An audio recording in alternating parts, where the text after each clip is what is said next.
Good morning. Good morning, chat. Good morning, society. Good morning, nerdy. Good morning, Loki and hacks. That's all I have to say. I'm ready for some beautiful Minecraft today. The final day of season 6 ranked playoffs. Nerdy, are you as excited as I am? Absolutely. I mean, this is the best of the best. Like we said yesterday, we have literally the top 4 seeds. I don't feel like it gets any more exciting than this. Yeah, I mean, they played yesterday. They all did great. Doog and Loki with 3-0s. Hacks and Manji with 3-2s. But they're all here in the semifinals today. Two of them with playoff wins under their belt. Can Hacks break his second place curse? And can Manji show up and win playoffs? Manji hasn't even gotten top 3 before. And he is one game away from doing that. I mean, he'd have to lose twice today. You know, the only person not cashing out today is losing twice. Everybody else getting a share of that $5,000 prize pool, winning semifinals match guarantees you at least $1,500. So a lot on the line today. Not only the money, but the bragging rights, True. the True. title of playoffs champion.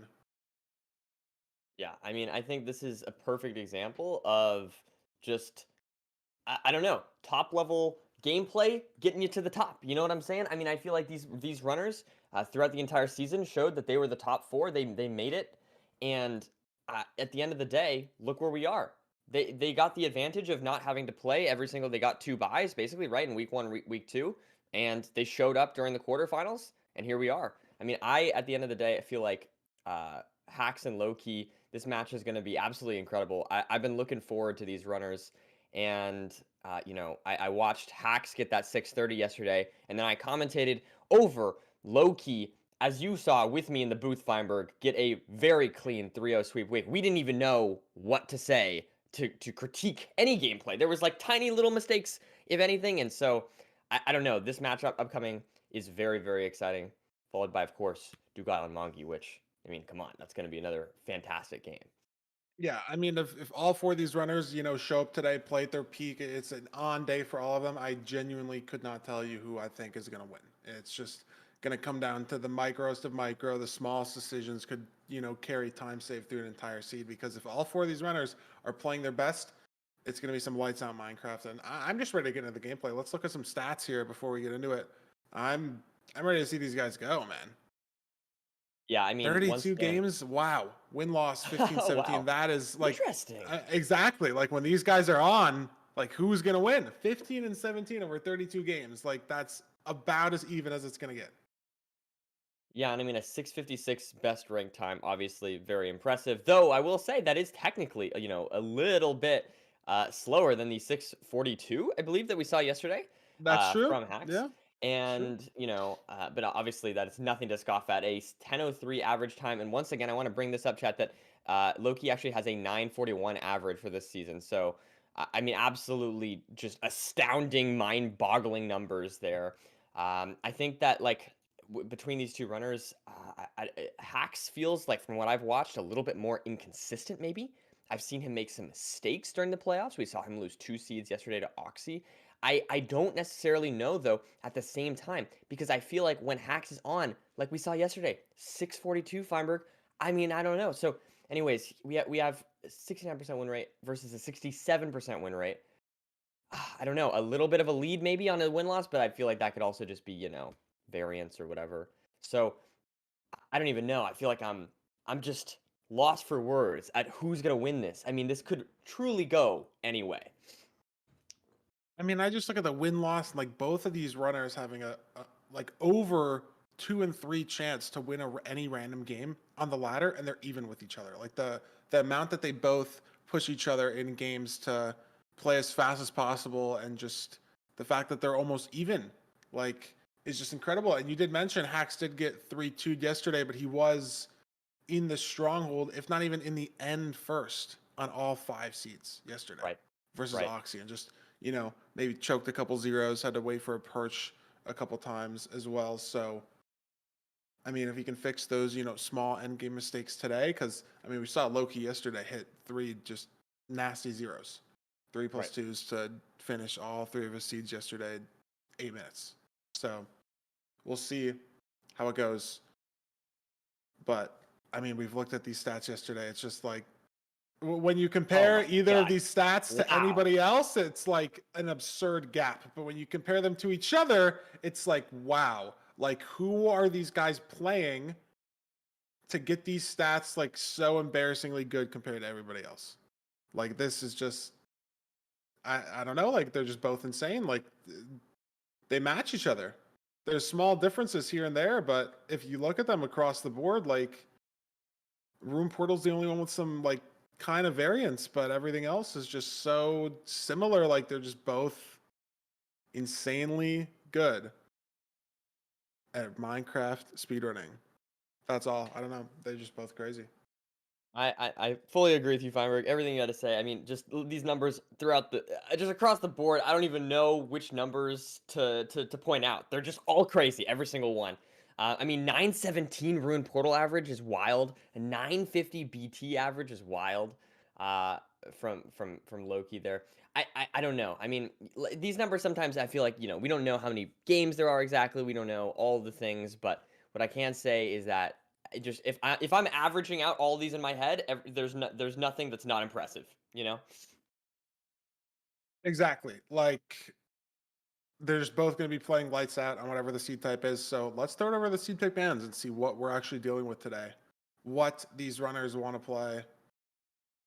A shipwreck and a village band. So it's a 50-50 between a land-based and ocean-based bands. And we're going to start with the BT, picking, maybe the most similar seed type to shipwreck.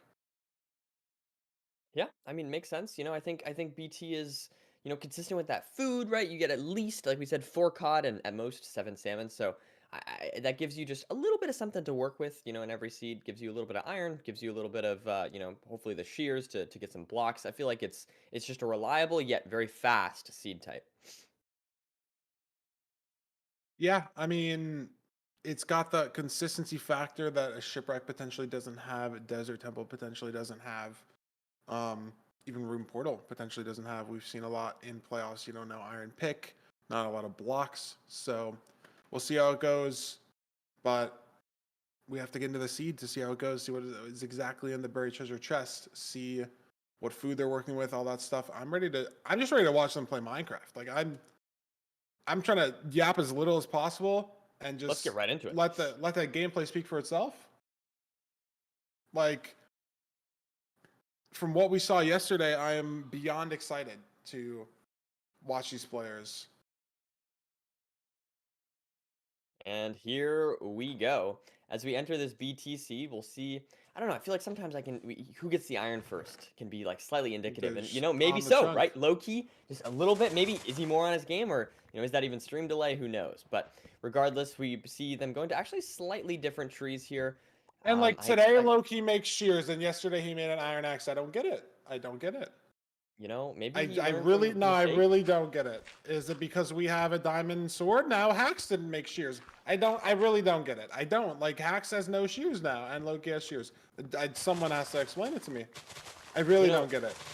I feel like the diamond sword comm makes sense to me personally. Like, but then Hax didn't make shears. Like I really don't. Hax not making shears. Maybe he was thinking about Loki didn't make shears yesterday. Wow, Hax is gone. 37 total blocks off the island. He's getting gravel and he's leaving.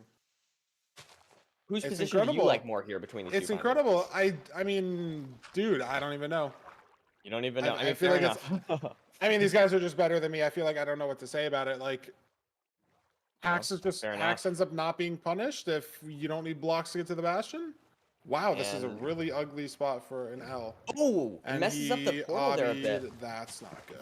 And that is all that time save now is gone, and Loki able to enter the nether a little bit faster here.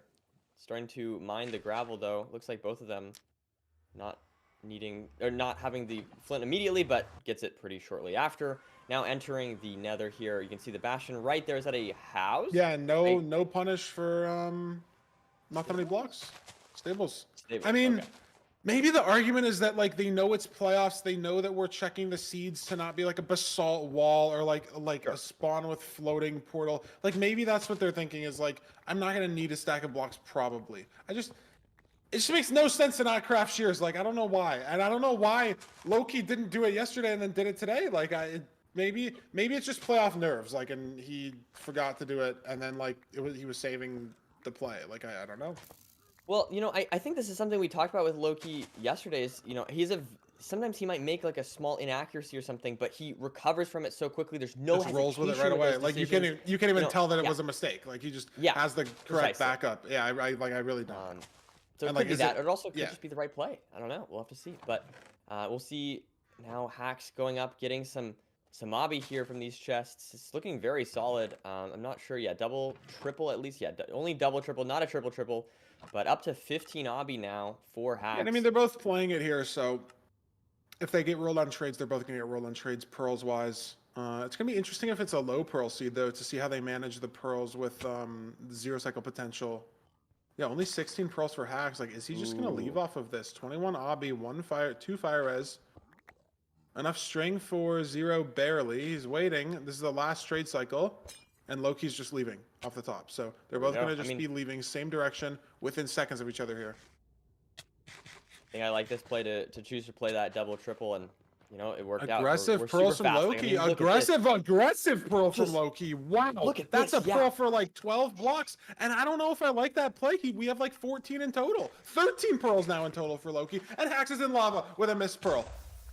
But look at this pace. I mean, we're at 3:30 into the fort. I mean, this is just absolutely mental. Meanwhile, I mean, Hack's trying to get back up. I mean, still on amazing pace, but that was definitely probably the biggest time loss of the He seed. might just lose in the seed. Like that was a missed pearl was the biggest time loss that Loki had all series yesterday. If Hax pulls that out in one game, already being slower to the fort, it might be over.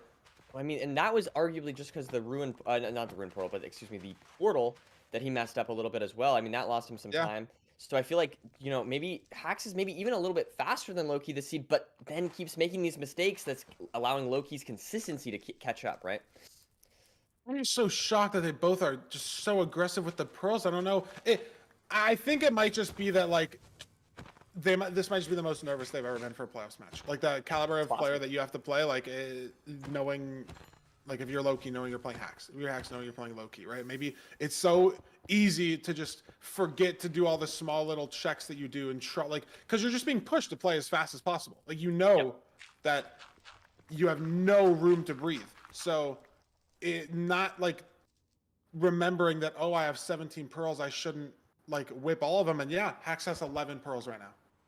Hax has 11 total pearls right now. Wow. And he has a much worse blind location than Loki does. Oh, goodness. And that's in the wall.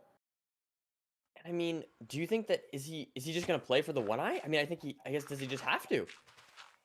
You just have to. Like if you go back to the bash and you have to trade a gap and it's over already. Like you just have to and just hope that Loki threw enough pearls to where it's not zeroable. Obviously, hope that it's a one eye even in the first place. Right. I mean, dude, maybe if you're Hax, you throw one pearl, you play for a 2-eye. If like a cycle lines up, dude, just go. You have 2 rods. I'm just going. Yeah, he's not going to though. It would be like maximum aura, but like I would go if like one pearl 2-eye. What? It's 2K away distance. Like I'm just going, man. Like, you're behind in the fort. You threw a bad pearl because you were in lava. That would be a pretty crazy decision there. That would be pretty. It's just like playing for crazy odds, right? 2-eye, like especially leaving on that amount of rods. Yeah, it's a 75% ish, but like you could just get 3 rods here and then play for an eye in like the stronghold chest or a pearl, I should say. So like, it's weird.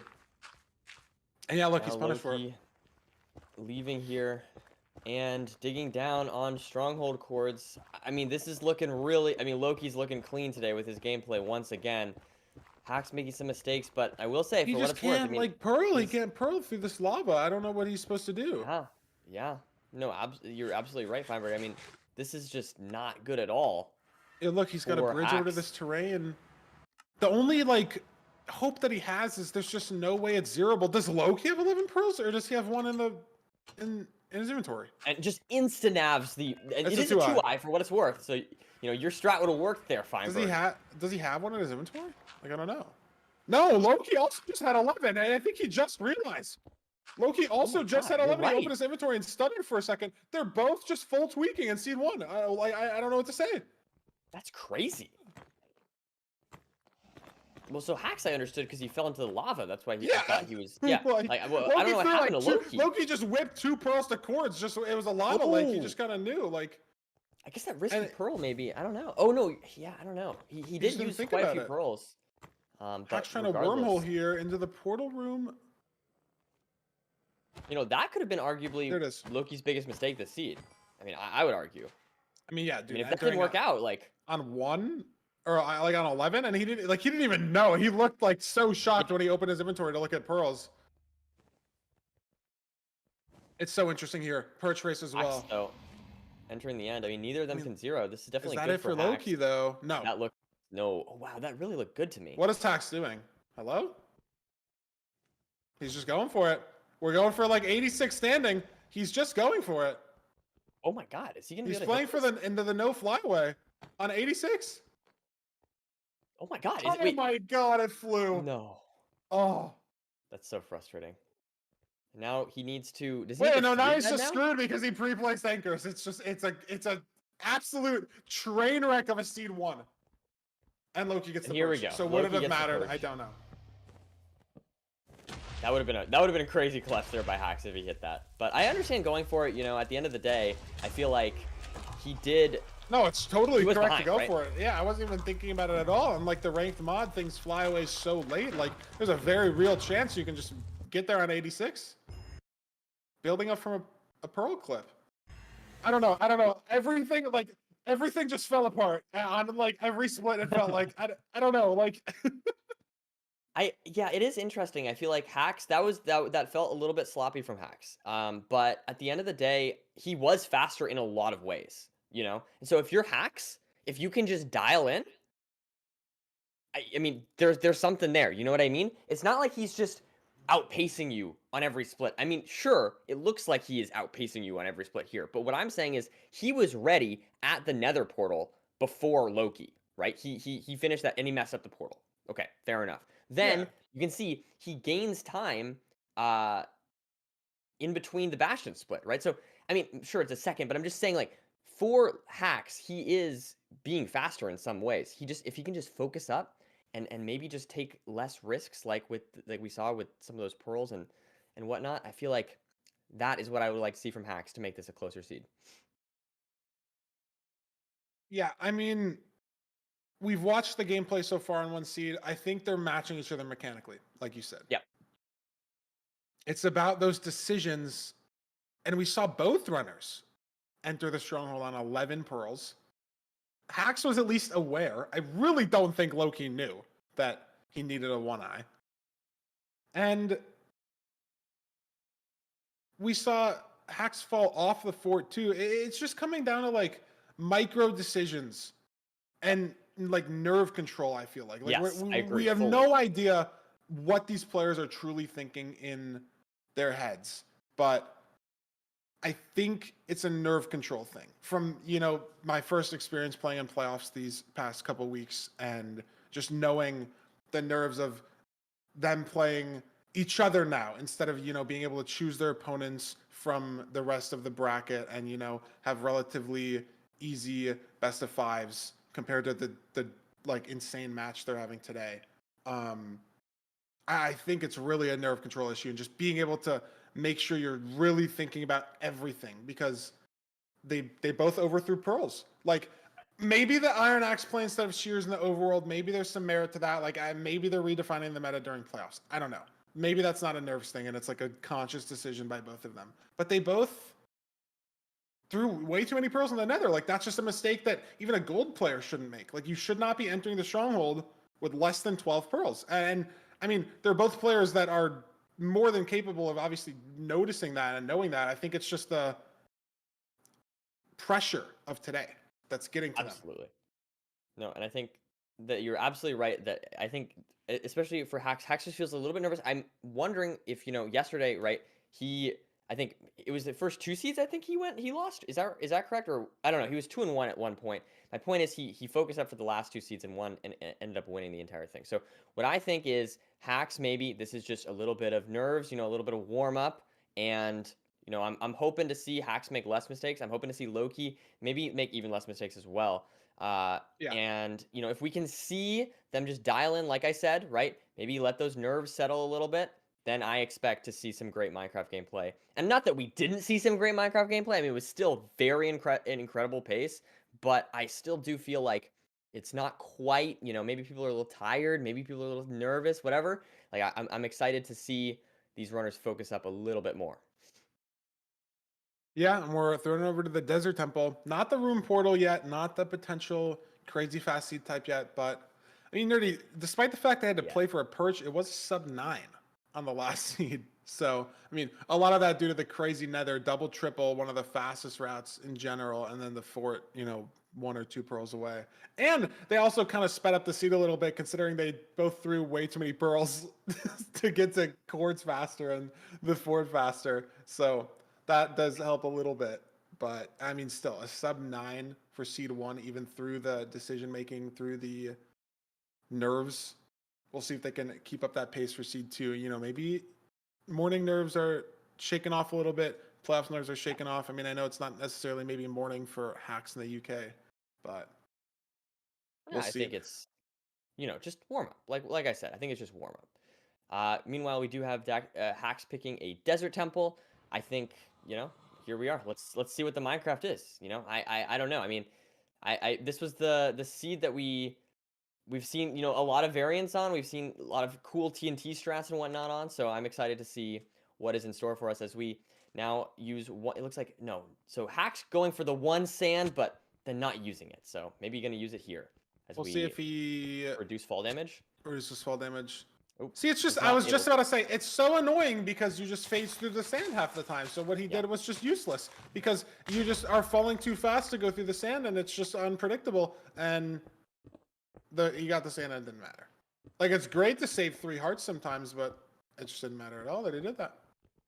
And we have enough diamonds for a diamond pick, so that is very exciting stuff. We also have 5 iron. So expect a lot to see of farm animals here as well for food. I don't know where the lava pool is, but both doing the same exact thing right now for this gravel.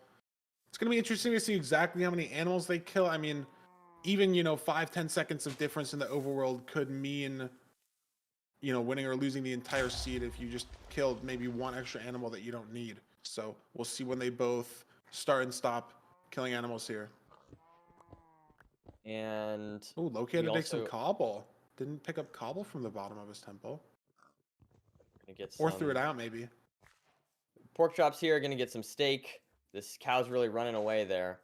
But the pigs just, I think we mentioned this before, just so much easier to kill in this version. Yep. I mean, unless they run into a corner on Hacks' screen. Yeah. Oh, and there's the lava noticed in the forest here. Now, does Loki have this lava pool? Hopefully. Yes, he does. He does.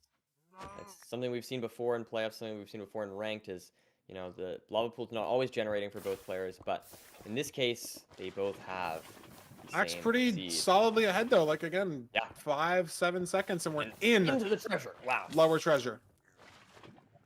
Now, going to be finding the upper ramparts here and just trying to start the route as we see Loki now entering. Not breaking the spawner.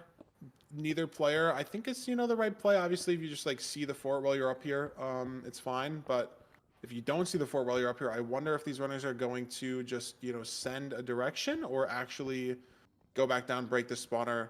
Could be a lot of variance. Could be the seed decided, based on how these runners play that terrain to the fort. Yeah, and I am noticing, I really like Loki's right-clicking of the piglins with the gold. I noticed that sometimes I tend to throw gold very naturally, but I feel like he's doing a really good job of right-clicking the piglins to really ensure that they, get distracted. I know that might sound subtle, but for me, I'm just noticing that. Speaking of gold, there's not that many blocks in this treasure. I think maybe like 5 or 6 at the top only. And we're going to have these guaranteed ones on the side, but out of 12 gold blocks, only get 5 or 6. Pretty unlucky. Might have another low pearl situation. See if they learn from last seed. We'll have to wait for the trades, though. 15 obby already, and we have a diamond pick, so not going to be a big deal. But we're going back up with the trades. Yeah, 11 pearls only so far. Obby. And we've thrown 2 more gold blocks to the piglins, but we'll see. Is it going to be another similar situation to last seed? That's the question. 11 again? Yeah. Oh my, it'd be so ugly if it's exactly 11, though, and then you kind of have to go down to get bottom treasure blocks here. Do you think that they do it, or do they just, you know? Well, there's no way you leave on 11. Oh my god, and it is 11. They have to go down. It is 11. Yeah. And we're going back to where we entered the Nether. Let's see this. Hacks now. Oh, there's one straight pearl trade. Oh my god. Is Loki gonna find this? But he also has 19 obbies. He finds it. He's still gonna go down. No, is he gonna go down though? He saw it. Hacks saw the fort. Loki's just leaving off this. This is a massive difference in decision making. Oh wow, this is. I mean, it's 20 obby versus this play here. Is it gonna? Is the 20 obby gonna be worth it? I don't know. I mean, we have a diamond pick. Is Loki have 19? Is that why? Like, why I think Hacks you're right. is getting more? Does Hacks just want more pearls in general for 0? Does he not realize he has diamond pick and needs You might not one realize more? the Thinks diamond he pick. just needs the obby. Yeah, I don't know. But this is 20, 30 seconds at least, and that's so much time. There's the 0 mats up to 23 obby now, only 17 pearls still. Now gets another pearl trade, and I think he's gonna be. Yeah, I mean, you just have to play for your pearl trade. That's the win condition in a seed like this. You know, maybe Loki has to throw a ton to get to cords, and it's like a weird 0 back pearl clip. He's in the fort now, but it's so much time. It's so much time in the seed. I mean, he's probably what 30 seconds, even maybe a minute ahead here. But I mean, those materials absolutely could help Hacks here. I mean, it is totally a possibility. We'll have to see with this, the distance to the stronghold. Yeah, but we do have a very tense seed here as Hacks now uses the 3 TNT setup to start to catch up. But no, Hacks, look, he's aggroed Piglin. And he's aggroed the zombie Piglin, and this is just time loss. Oh, one more? I mean, he can block himself in pretty well here, to be fair, but... Yeah, I mean, luckily, you know, he was waiting on a pretty good recovery. Yeah. It's a little scary stuff there. But, meanwhile, we do have Loki on 4 rods here and 4 blazes. And now he's on 6 rods. Is he going to get a 7? Is this going to be 7 for security? No. It's nice to know. If you get a 7th like that, killing the last couple blazes if they're there, and knowing if you have to go grab an eye. Hacks just having to kill all these zombie pigmen. I mean, yeah, I thought this was good, but this terrain up here, they're able to jump from this top terrain and get to him from the spawner. Wow. Oh, Loki fell off his measuring. A little bit of time loss. It looks like a 1492 distance. Broke as well, but I mean, he just has 15 pearls. Like, that's so comfortable for most zeros, even considering it's a 0. And yes, he does have to mine an obsidian, but he's got more blazes that are spawning while he's mining this. It's such little time loss compared to the situation Hacks is in. And let's see here, just getting one more rod, and now he's out. Hacks measuring should get the same distance, yeah, like 1580. So Loki using the soul speed to just run as fast as possible to cords, not using too many pearls. Yep, two spare pearls, 14 in total. And now just gonna doing a very good job of navving to the stronghold without pearls. And now it looks like he's just almost there. Hacks has so many blazes on his screen. He is gone right now, but Loki so ahead of him on this terrain. Hacks can throw a lot of pearls to catch up. You know, doesn't have to fully run on this soul sand. But it is just fast. He might just not whip him. He's going to throw one, though. So we can save some time, but the terrain just not helping him out too much. Loki's just going to be in the stronghold first. Oh, okay. Yes. Wow. But there's the portal room. Okay, fair enough, you know. How many eyes? It's a 1 eye. So 3 pearls for the 0. If it's caged back, that's the only situation where it could be weird. Let's have to see. It looks like it. It's caged back. He's got 1 pearl to get there. If he can hit this 0. Throwing the first pearl. First pearl is It's solid. a beautiful pearl, and Very it's not that hard of solid. a tower. We still should get to 95 here. That's the rotation. It's going to be close, though. Wow. Ooh. Barely gets it off. Oh, man. Loki just scaring us a little bit. I don't know how many... He's got 6, and it's good enough damage, especially with being able to hit that crystal. Almost gets it done in 5, too. Oh, has to jump, but does make it work there as Loki seemingly takes seed number 2. Naggering no Enderman. I wanted to make sure I wasn't jinxing him there. And what a phenomenal performance. It looks like Hacks, though, getting the 0 as well, probably. Yeah, so. it's just too little too late. It's the Nicely. decision making again. It's the lower treasure. Hacks going down there for more trades. I don't know if he... Yeah, asks in chat about the pearls. I think he just didn't want to leave on 18. And it's 30, Right. 40-second decision. Loses in the seed. He just can't make up that time due to having more pearls. And it's just barely not punished by that 0. Loki gets there with literally less than half a second to spare. Yeah, and for I the mean, setup. I will say, for what it's worth, I mean, Hacks, I think, played very well this seed. I think that decision to get the extra pearls, like, that pays off sometimes. Sometimes there's just situations, like a lot of lava or whatever, where Hacks just wins that seed. But I do feel like, you know, Loki playing for just the pace, right? The immediate pace, I guess you could say, does win this specific seed. I think Hacks is playing, that felt much better to me from Hacks overall. It looked like he was fairly locked in. You know, they made a different decision, but I feel like both had defenses. So, I mean, this game, I think, there's less mistakes, and I hope that this continues on throughout this series. Yeah, I mean, again, looking at the win-loss from the player stats earlier, they're basically fully even, like 17 to 15. I don't even remember who had the 2-game lead, but over 32 games, it's so Right. close, right? Very, very possible for Hacks to bring this back. He played great yesterday. He's been playing well today, apart from these, you know, minor decisions, and is going down to bottom treasure really a misplay all the time. Like, again, on some seeds, he just wins off having extra pearls there. But it almost felt like, you know, you see that last pearl trade on the bridge. It was both of their first distraction gold, you know, got you from 11 pearls to 19.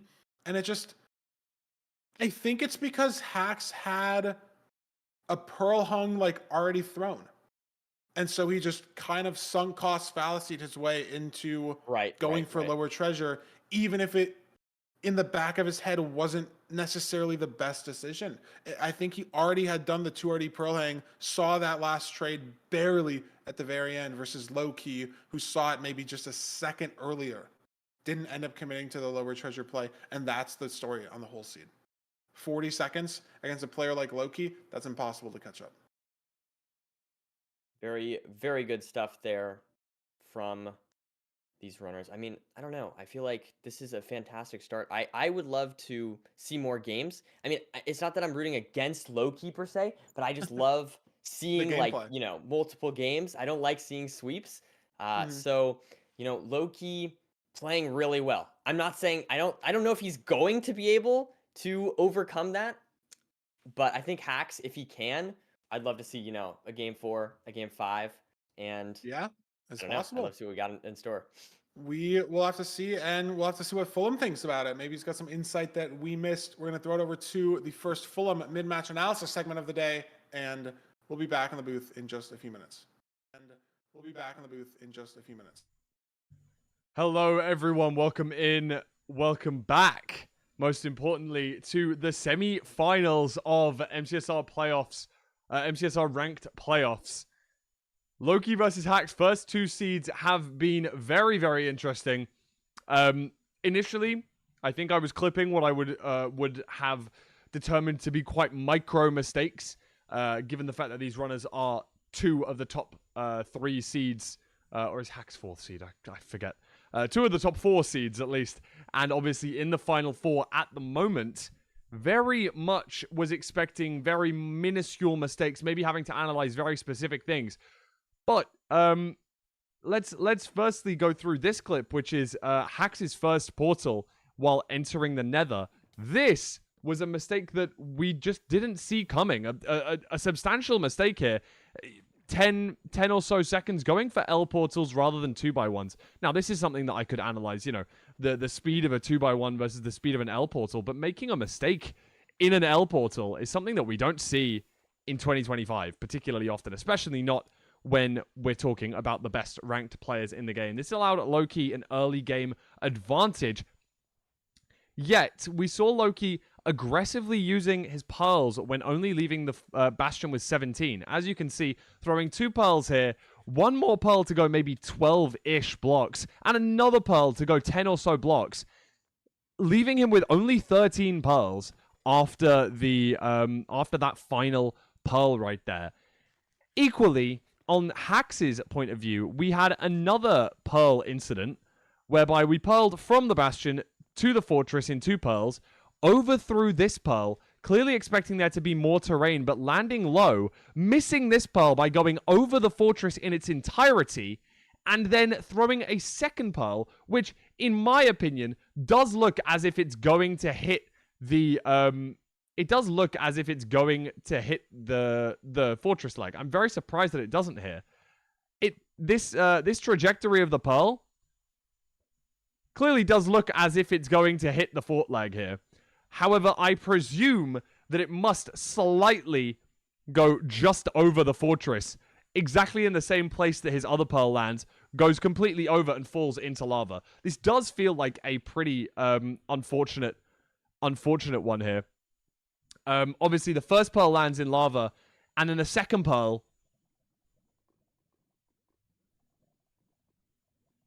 we wait on. And I presume maybe we had an incident whereby both of the pearls landed at the same time. Maybe he did land it on the fort leg. Just there we go. Wow, I found the frame. There you go. I apologize. Clearly, I was not watching in 60 FPS or whatever. There we go. So I guess it may have been even timing, allowing him to land on the fort with the second pearl that he threw, then loaded the lava pearl. Apologies, trying to clip all of this stuff is pretty hectic. Missed this exact frame of the run. That's pretty unfortunate. And of course, it is literally just a few frames apart between him landing in the fortress and in the lava. So had he have thrown that a split second later, he would have landed on the fortress without having to throw his one extra pearl to get out from the lava back onto the fortress, which is what the commentators did pick up on, ending up with both of our runners actually entering the stronghold on 11 pearls. Now, another minute mistake that I did pick up on here was the fact that Loki did not pick up any fire charges from within the Bastion.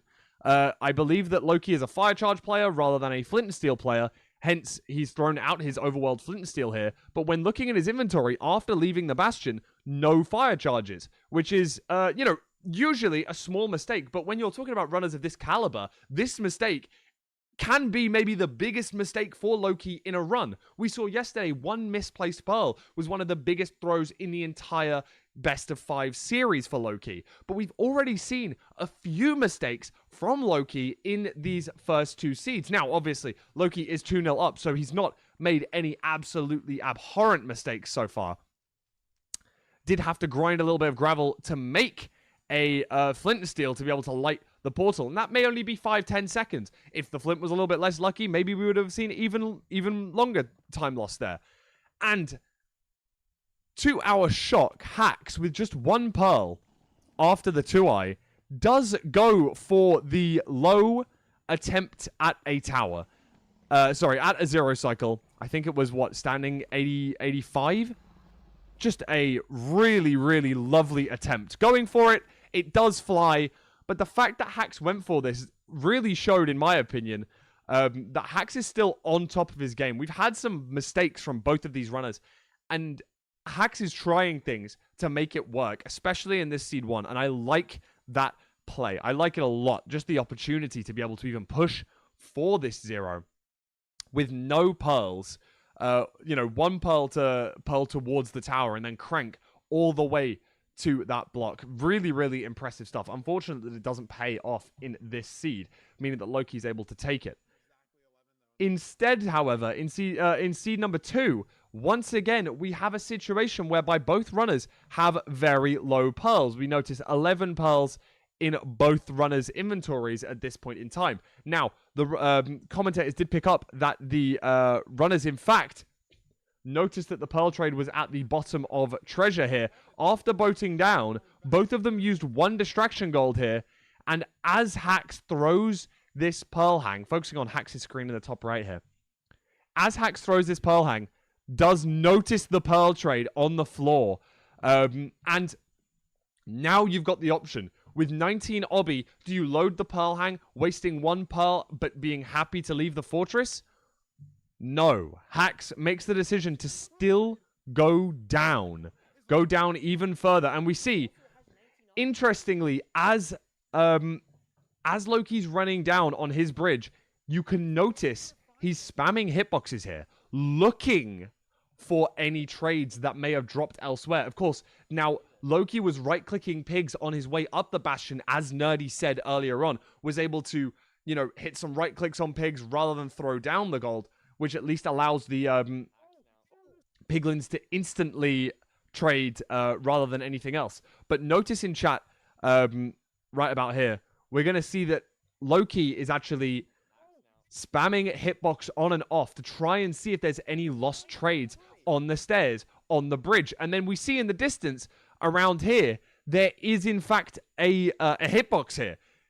Fortunately, this play kind of allows him to be able to spot these pearls without needing to pearl hang, possibly making all the difference in this run. Because Hax wastes maybe 30, 40 seconds still in this bastion, going down, collecting gold blocks, pearling back up, going back to the top, waiting for trades. However, we saw on the end enter, it was much closer. So Hax did pick up a lot of time here, and maybe he would have been able to win this seed had he have not made that play to go down to bottom treasure. It has been more close than a 2-0 scoreline may show, but after a very clean, almost 5 explosive 0 cycle from Loki, we do see that Loki is 2 seeds to the good here in our best of 5. Just 1 more seed for him to win and get through to the grand finals. Or will we see Hax make an insane recovery and come back? Let me send you guys back over to Nerdy and Fine in the booth, and I will see you all very shortly. Well, let's just get a linear seed, you know? Let's get a seed where we have more than 2 stacks of pearls. Let's throw the weird decisions even out of full consideration at all. Let's get a normal-ish seed and see what these owners can do with it. I'm down for that. I'm Rune down Portal Overworld. What we got? Rune Portal. That's, in my opinion, if you're asking for a fast linear seed, I mean, the Rune Portal could be that. You know what I'm saying? Especially if we get food in the chest, like some golden carrots. Maybe a looting sword? Maybe? One day, chat. There will be a looting sword, and I will look like a. I don't think we've had looting at all ever in playoffs. I don't think we have either. Yeah. Like, if it has happened, it's only been like once. I really don't remember. Yeah, I mean, let's just see. Let's just go into it. I don't know. I'm looking for pearls out of the bastion. I'm looking for no weird split decisions. I want to see a close match throughout every split. I want to see Hax take it, throw us into a game 4, try to build some momentum for a reverse sweep. I think I read someone in chat saying there's only been 2 reverse sweeps ever in playoffs. Wow. Which sounds like a low number, but also when you're up 2-0, like, it is just hard to win 3 seeds in a row no matter who you are. Yeah. I mean, even if it's just 50-50s, it's like a 1 in 8, right? So yeah, it's not good odds for Hax. But regardless, let's see what we got here. I didn't see the sword. Hey, what is happening, dude? Did that have looting? Am I crazy? Dude, why are we playing the seed though? Why is there crying? I think it's. Is it completable? No, I'm pretty sure it's looting. I'm pretty sure. Is it actually looting? It's looting too. I'm pretty sure. To make. That's what I saw. This is just so ugly, though. I can't believe we're playing this. It's like it's gonna like lose all that time. Cause look, there, it's not fire. No, it has to be. It is looting. He got 4 stake from one cow. It is looting. I just But then the they have seed to is make terrible. a bucket, and you can complete this. I think Hax sees a lava pool though. Why? Wait, Oh my god. is he trolling? Wait, is he gonna mine the two crying? Wait, what is happening? I don't know. I don't know if I'm just gonna sit here and There's watch. three crying. Wait, he lost. Is that how much Wait, time is that? Hax lost. Hax lost. He has to get more iron. Look at what I think Loki's you're right. doing. I think you're just right. Hax It looks lost. like- He's a minute and a half in. Is he gonna reset the seed? What's gonna I happen? think he has to reset the seed. Oh no. He has to reset the seed. Oh no. And there's a minute 40 Oh, lead no. for Loki with a looting 2 sword, again reducing variance. God. I mean, Loki needs to like die or something. This is not looking good for Hax. I mean, we're a minute and a half behind, and we're a minute and a half into the seed. That's potentially the worst possible case scenario. Yeah, this is absolutely brutal here for Hacking Noises, but you know, it isn't over yet. Loki still needs to finish out this seed. Let's see. I mean, I will say the things like the looting sword, that gives a huge advantage to Loki now, because now it reduces the chance of, you know, I don't know. Yeah, you can't, play off of strays or like play Yeah, off different exactly. spawners as easily. You're gonna probably only need to kill 3-4 blazes total and have enough. Right, and it just makes the seed It's- faster, and just it's not good. It's not good for Hacks, but regardless, here we are, and now Loki getting an iron pick I mean, immediately. Loki has no food. Yep, nope, and that Loki has could no be a blocks to problem. commit to manhunt. Like, he has 7 hearts. He has no food. This could be bad for. It's a minute and a Loki. half, though. It's a minute and a half. Like, even if he has to burn an anchor to hunger reset and then also wait for perch, it's a minute and a half of time loss. Hax isn't in the nether. This might be the first enter slower than 3 minutes all playoffs. We In do like have- multiple seasons, even potentially. Yeah, I mean, it's just an absolutely brutal start. I don't know. I mean, he was already down 2 seeds, you know, like, it looks like he's going to do a different way than Loki did, but it's just, Yeah. I don't even know what to say here for Hacks. I He's mean, in. I think He's in at I least, think- and he has you know what? food. Exactly.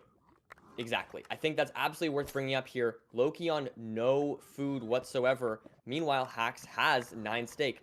I'm not saying that could make up all the time, but that could be something that could either give Loki a death, or that could be something that just slowly Hacks builds up the time that he lost. I mean, I'm not saying it's good for Hacks, but that's some little bit of hope.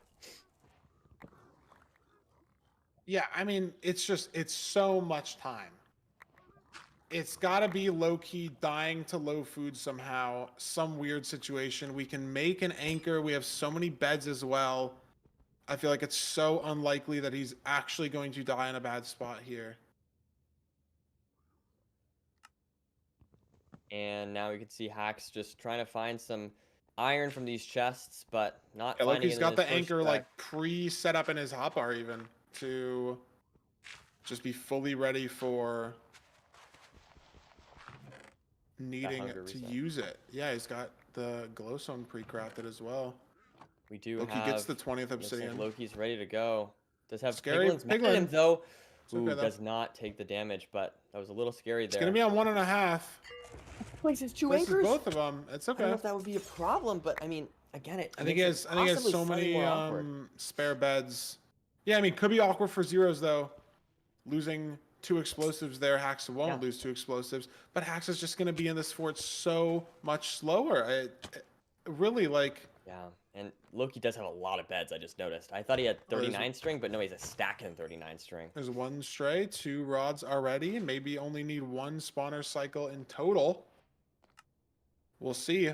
Loki already trying to do some pre-crafting, gonna have almost no time to do that at the spawner if the rates are half decent with looting 2. And look at this, so Wow, aggressively what pearling the- here. What is going on here? I don't even know, but It's an interesting fort. How is it like cut out there? I don't know what's going on. What it is 'cause that's happening? This is the weirdest inside seed we've of seen the ever. Fort? Good, good for them. We found the spawner. Good for Loki. He's into the spawner. He's got 3 rods. Oh, and there's the other one I think you saw to the left. And Hack's now just going up to the top of the housing using a pearl to get up there. I mean, is he going to be able to make up any time? I don't know. I mean, I like the stake, It's just but so it's just so Loki is much playing time. this It's just fine. so much time in total. Like I don't know how you fix the problem. 4 for 3, 6 for 4, and we're blinding. I mean, maybe And- Loki misplaces 2 obsidian. He only has 11. Yeah, he's already done. He I still mean, has no food, but you crazy. can just bed a hunger reset in the overworld. Maybe even get some food here with that looting sword, but I don't see any pigs or cows or anything. Having to throw another eye, though, is, you know, Yeah. potentially... I mean, could be it's a some problem time for- loss, but Hax isn't Yeah. even in the fort yet. He's got to hit some Yeah. gnarly strays potentially to That could absolutely help him. If he catch gets some up with strays here, this. I mean, I don't know how many exactly Loki killed, but that could be a way for him to get back in this. But I'm only seeing 1 stray. That's not going to be enough to really make a difference. No. He's going to have to go through the same labyrinth that Loki did, getting to It's a the good way to describe it. spawner. Yeah, like just like a It is one just block path weird. here only. Like he'll figure it out, I think, eventually. Gets trying to like pyrate for the spawners. Unfortunately, the chests are in this area as well, but we'll find them eventually. They are both visible here. And Loki heading back through the labyrinth to get the cords. Now, I mean, still very good pace. I feel like if it wasn't for the seed being so awkward, the seed could have been so... I mean, the looting sword we did get, but then other things just being slower, like, you know, just not having food and having that ruin portal be so weird and to work No, off I mean, of Loki's made it found 11 berry slower, bushes. but He's got something. still good pace. Potentially one of the worst food sources in the entire game. And is he going to kill this hoglin or get killed by the hoglin? We'll see. He's going to kill it, especially with looting too. I mean, it's more time loss, but like Damn. Hax is just still so far behind that even though Loki's hunger resetting in the overworld, hunger resetting in the nether, getting sweet berries in the overworld, killing a hoglin, like so much extra that Loki is doing, he has a minute and a half to mess around, and he's still in the stronghold first by a good at least maybe 30 seconds here. And now just like not seeing anything amazing. I guess he likes that spike there, as he's now slowly making his way towards the portal room potentially, and that doesn't necessarily look good, but This meanwhile, direction Hax was here. pretty good. Is it down this light source here? It is. He's There in it the is. portal room. 4-eye, wow. And can he finish off this seed here? It's an on full exposed HP? 0. Oh, it's a back. He's got It's the pearls looking for it good. this time, though. He's got 3 pearls for it, and as long as it doesn't fly on 90, he might even push 95 here. Gonna push 95. It really shouldn't And- fly now. And he gets there with He's time. Gonna go for the double bet immediately. Is it a 2 His plus first 2? two just- No.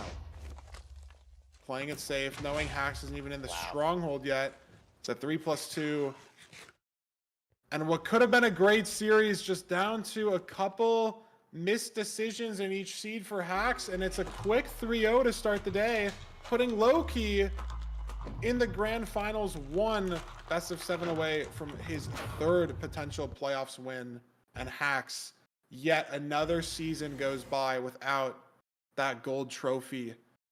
Yet another season he has to wait to prove himself to get another shot. The I mean, 3-0 doesn't do it justice in some ways, but in some ways it does, Nerdy. Loki showing up to play today, making the better decision, avoiding the misplays in every seed, you know, the 30, 40-second mistakes that you make on Hax's side, Loki not falling victim to the same decisions, and it wins him the series in dominating fashion. Yeah, Loki just playing really well. I mean, if you look here, I mean, obviously it gets a little complicated, but you know, entering the Nether 1 minute 46 seconds later, and that's just because of the reset, really, if we're being honest. But Yeah. able to enter the stronghold only 59 seconds later, so able to claw back a lot of that time, which is very impressive. But I think, you know, at the end of the day, you can't make a mistake like that with this high stakes, unfortunately. And Loki playing very consistently, very very speedy. There's so much pressure, I feel like, that it can cause the other person to make mistakes if you're playing that fast. You know what I mean? And I Yeah, think that could have 100%. been what's going on there. And, Hack's obviously a phenomenal ranked player, absolutely incredible. And I'm excited to see him play in the third place match today. But Loki just on his game. I mean, we have literally not seen him lose a single seed this playoffs. Is that true? I mean, I guess he did only play yesterday. Yep. And hit a 3-0 yesterday. That is true. I mean, it might just be the nerves thing, right? Like the pressure of having to go against low key, and then you make one decision and you start thinking maybe that it's like already over. You lose 20, 30 seconds, you're behind into a split, and you just know, like, if Loki's playing lights out, even though, Hacks himself, one of the best speedrunners in the world, Loki's just not going to make 30 seconds of mechanical mistakes in the end game. He's just not Right. going to have that happen. So you have to hope that there's a weird decision. You have to hope that the stronghold has like multiple spikes or no spikes, or the terrain to the stronghold is weird, or the end, he chokes the zero, dies somehow. But it's so hard to mentally battle in best of 5 like this. And maybe Hax's early mistakes got to him through the later seeds, and just that last overworld there, a full lapse in judgment. Now, granted, is a very weird overworld, right? Like, you usually don't have crying obsidian in a portal like that, right? Like, sometimes there are portals that have crying, but it's the portals that have a lot of lava that it's very obvious you're going to make a bucket. They almost kind of act like a lava pool, those types of room portals. But that specific room portal, having crying obsidian in there, forcing yourself to make a bucket in that situation and have a completion with the lava plus the 5 obsidian, it's very weird. And so, Hacks maybe just autopiloted the pickaxe, seeing that type of room portal, knowing that, oh, I'm just going to be able to place 3 obsidian and complete it. Well, no, there's 3 crying there. It's not possible.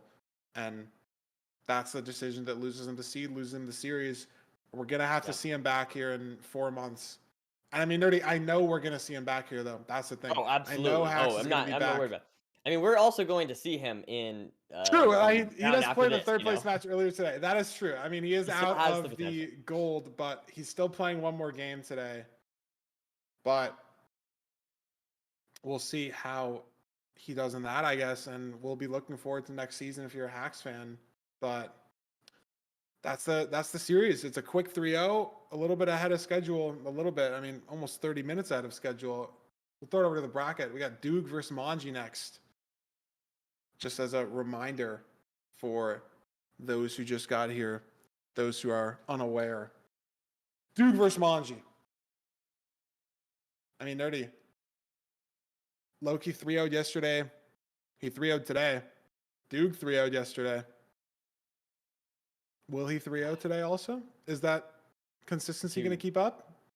I don't know. I feel like Doog and Loki, to me, I mean, I guess we've only seen 3 seeds from Doog, but so far, man, they are both just on point, both of them. So, if Doog's playing like he did yesterday, that's going to be real tough for Mongi. But Mongi, he did beat Feinberg, who is, a fantastic player. So there's something going there, at least. Yeah, I mean, I guess I'm just hoping for not a 3-0 sweep, just for the content's sake, and having that back and forth. But there is something to say, the content of just a 3-0 route, like Loki, is that much scarier now in grand finals for whoever wins. Yeah. In the Doog Manji matchup. We'll have to see. I mean, so far it's kind of the same thing where it's the person who is a higher seed is still winning. So is this what we're gonna continue to see, Feinberg? I don't know. We'll have to see. Will Doog just take that 1 seed? I mean, it's very possible, Yeah, we will see, but that gameplay is going to come up soon. We are going to send it over to a quick intermission, but we do have Doog versus Manji next, and then after that match, the loser of that versus Hacks for the 3rd place match, and then Loki versus the winner in our grand finals. So Doog Manji, great match coming up. Nerdy and I will see you guys back here for the grand finals. Parker and Curry will be commentating Doog Manji and the 3rd place match. So when we come back from our intermission, Parker and Curry will be in the booth. Don't go anywhere. Well, you should go get something in the intermission, I guess. But yeah, we'll be back in just a few minutes. Stay tuned.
Hello, everyone. Welcome back to Season 6 of the MCSR Ranked Playoffs. I am Curryway, and I am joined with Parker. Parker, how are you doing today? Are you excited for these matches we're going to commentate?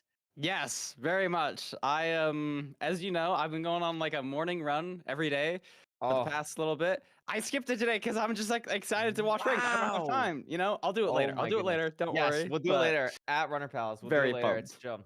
It's chill. I got my run in today, and the whole time I was like, I need to go fast because the speedrunners are gonna go fast today, and I gotta like channel myself to have that energy.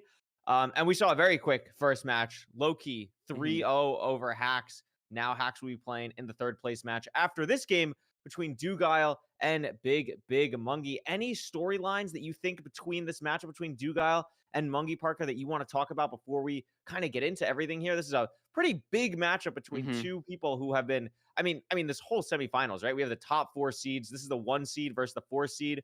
I don't think Mungie's gotten this far in playoffs before, so this is a pretty big step for him specifically, at least. Yeah, I totally agree. Like you're saying, it is the top 4 seeds playing in the top 4 slots. I think the most important thing to note here is we saw Loki 3-0, 3-0. He's undefeated. He's number 2 seed. The number 1 seed is Dugile. He has 3-0'd. This is his opportunity to do another 3-0. And I think that's the most important storyline. Now, Mungie is not somebody you can just walk over, though. I don't really know what's gonna happen this seed. You know, Big Mungie, he's got aura. Dugile, he's the number 1 seed though. He's already 3-0'd somebody who made it through so much of playoffs. Yeah, I mean, I beat Feinberg. I mean, Mungie's run here obviously has only played 1 game, but beating Feinberg is obviously nothing to scoff at all. Dugile beating Eric in a very convincing fashion in the quarterfinals. So this has been, I mean, both these players absolutely deserve to be here. I'm very excited to kind of get into it here and see what potentially these players have to offer in this matchup. I don't actually remember if we're doing player cards. And I think we did player cards for the first game. So I'm imagining, yeah, we're gonna do player cards again for Dugile and Mungie. The first one up, Dugile, best rank time 7:15, and so close to that sub 10 average we talked about yesterday. This is a very impressive card, of course, and the win-loss versus opponent 7-5. I mean, they've played a lot. That's a pretty decent sample size at this level. Yeah, and it's not super heavily weighted to one side. It's not like a 9-2 or anything crazy. You know, 7-5. Like that's so close to being even. Like we only got a couple games. You only need to win 3 matches here, and either player has won 3 matches against the other. Yeah, absolutely. And I mean, I think the thing that stands out to me is just the 72% win rate is just absurd. Like basically just winning 3 out of every 4 games. And you have to remember, like at this, like Dugile is not playing like Minecraft Fan 95 to get this 75% win rate. Dude is going up against the best players consistently to get a 75% win rate. Like that is so unbelievably impressive, going up against all of the talent in this playoffs consistently on the ladder. To have that win rate is just mind-boggling. Obviously, former world record holder, 730 PB, incredible player with a lot to bring to the table. Is there anything specific, Parker, about Dugile's gameplay? Like the first thing you think of when you see Dugile? Like what's the thing that stands out the most to you?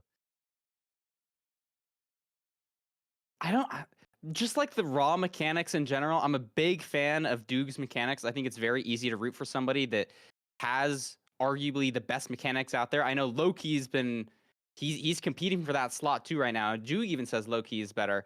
But one thing that I think goes a little bit unmentioned with Duke is I think he's very good at creating and being creative in speedrunning. I mean, he created Donkey Kong route. I think there's a lot of things he's constantly innovating. Not only does he have these crazy mechanics, he knows how to think through things and figure out how to use those crazy mechanics. So that's what I think of. I think that's a great point. I think Dugile is of kind of this, like, for lack of a better term, like this silver archetype of like Dugile will just like sit and practice for like hours and hours and hours and hours. I mean, we saw this guy didn't even touch season 7 of ranked until like 2 days ago, and then just played like 35 games because of working on themselves in other areas of the game and practicing.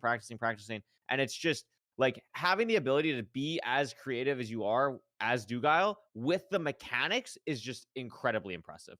So I think that's an absolutely great point. We could probably switch it over here. Check out Mungi's stats. Obviously, not a player to scoff at either. I mean, 55% win rate, not as impressive as 72.6. But again, the biggest thing that stands out compared to Dougal is Mungi is one of the biggest grinders of the ranked ladder, which is something that could play into this matchup here.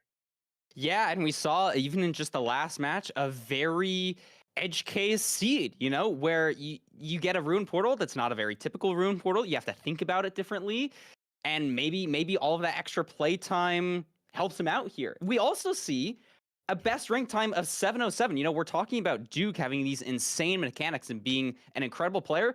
Mongi just has the faster completion though. Yeah, that is absolutely insane. And I think of something like, the last seed we just played between like Loki and Hax. I think like Mungi in that situation would, because of how many ranked games they've played and because of how familiar they are with so many things, that's something that they might be a little bit more comfortable with. Like when you get these like really awkward seeds, like how do I do that when you've played 2,000 ranked games? Again, that's 2,000 ranked games just this season alone. Like that is unreal. I remember for people who were here last weekend, we had the video that showed like Mungi put in just an ungodly amount of hours into rank this season in a playoff. So just that could be something that really helps turn the tide in Mungi's favor. I would be really curious as well, like the win-loss on the certain seed types. And we're going to see here the win-loss percentages. I mean, Dougal's is just a work of art. Like it is just absolutely ridiculous. But I mean, here's something that's really interesting. And I think this plays to maybe a potential consistency thing. I'll tell you the thing that stands out to me the most is Dougal's win rate on Ruin Portal is 76%. But it is 13 seconds slower than Mungi's time. So like what's going on down there? Like what do you think that is? I don't really know. I feel like we've seen this on a lot of the matchups where Ruin Portal is just so different, like it's the only one that Mungi is faster on. Yeah, it is the only one that Mungi's faster on. I mean, don't get us wrong. Like he's kind of close on Village, and again, that's something where Dougal's win rate is so high, though it's just kind of unreal. I mean, Mungi's win rate is basically 20% lower on nearly everything. But again, when Mungi has played as much as he has, like the win rates are going to be a little bit more skewed downward. But I mean, Dougal still played 400, 500, 600 games, something like that. So it's not like it's nothing. But something, especially last season, where the seed distribution wasn't 20% on all the types. So Ruin Portal, I believe, was only like 5%. So Dougal probably only played like 20 to 30 games of Ruin Portal compared to Mungi playing like over 100. So that could be something. And having even a faster average when you've played more on that seed type is really impressive, I think. No, those are all fantastic points, especially because Mungi has just played so many other seeds. It's easy to look at the win percentages and immediately think, okay, Dougal has way higher win percentages on almost everything, almost an 80% win rate on Village. But, you got to take into fact that these stats, they don't paint the whole picture. And at the end of the day, there's only a couple Minecraft seeds you need to win to move on to Grand Finals. Absolutely, and we're going to see the seed pick ban. Wow, very surprising. I was not expecting to see a buried treasure ban from Mungi. I guess it makes a little bit of sense. Dougal also banning Desert Temple, even though he had close to a minute faster average on Desert Temple, I believe. So, very interesting. Dougal also picking Ruin Portal. Anything out of these three things, the Ruin Portal pick, the bans that kind of stands out to you right off the gate? No, I think you did a pretty good job recapping it. I like the Ruin Portal pick. I think it's a fast seed. He's confident in being fast. He's well known for it. I'm just excited to get into the gameplay. I'm very excited as well. I think like the buried treasure ban from Mungi, that could potentially be. I mean, I know Mungi does play a lot of RSG as well, so that is a little bit. I would say out of all of this, that's probably the thing that surprises me the most. I was probably expecting like a shipwreck ban, maybe. So we're gonna see that actually in the pool, and I feel like that's just like a more awkward buried treasure. Maybe you want something that has like a little bit more weirdness compared to something that is super linear against a player like Dougal. So that could be the thought process, but we're going to have to see. We're hopping into the first game. Ruined Portal, seed type. We'll see what type of Ruined Portal we get. We've seen a crazy one already today. What's it going to be? This looks like just immediate obby, normal completion. We'll probably be having an iron pick here as well. Yeah, a lot of good stuff in this Ruined Portal to start off. Yeah, it'll be very exciting. I like to see in the chat that not only are they saying good luck to each other, they're just saying good morning. You know, Good It makes morning. it feel a little bit more casual, even though Yeah. this could be the most important ranked match that they play. You know, one of these players is going home here. Yeah, I mean, absolutely. But I mean, listen, it's actually an interesting point. We actually haven't brought up the time. I mean, for Dugile, it's not even 9:30 in the morning. I don't know what Dugile's sleep schedule is. And for Mungie, it's what in Australia, like 5 a.m.-ish?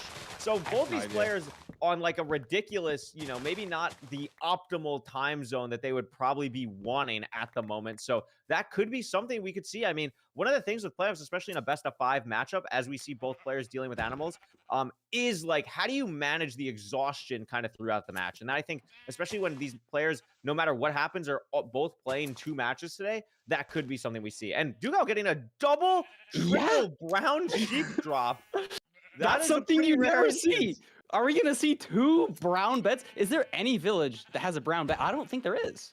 I don't think so either. I think you're 4 right. beds already on Dugal's screen. I mean, Before that is entering the Nether without a village. They're entering at the same time too, so very interesting stuff. Like I would not have expected that to come into play. I mean, I think it's just obviously good for Dugile. I mean, you could see Monkey probably didn't even think about like going for the brown sheep. Usually it's just better to like, okay, I'm gonna have white beds, whatever. But could be something where if this is like a double, triple stables or even like a housing and you just don't get like as many gold blocks or something, like, I mean, that could matter for Zero. It could be a 4-bed versus 6-bed scenario now. Yeah, I mean, we've seen in just the match before this, we had an 11 pearl seed, you know, so I wouldn't be surprised if we're running low on resources here. You know, in treasure, you could get rolled a little bit. It looks like Monji was struggling a bit with the train.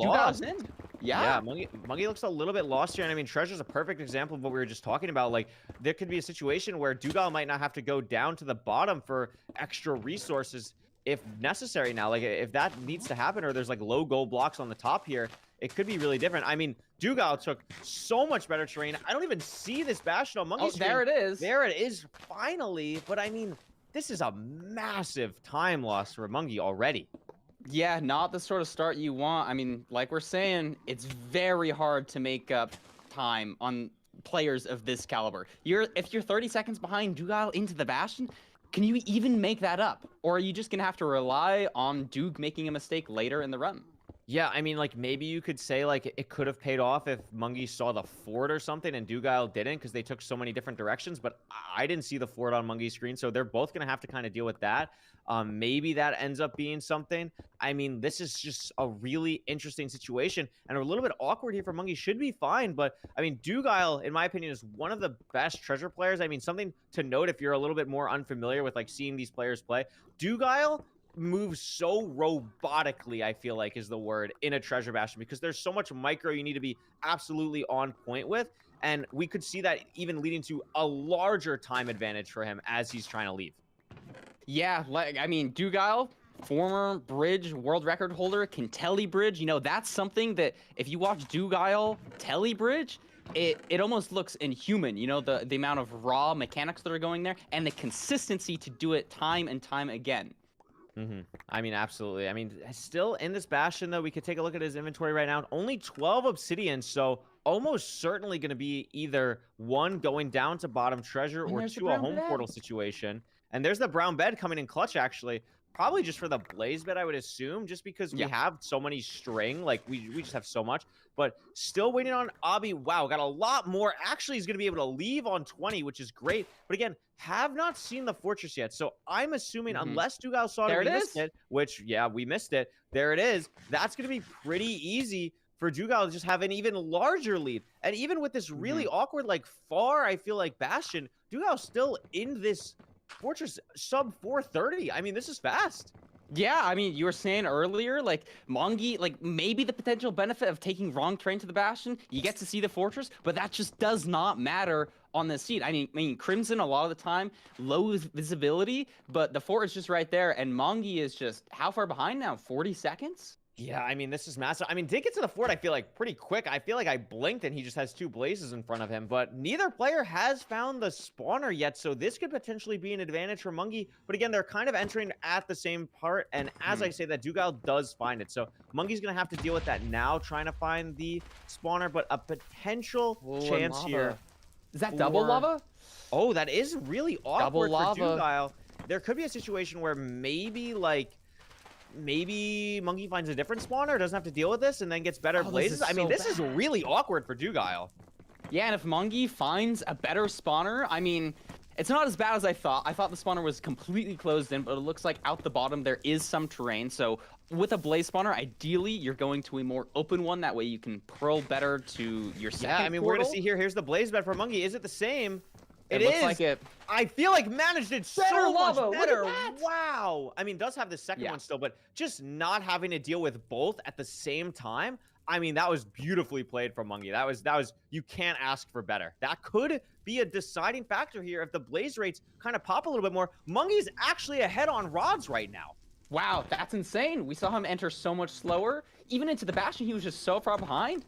Incredible that, I mean, it looks like Duke's getting some rods here. I think he's a cycle ahead, but Mongi's got another cycle.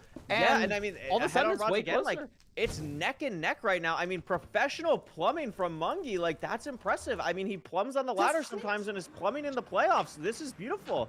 Dugile is out though, and we're gonna have to see here if it actually ends up being something that keeps them close. We're gonna see here. There's Dugile's first eye, and it is a far stronghold, so we'll see terrain nav here really matter. Yeah, Mongi having 9 beds, even if it's not zeroable, you can still ground zero. I mean, what, Duke needs 3 more rods, and then he's just out. Mongi has 6, though, so it's... Even Yeah, though I think- Duke is in the nether, I think it's this is so it though. close. He's out. Duke's out. The 3 rods from 3 straight blazes, and is gonna be leaving. I mean, the dolphin for Monkey. Oh my god, doesn't end up Dolphin. mattering. That was That close. was close. That was really close. But I mean, again, this Bastion's far. They're gonna have the same terrain. It doesn't look like there's a lot of opportunity for like taking different terrain here for Monkey to catch up. I mean, Dugal, I feel like just found whatever was perfect. Yeah, Mongi looks like he's taking the same terrain. I don't think there's a ton of time you can make up here. Maybe you're a bit more aggressive with the pearls. I don't think either player has gold picks, so there's not going to be a difference there. I think Yeah, Duke is and- just going to maintain this lead into the stronghold. And both players, it's not like Monkey maybe can avoid a hunger reset or something. Both players completely out of food. I mean, this is a far stronghold. Again, Monkey has this innate nature to just randomly make up time. And like, I don't know how Monkey just made up like insane time on Dugal, but somehow did, and is digging down. He's about a 10 block netherite lead right now.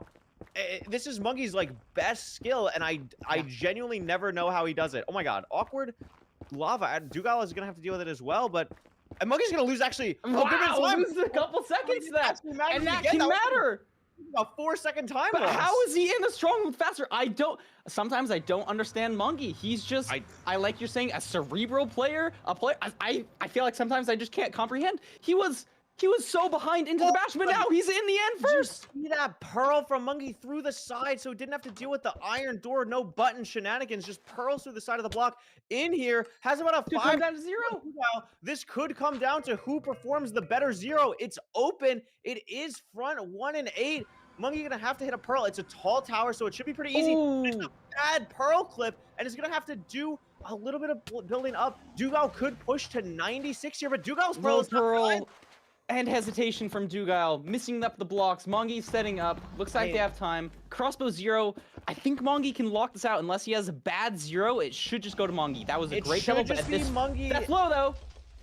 It is low, but Monkey's gonna finish it off and is not gonna get hit by the dragon. What a phenomenal comeback from Monkey here to tie or to take the first game in this year. I mean, that was back and forth throughout. That was unreal.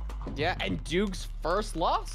Mongi starting out on top. I don't know how he made up so much time getting to the stronghold. There's no difference in the I have no idea. Did he make up time It with was- Bastion? What, That's 2? Like, 30 seconds saved. I mean, okay, I shouldn't say 30 seconds because like Monkey did have strays, so it's not just from like raw fortress to found stronghold. Like Monkey That's a good did have point. more strays than Dugile, and obviously like handled the lava so much better. But the finding stronghold split is roughly even, and Dugile was even still heading to coordinates before Monkey, and then just somehow like I mean the terrain was open. Like the terrain was open. It wasn't like anything was out of the ordinary. We had to make like a weird turn. Like I have no idea how Dugile left open terrain early and lost like 15 seconds. I have no idea. have no idea either. But I love to see these kind of matches. I mean, look at the entered end split. 3 seconds of difference, 3 seconds. and that matters. You could take it 3 really seconds from matters. anywhere in the seed, and You that's know what's the about? difference. You know what's about 3 seconds too? If Dougal had a better Pearl and was able to get to 96, that's about 3 seconds. Oh. But Dougal's Pearl was so low on the tower. It was like 82, similar to Monkey's, and they had to both go to the 92 setup. But I mean, obviously, we know Dougal could have very easily, with a better Pearl, like getting to 96 is not a problem. It's just the Pearls from both players were not great, but I mean, able to both obviously hit 92, but that would have been the opening at the end for Dougal to still have a way to take this victory. But no, we're going to go to Mungie for the first game. Unbelievable. Yeah, we'll see if Mungie can take another victory. We'll see if Duke takes one back. This is a great match. Great start to the match. Yeah, I mean, I love when you see the red and the green switch back and forth. I mean, that's what you love to see, right? Just a real back and forth game. You know, I think too, like Mungie saved probably like a second or two in the stronghold, like purling through the door was just a beautiful, beautiful heads up play. And also just really being really aggressive on the actual nav. Because I mean, again, like Dougal probably made up, I would say, like a second and a half on just putting up putting in eyes in the portal faster, because Dougal does like a crazy fast, like Loki does this too, where it's just like the immediately insane spin. And Mungie does it a little bit more consistently. And it's just like all these tiny things like really matter when we're talking about 2 seconds, 3 seconds. It's crazy. Yeah, fantastic points. And it looks like we're going to see our next Ooh. pick, Village from Dougal. Village from Dougal, leaving Shipwreck on the board. A little bit more consistent, a little bit. I mean, well, again, we kind of say that, but we've seen, I mean, if it's like it could be a Spruce Village or a Snow Village, and then, you know, we don't have this consistent food or whatever. So Dougal could be picking this in the sense of like, you know, I want to have something where I have this linear, a lot of food, have this in the bag, and it just could be something completely opposite where it's a little bit more awkward. So we'll have to see obviously what type of village when we get to that point. But again, if you're Mungie, you have to be feeling pretty good that you take the first game against Dougal on Dougal's seed pick. You have to be feeling pretty good. 100%, especially because like it can only go to 5 matches, and so like there's not a ton of variants you can have, like we were talking about in the previous commentating. There's only been 2 upsets coming down from a 2-0, so like starting off with a lead is huge. Starting and it off looks with like a lead we're is spawning in. huge. Is it going to be a desert village? It is a Just a desert village, hidden? and it's awkward. Like, look at this blacksmith just in the dark oak. So really awkward seed. I don't know. I mean, I guess you always just have to grab 2 logs before you go to the blacksmith, but like kind of like the idea of grabbing the chest maybe beforehand, because you know, like obviously you have trees right nearby. Oh my goodness. That is just 11 obby. So And it looks I mean, like that's crazy. But I guess this means there's no iron in this one. Does that mean there's going to be iron guaranteed in another blacksmith? No, that means they're just going to, because the golem is the guaranteed iron source. Oh, because it's a 10 obby seed.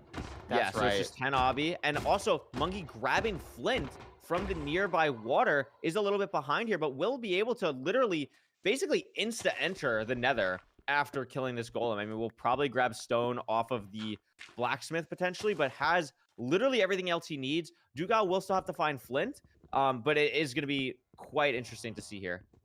Should be a very quick enter. There's not a ton of routing difference you can have, especially when things are so close. Like, it's not a desert temple or desert seed that's far away from trees. The trees are in the village, so they're just going to be able to grab their wood here. Maybe a difference in how much wood they grab. I know Duke is a big fan of getting at least 16 for a full stack of planks. Not sure if Mongi does the same. Maybe you can take up time there.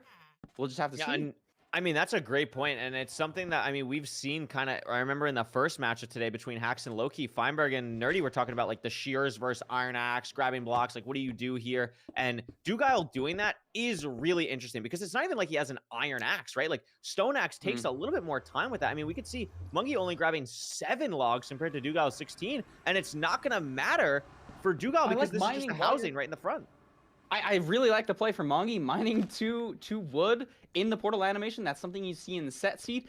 I don't know how Juke is just in faster with more resources. He has more wood, more bread, and is just starting the Bastion route, doing top down. You know, that's usually what you want to do on these seeds. It's very risky to play Manhunt. Gets 7 obby from here. Well, look at this. 10 more. Look at the 11 manhunt that obby? Mungi's doing. Mungi is doing this manhunt here. Also grabbed a gold block from the top to kind of have the gold to play with in this manhunt. And this could be something where if this obby chest on the bottom like really pops off, this could be a massive difference between the two runners. And we're just like, everything's so different. We could see even too, like Mungi playing for a potential lava housing, which like, I mean, it's a ranked playoff seed. Like, I doubt it's going to be lava housing. Most players are not thinking about that at all. And it's just, it shows kind of Mungi's ability through playing 2,000 games to really think about everything and really kind of almost know exactly what he should be doing. Yeah, it's a very smart play. You only need to mine one piece of stone on your way up to the gold to guarantee like not having to deal with lava or your pigs burning. It's just a really smart heads up play. But Dugile just is raw ahead here, has mined all the gold. Yeah. Mongi's still mining a bit. And this could be really bad for Mongi. I think Mongi saves a little bit of time getting to pigs faster, but Duke has got 11 obby from the top chest. So it's almost guaranteed 20 obby, whereas Mongi, I don't know, it has one piece of obby, so Yeah, if this and bottom chest doesn't pop, it he has to doesn't. go to the We just top. saw Dugile open it. It has no obby. Wow. It just has iron. So Mungi is going to have to go out the top at some point. I mean, unless this manhunt chest that he never checked has like 4 billion obsidian, but I don't think that's going to be the case. It's not. 4 billion. So he's going to have to go up top here. I mean, Grabs another look at that chest! unless he gets 4 billion in the other Insane! outer chest. And then we're fine. And then we don't have to go to the top. Again, heads up plays from Mungi to keep him in it, even if Dugile's ahead by a little bit. It's still like anyone's game. It's not that out of control yet. Yeah, Mongi has this ability to just make up time magically, and maybe he does that. There was a little bit of hesitation from Duke, deciding whether to pearl faster or not. Maybe Mongi's more on it with his pearls, makes up a bit of time. Duke still hasn't seen the fortress, and this is looking pretty bad. Is that the fortress, actually?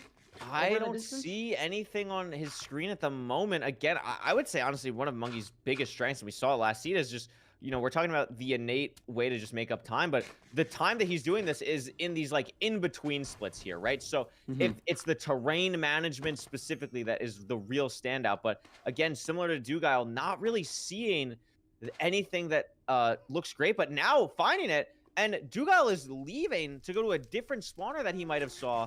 Or is this the same spawner that Mungi's at now? So they're at the same spawner. Yeah. I mean, Dugile Duke might has have hit hit another one. one. Yeah. I think he might have hit it. I don't know what the decision there, though, is. I didn't see it and correctly. Mungi's now Maybe hitting a didn't? stray and going to the other spawner. So they're going to They've play swapped. different spawners here. They swapped the spawners. I mean, this is potentially far enough away. Like, it's what, like 100-ish blocks maybe? Where they could be getting different strongholds, different terrain, different, you know, maybe someone gets like a worse spawn to measure eyes. Maybe it's over ocean versus not. Like that all comes into play now with them playing different spawners. I'm surprised both of them did it. It's not like the spawners are a pearl throw away that you could pearl hang while you're killing the blazes. You know, you have to invest a good 10 seconds to get to the other spawner, and lots of time you want to spend that getting your blaze bed down sooner. I mean, we see that Doog has done a little bit more pre-crafting. He's got the iron axe. Mongi only on stone, but I think they're on pretty similar rod counts, I would imagine. Doog on 4. Yeah, I think Duke is a Mungi on little, 3. yeah, Mungi on 3, so it's less than I thought, actually. So Mungi is still keeping himself in the game, but again, I think the Iron Axe might help a lot. Dugile already obviously has his portal built, not over ocean or anything, but has the Acacia Tree, should still be fine. He is... Beautiful eye Yeah, measurement. really good. You could see, like, this is such a micro thing, but was really taking time, really quick pauses between changing where was measuring the eye because he knew he had less time from having to build up more. Mungi, Yeah. 5 rods going now. We'll see if this terrain is anything crazy different. It should be fine for both, unless it goes in this mountain. It doesn't. Clean eye throws for both. Yeah, and maybe there's a bit of difference here. Is Mongi in a forest? I mean, Dude got a couple more pieces of wood to craft 3 more beds, which I thought was interesting. Maybe he used up more wood than he thought he had, but I believe he has 9 beds now. Mongi also pre-crafted, though, not sure how many. And this is where Mongi made up time on the last seed. Will he make up the time again, getting to the stronghold? Yeah, and looks and like look his at the pearls can be direction. better. It's the pearl. They're going to the same stronghold, but Mungi's just raw closer and has like a better angle again, leaving. So he's going to be really close. You can see on the top left of Mungi's screen, 6 blocks away is just here for Mungi. Wow. He's going to be building a portal any second. Dugile, I think, will be building off of this close nearby as well. But again, Mungi going to be entering the stronghold first. This is so incredible close, though. gameplay. How do like that? That's insane. Is Duke gonna get some PTSD from Mongi always making up time getting to the stronghold? Is he gonna enter end first again? Is there a spike here? Not seeing a crazy spike. Duke doing a lot more zooming. I know he's a big fan of the zooming macro, trying to get his angle down a little bit better.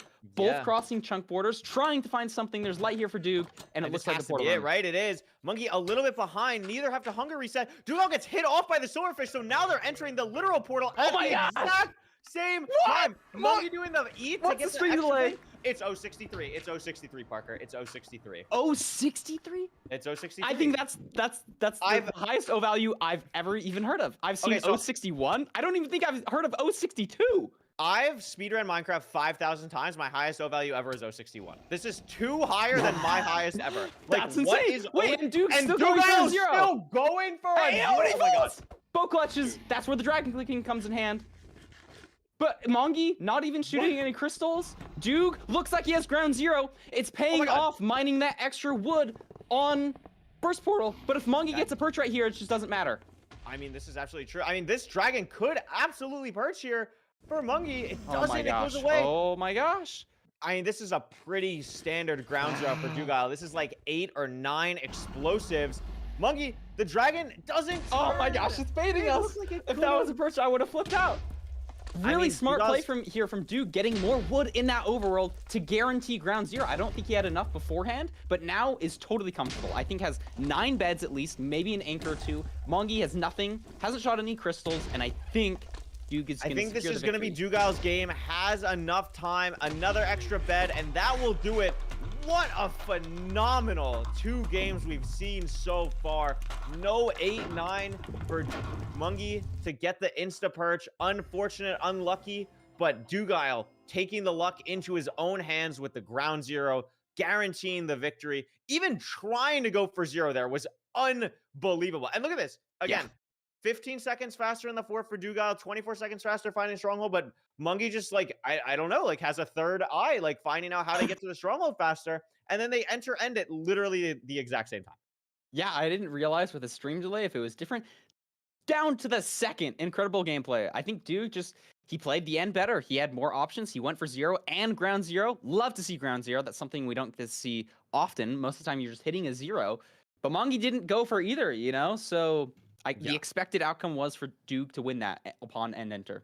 Absolutely. 100%. Like we cannot overstate, like going for ground zero is just a great heads up play there for Dugal. And you make a great point. Like that wood really ends up coming into making a difference here between these two runners. But I mean, what a set so far, 1-1, and both have been absolute nail biters. I mean, the story of the game so far is just how if Mungi is able to take the lead or have like even to just be entering the fort at the same time, does that become something where Mungi's just going to still make up 20 seconds and then have an extra time? And then maybe if something like that happens on this last seed, maybe Mungi does get the perch in time. I mean, it's crazy the closest we've seen so far in this series. Yeah, great point. I'm very curious to see if the pattern continues, if he makes up time getting to the stronghold.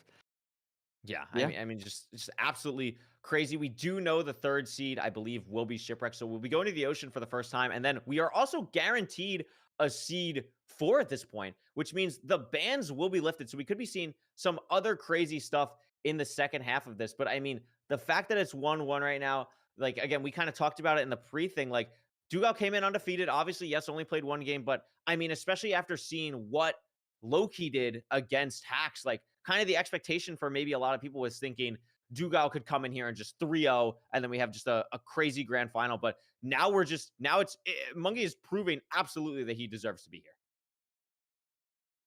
He's got Really, the aura. He's got the 1-1, you know, no 3-0 for Duke. He's putting up a crazy fight. We'll see who comes out on top. They're going to have to verse Loki, though, who is a very scary opponent. Has 3-0'd Hacks. Hacking noises. He 3-0'd that guy. Not just anybody.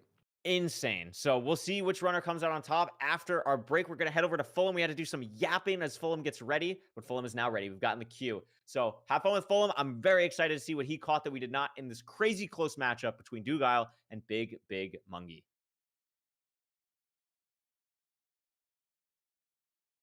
Okay, awesome. I think they've sent me over to the main broadcast. Hello, it is Dugile versus Mungi. It is 1 seed apiece. What a beautiful few speedruns that we have seen so far. Let's take you guys back all the way to seed number 1. Let's take you guys back to seed number 1, and let's talk about this occurrence right here. Triple shear on the white sheep. Kills the sheep. We see 2 brown sheep ahead. This is probably why Dugile's gone for this, because the chance of you ripping a 1 and a 1 is going to be 1 in 9, which is, you know, worth going for. 8 out of 9 times, you're going to have at least 1 bed. At least 1 bed. However, in this situation, let's describe exactly what happens. There's a 3 from the first one. Repops it. There's another 3. Didn't even go for the second brown sheep. That is beautiful. And then we see he goes for the white sheep, gets it again, and hits the 3 one more time. Now, as far as I know, wool is a 1 in 3 for it to drop 1, 2, or 3 wool when sheared. Each of these have a 1/3 chance. Meaning, I think Dugile has the 1 in 81 or roughly 1.2% to get 4 beds from those 4 sheep. Which, in my opinion, is pretty fortunate. As far as I know, sheep shearing is standardized. Mungi, on the other hand, did not decide to go for any sheep shears in the overworld, which was pretty interesting.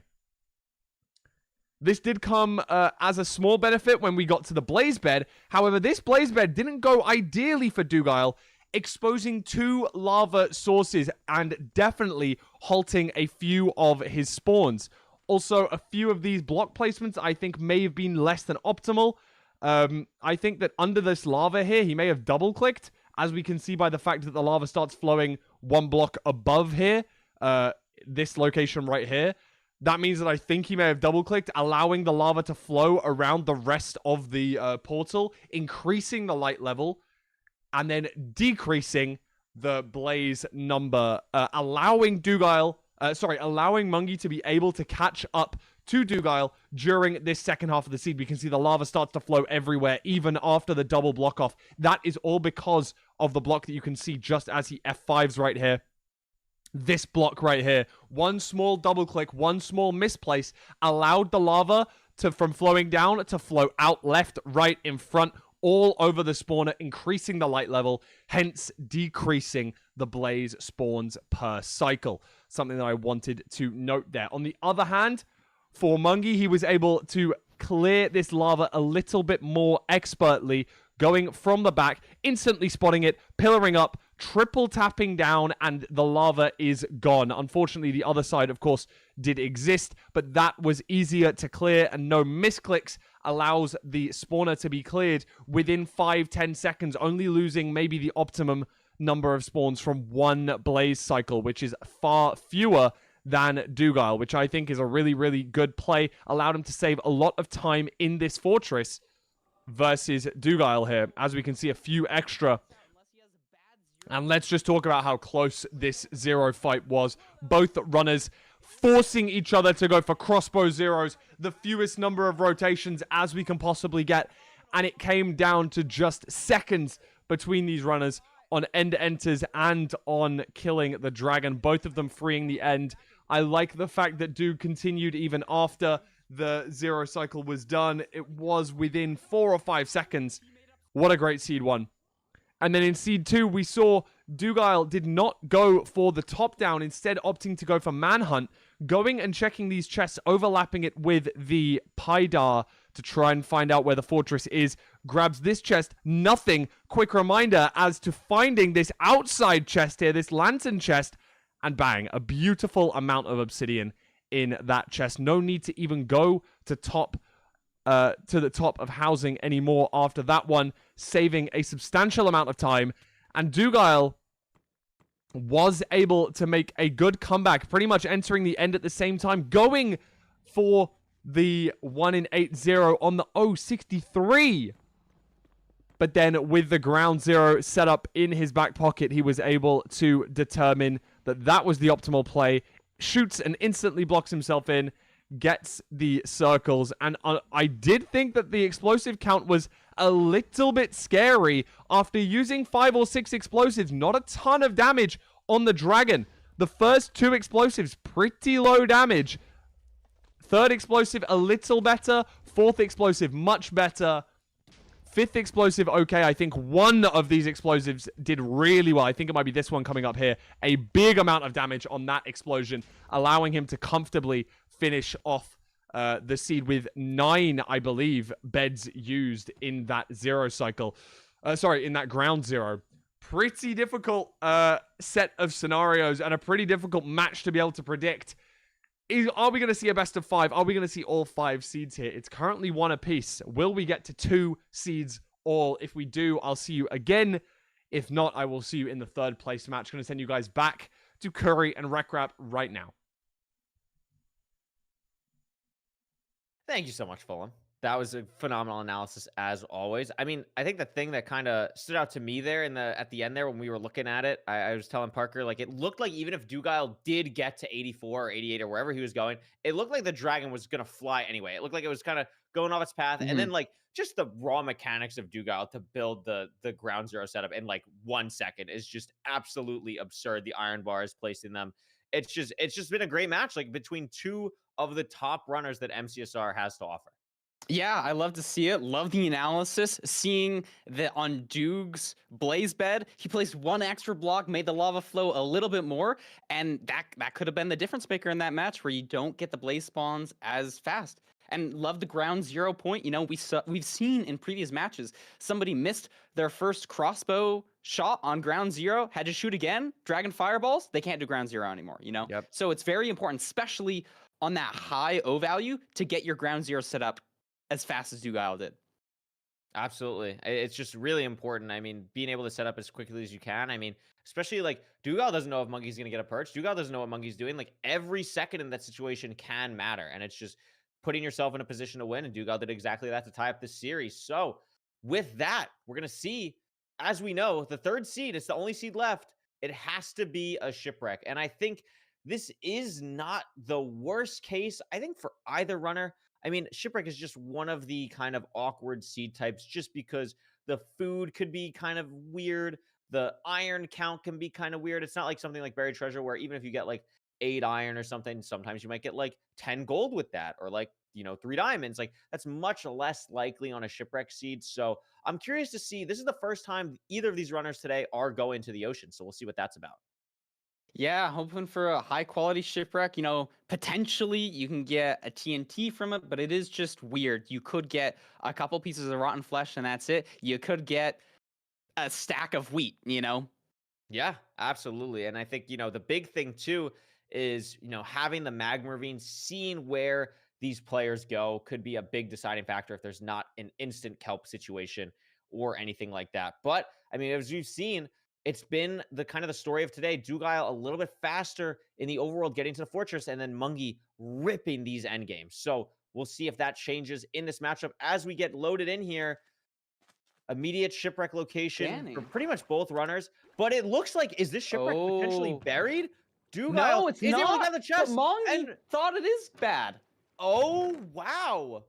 And Holy I mean, carrots! 28 carrots! Yo, they're chilling on food here. Okay, yeah, I don't think we're going to have to worry about food on this seed. I think food's going to be fine. But, I mean, Mungi has to know, right? Like, yeah, like, as soon as Dugile got acquire hardware, Mungi had to know, like, okay, like, this is kind of, never mind. It's totally chill. It's a good Shipwreck. So, definitely going to lose a little bit of time here. Of course, not too much, thankfully. It's not like Dugile got, like, a TNT or something and gets, like, way more value. Like, still has to mine the 2 logs that Mungi mined, but I mean, this is just a little bit awkward. It might be something that also kind of throws you off your game a little bit right in the beginning. But we're going to have shears for both players. I don't see an immediate kind of kelp for either runner. So probably just going to head the direction of the Shipwreck. And again, maybe this brown sheep pops off again for Dugile. Are we going to get it? Maybe like crazy sheep? Maybe. It looks like holy water too. But yeah. That would be a little quirky. I don't think either player is going to be crafting golden carrots on the island. They could, but Mongi just is behind now, having to swim down after grabbing the 2 wood. And here's the ravine. So Dugile just Instantly gets it. played Yeah. it well, and he's just going to be in 10, 20 seconds before Mungi, it seems. Yeah, I mean, this is a pretty substantial time gap. I mean, Mungi's still gonna have to grab all this flint that Dugal mined nearly 20, and assuming Dugal doesn't mess up this portal, this is gonna be a big lead against Big Mungi, and yeah, that's gonna be a sub 140 enter for Dugal, and Mungi still not even in the ravine yet. Yeah, Dugal scanning, gets a pretty good scan there. There's a ruin portal, so maybe there's a decision here where Mongi doesn't want to go for this ruin portal because he's behind. But if there was a looting sword in it, it would have been so bad. And Dugal mining 3 more gold blocks. It looks Yeah, I mean, I think this is just like correct, right? Like you have to kind of think. I mean, is potentially decided.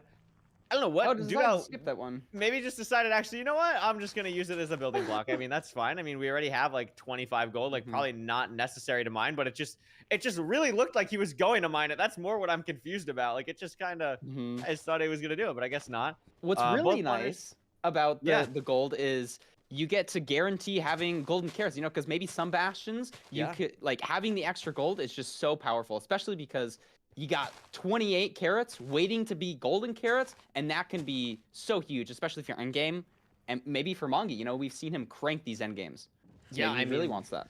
We're gonna see here. Like, I mean, these players are gonna have like 15 golden carrots, if not more, because it is a bridge bastion. Dugal has taken some really great terrain to get here. Mungi taking similar terrain, but again, is just like a little bit behind. Actually, I think took much better terrain, finding this like ravine opening here, and I think is made up, I would say, at least 5 or close to 10 seconds maybe on Dugal. I mean, getting to the chalice as Dugal's finished mining it, so still definitely behind, but if he could just keep making up a little bit of time, each little split, like we could be in a similar situation to the last 2 seeds. Yeah, and we're going to see Duke play Jason route. I know he's been practicing this one a lot in particular. Once it's a new-ish route. I remember watching his stream, he was like, I just need to crank these Jason routes. Look at the mechanics. He knows exactly where he's placing every block. Yeah, that was just a literally textbook Jason. Makes it look so easy. We'll see if Mungi's going to do the same thing. Funky Kong. Goes for right side. Funky Kong here. We're going to see what we have. I mean, I think this route will be fine. But again, the problem comparing these 2 routes is that Jason just takes so much less time to set up comparatively to what Mungi is doing. And that's just going to be able to allow Dugal to get all the trades so much faster. Yeah, and I think with Jason, you also get a handful of more pigs potentially because you turn it to hard mode. You can get those dropping from the ceiling as well as just all of the normal pigs that you would get from doing right side DK. Yeah, absolutely. I mean, we're going to see anything special in this double chest. Dugal, maybe not even, or in the single, maybe not even needing it. Just going to lower, is going to check. Another gold block, but I mean, should just get everything else from trades. The Pearl Hang already. We're going to have golden carrots. Everything's looking pretty good here for both runners, but I mean, again, I'm struggling to see where right now Mungi can make up the time, but I've struggled to see that on both of these seeds, and then he's found a way to do it. So I'm definitely not going to count him out yet. Knows where the Pearl Hang is necessary to go. Looking thin, wide macroing, I should say, to try and find it, but not seeing anything. And Dugal should just be leaving here, and that's a great point. No Pearl Hang from Mungi. Yeah, I haven't seen the fortress yet. Duke looks to have had a nice pearl. He has 10 golden carrots. You can really just whip stuff. You know, if you're using more than 10 golden carrots in a seed, usually a problem. So he's thrown out all of his other food, it looks like, and he's just now in the fortress while Mungi is at the bottom of a lava lake. Yeah, not a great pearl from Mungi. I mean, I don't know what is going to really happen here. Dugal's already in the good part of the fort. Like, this magic that Mungi's had potentially these other 2 times. I mean, at the fort now and throwing good pearls, but again, Dugal's already at the spawner. Gets to the spawner at about 5:14, so we'll see what time maybe Mungi gets to the spawner. Not taking the exact terrain that Dugal took, like mining through, going around the side here. I think potentially sees the spawner, but has so many skeletons and gets to the spawner about almost exactly 15 seconds behind Dugal. So that's the pace right now. Dugal's about 15 seconds ahead. But getting this Blaze Blade off for Mungi, I think maybe got it off a little bit faster, handling the situation well, but if this is just a linear seed, it's going to be tough. Yeah, I mean, I feel like the biggest potential for difference here now would be Stronghold. That's typically where there's a lot of variation. But again, I kind of want to see that Magic Mungi come out and just make up time getting to the Stronghold. He needs that in this seed.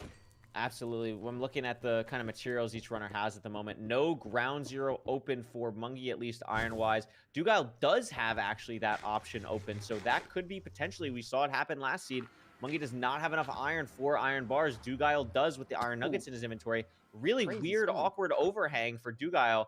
Ends up, is that going to get clipped? It is. Wait, can you It's get a it off, though? really awkward measure. No. Is going to Has have throw to get 3 another eyes. one. And That is Mungie might have a different unfortunate. spawn. No? Yeah, Wait, it is a completely maybe? different spawn. Yeah. Yeah, and that matters. That could really matter. You know, maybe you have to kill an extra couple of blades. You might have to wait an entire extra cycle. You got to think about picking up the eyes. How many do you need? A lot of decisions to be made here. And Mungie is back in the nether. Yeah, Mungie just I made up also- so much time there. You know, and he was only behind by 15 seconds. Made up Now maybe it's- 5 now it's- seconds. I mean, 10 Dugile seconds is there. out though. Mungie needs one more rod, gets it. I loved the aggressive pearl play from Mungie there. I would love if he put a shovel in his inventory. I don't understand the non-shovel thing. I still don't get it. He's gonna hit a piglin on the way to second portal chords. I mean, Hopefully it but Dugile's doesn't just, matter. like, Just so far here. away. Yeah, it should just Yeah. not matter. I mean, always awkward. We have food. Not it's kinda pre-crafted fine. though. Mungie's pre-crafted and has gold picks. Yeah, I mean, Are they there were- different? Are they going to different chords? Where are they? I guess think Duke these is are pretty some high. Maybe really digging down awkward onto lava? terrain. Yeah, they are at the same coordinates. It's 90, -244. Dugile is basically there. Gonna have to mine about 10 blocks to the left. But Mungie again, they're gonna He's build making portal up. Is he making up at time? nearly the exact same time. Mungie actually building up to potentially because he has to mine like another couple blocks Wow. to get in. And having Dugile to mine in. the quartz from Duke slows him down just a little bit to where Mungie, I think it's made up time. Just not Made as up much as the time? other seeds, but has made No. up time. Definitely not as much. I mean, I think honestly had a potential to make up even more time on Dugile here, but no great spike. Dugile committing to something early, even without the great spike. A lot of zooming going on from both runners, but neither getting anything they love on their pie chart, and that's going to require a little bit more RNG in this nav and potentially just knowing a little bit more of the basics here, remembering what is kind of more likely to potentially happen in a stronghold. I see a lot of wormholing from Mungie going kind of awkward directions. Dugile in the staircase that Mungie was just at. But again, no spikes for either runner. And we've been in the struggle for almost 30 seconds. I mean, we've seen some skeletons, we've seen some mobs in there. For those of you who don't know, those can really mess up readings trying to find the portal room. Looks like Mungie's at a place where Dugile has been before. Oh, finally gets a good spike.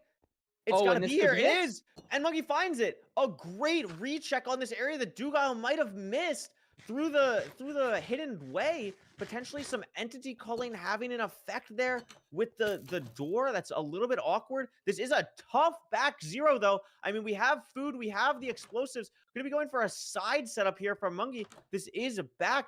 It's back 100 going for the normal 90 setup here. So fly potential is real, but if the dragon doesn't fly here, this is Mungie's game to lose. Great beds. But Duke is in the portal room, but it just probably Oh doesn't my god, matter. did Mungie, it fly? Oh It my gosh, flew? what? Are we joking? and I think you can push to 95 here. So if Duke pushes to 95, I think my God. I think he wins. He has the food. It's buried. It'd be hard to push to 95, but if anybody can do it, it's Dugile. Eating a golden apple on the way to the setup. Purling, pushing to is? 95. There, setup, done, makes it with so Wow. much time to spare. With so much time, and again, this dragon just won't fly now. Wow. And we know Dugile has so many explosives because he had enough for ground zero. So Dugile should just be completely fine here.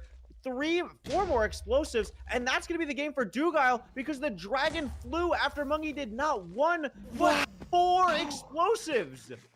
That was an insane ending. Just when you thought Mongi had it secured, the dragon flies. If it doesn't fly there, Mongi just wins. Easily. I mean, that is a rare situation for rank for the dragon to fly there. And for people that don't know why it flew there, it's because the spot that the dragon decided it was done circling its node was in between the space of the 2 explosives that Mungie did, the 2 cycles of explosives. That is an unreal area of distance. That is so minuscule. I mean, a 35-second lead entering the end. That is a absolute dagger in the heart for Mungie to end that seed. Yeah, most of the time when you're going for double beds, you lower the dragon just a little bit more. You're going for more, maybe you're going for more aggressive damage. Lots of the time that's good. You know, you're timing it well. But in this case, if you get the dragon just that tiny bit lower, it'll fly and your zero is over. And that's what happened here. Dugile taking the seed, pushing a higher Y value.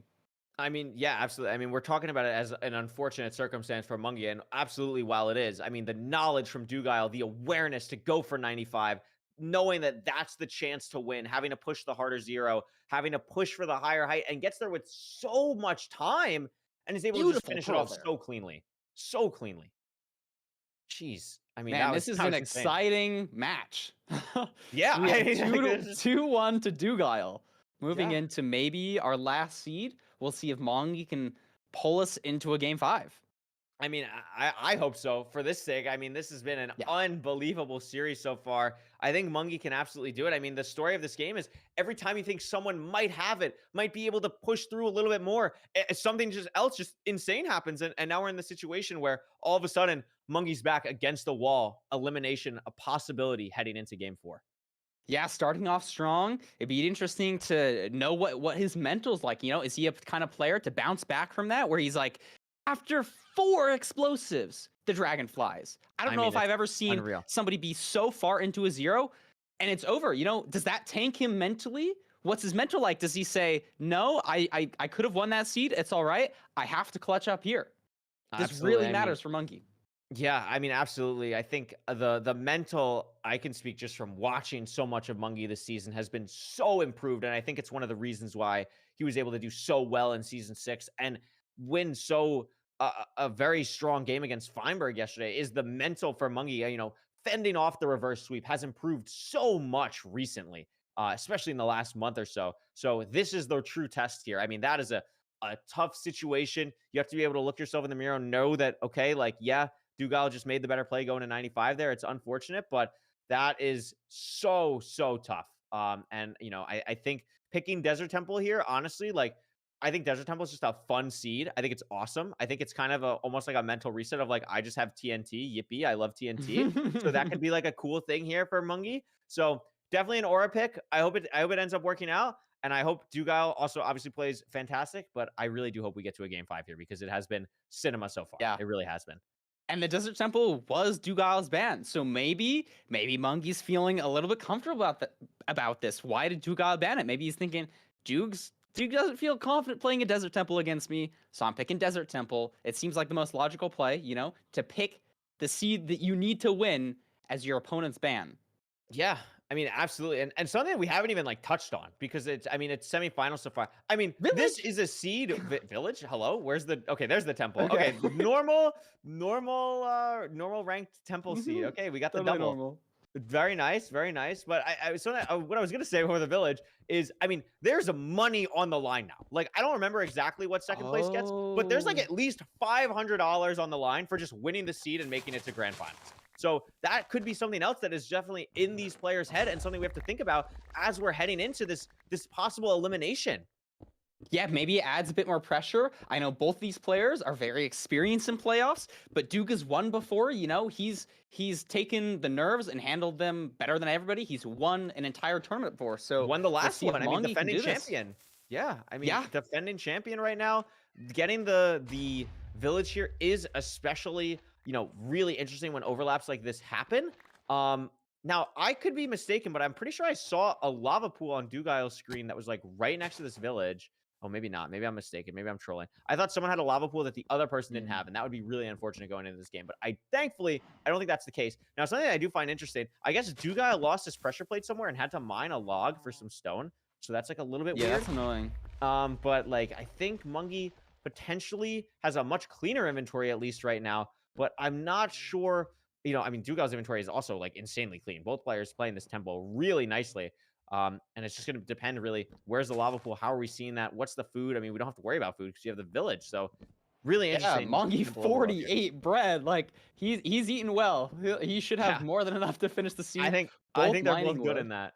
Yeah, Yeah. absolutely. So, I mean, I haven't seen the lava pool yet. Maybe it's over I here for haven't either. Dugile. Potentially also trying to just grab Flint. Doesn't have Flint yet, so still has to get that. Mungi already has all that organized and is looking for the lava pool and Yeah. does, I believe, see it looks with like the it. stone in the distance. So that is going to be it. But again, Dugile having to grind out all this Flint where I believe Mungi just blew it up. So Yeah, I Mungi's mean, the he first. gets to overlap it while he's on his way to the lava pool, so it's not as bad as he thought. And the way that he did mine it, he was almost sprinting while mining it. And that just goes to show, like, if you have good mechanics, you can go a little bit faster. You know, if that was me mining the gravel Yeah. on the way to the portal, I would have been way slower. I mean, But he Mongi's makes just that. in That's a faster and great there's point. faster. That's like a real, like, Dugal made that look really easy. It is not that easy as how he made it look. It's not that easy at all. This is a treasure. So again, we could have some weird treasure stuff. I think this is something that could potentially favor Mungie because of just having more experience with the ranked filter, having more experience of playing treasures, trying to figure out where the fortress is, could be something that's a little bit more beneficial here. And also coming in with the time advantage is big. I mean, this is a sizable gap. I would say at least 15 seconds or so for Mungie here. I mean, we think mining the second goal block up top here, 252. We'll see what that is for Dugal, but I mean, that's at least it's about 10 seconds. Yeah, it's about 10 seconds between the two runners right now.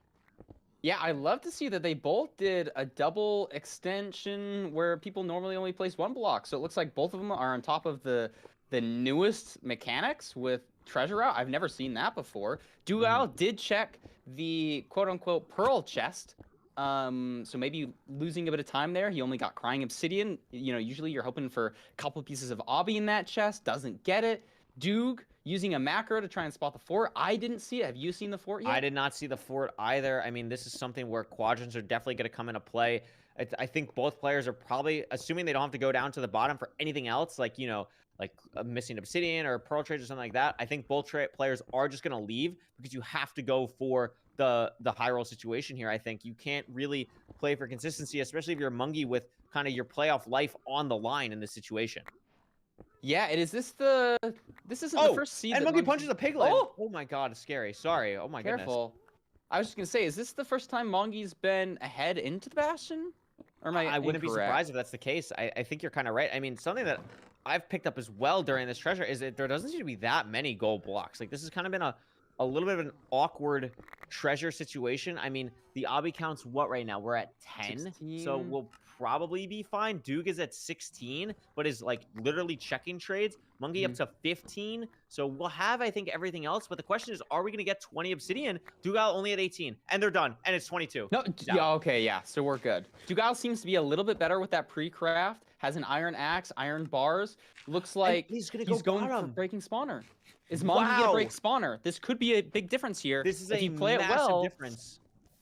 If you play it well, it's maybe only minus 10 or 20 seconds, but Mungie not even checking, just sending a direction. So this could be a huge decision maker. Duke is going to know exactly where to go. And Mungie is just guessing. I think both players are making the right play in their circumstances. And Mungie finds it, so it pays off for Mungie. But I think they both had to do what they did, right? Dugal just doesn't see it, so wants to make the safer play, is ahead. It makes sense to guarantee it. Mungie is behind, playoff life on the line. You gotta make up time anywhere you can, and it pays off massively. And Dugal's pearls here onto the fort, honestly, are not that great. It still doesn't have the spawner yet, as Mungie has like 4 rods. Yeah, it's not looking great for him. I think it was a great play by Mungie, you know. Makes sense for both players. Like you said, Duke's ahead. Maybe he can spare that time, doing an extra pre-crap, breaking spawner. Mungie needs this win.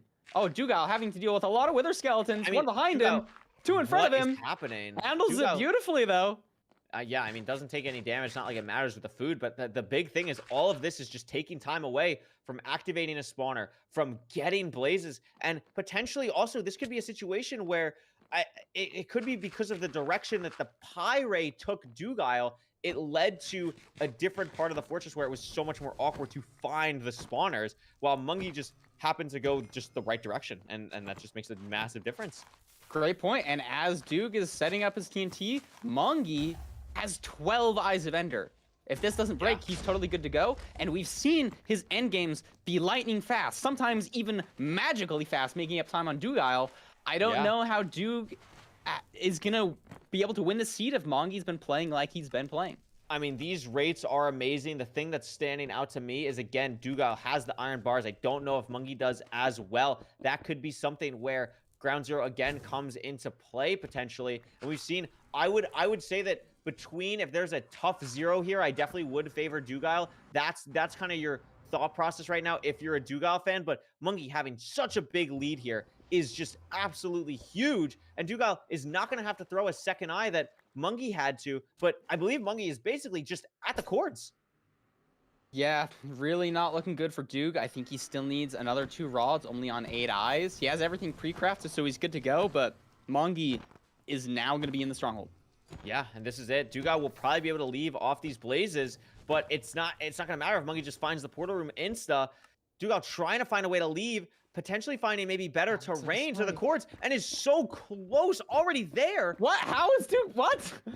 Yo, Duke is only a magic this time. 700 Just different block blind, spawners? But Monkey's in the portal room. It was different spawners. If Monkey hits this 0 and the dragon doesn't fly, it's open. This could be going to game 5. Monkey does have ground 0 as well. It's Tall a tall tower, though. Is that 100? And I don't love the pearl. 97? It's 94. 94. This should be Oh. still hittable at 95. Or at 99, excuse me. And this should be game. If the dragon flies at 99, I'm filing a lawsuit on Monkey's behalf. But it should be good here. Dugal is in the end, though. If Monkey 0 isn't like super clean, Dugal could 2+2 maybe. But it would be like unreal. And I think that will just do it. Free the end for Monkey. We are going to a game 5. Wow. I mean, he could still get the 2+2 off. Maybe this is a 2+2. No, not quite a 2+2. So close. Mongi doing a crouch little dance, little victory dance. You know, he's tied it up to 2-2, and we're going into a game 5 with 2 of the best ranked players of all time.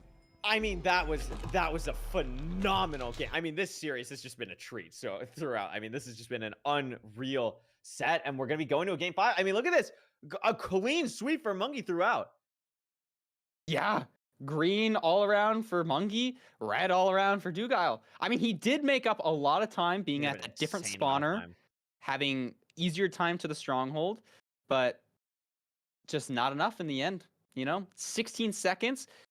Very hard, if not impossible, to make up 16 seconds if both people complete a 0.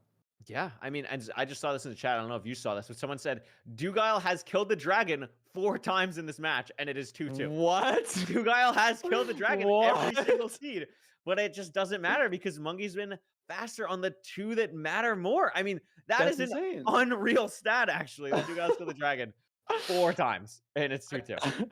I mean, that's what we like to see. That's what we come here to watch. We don't want to watch one person beat the other super easily. We want to see these close matches.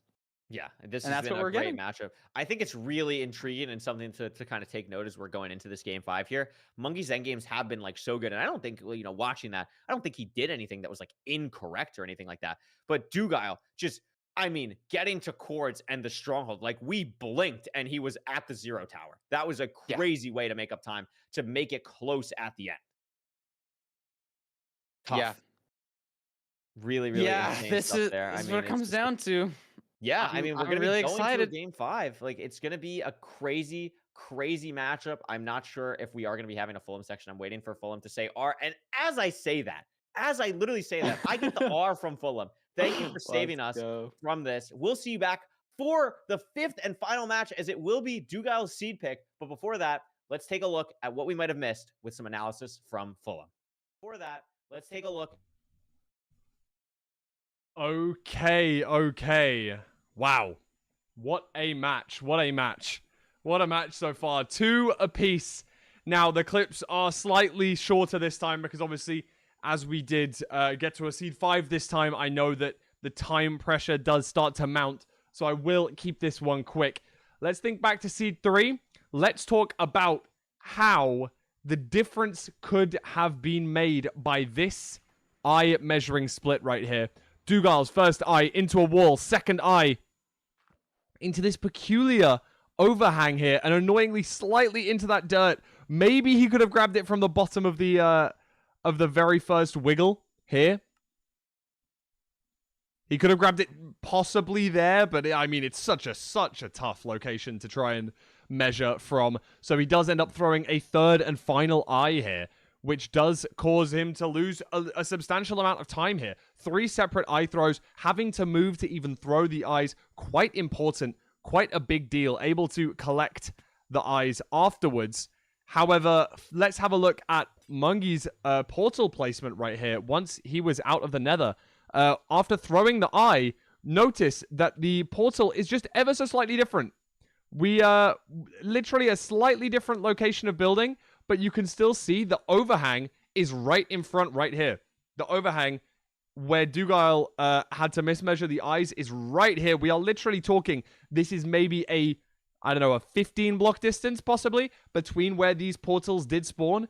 But by throwing the eye here, we had it go into the side of the cliff, into this overhang, and then a third eye go here. However, for Mungi, he was able to throw the eye from where his portal lined up with, and it didn't have to interact with this overhang whatsoever. Not at all.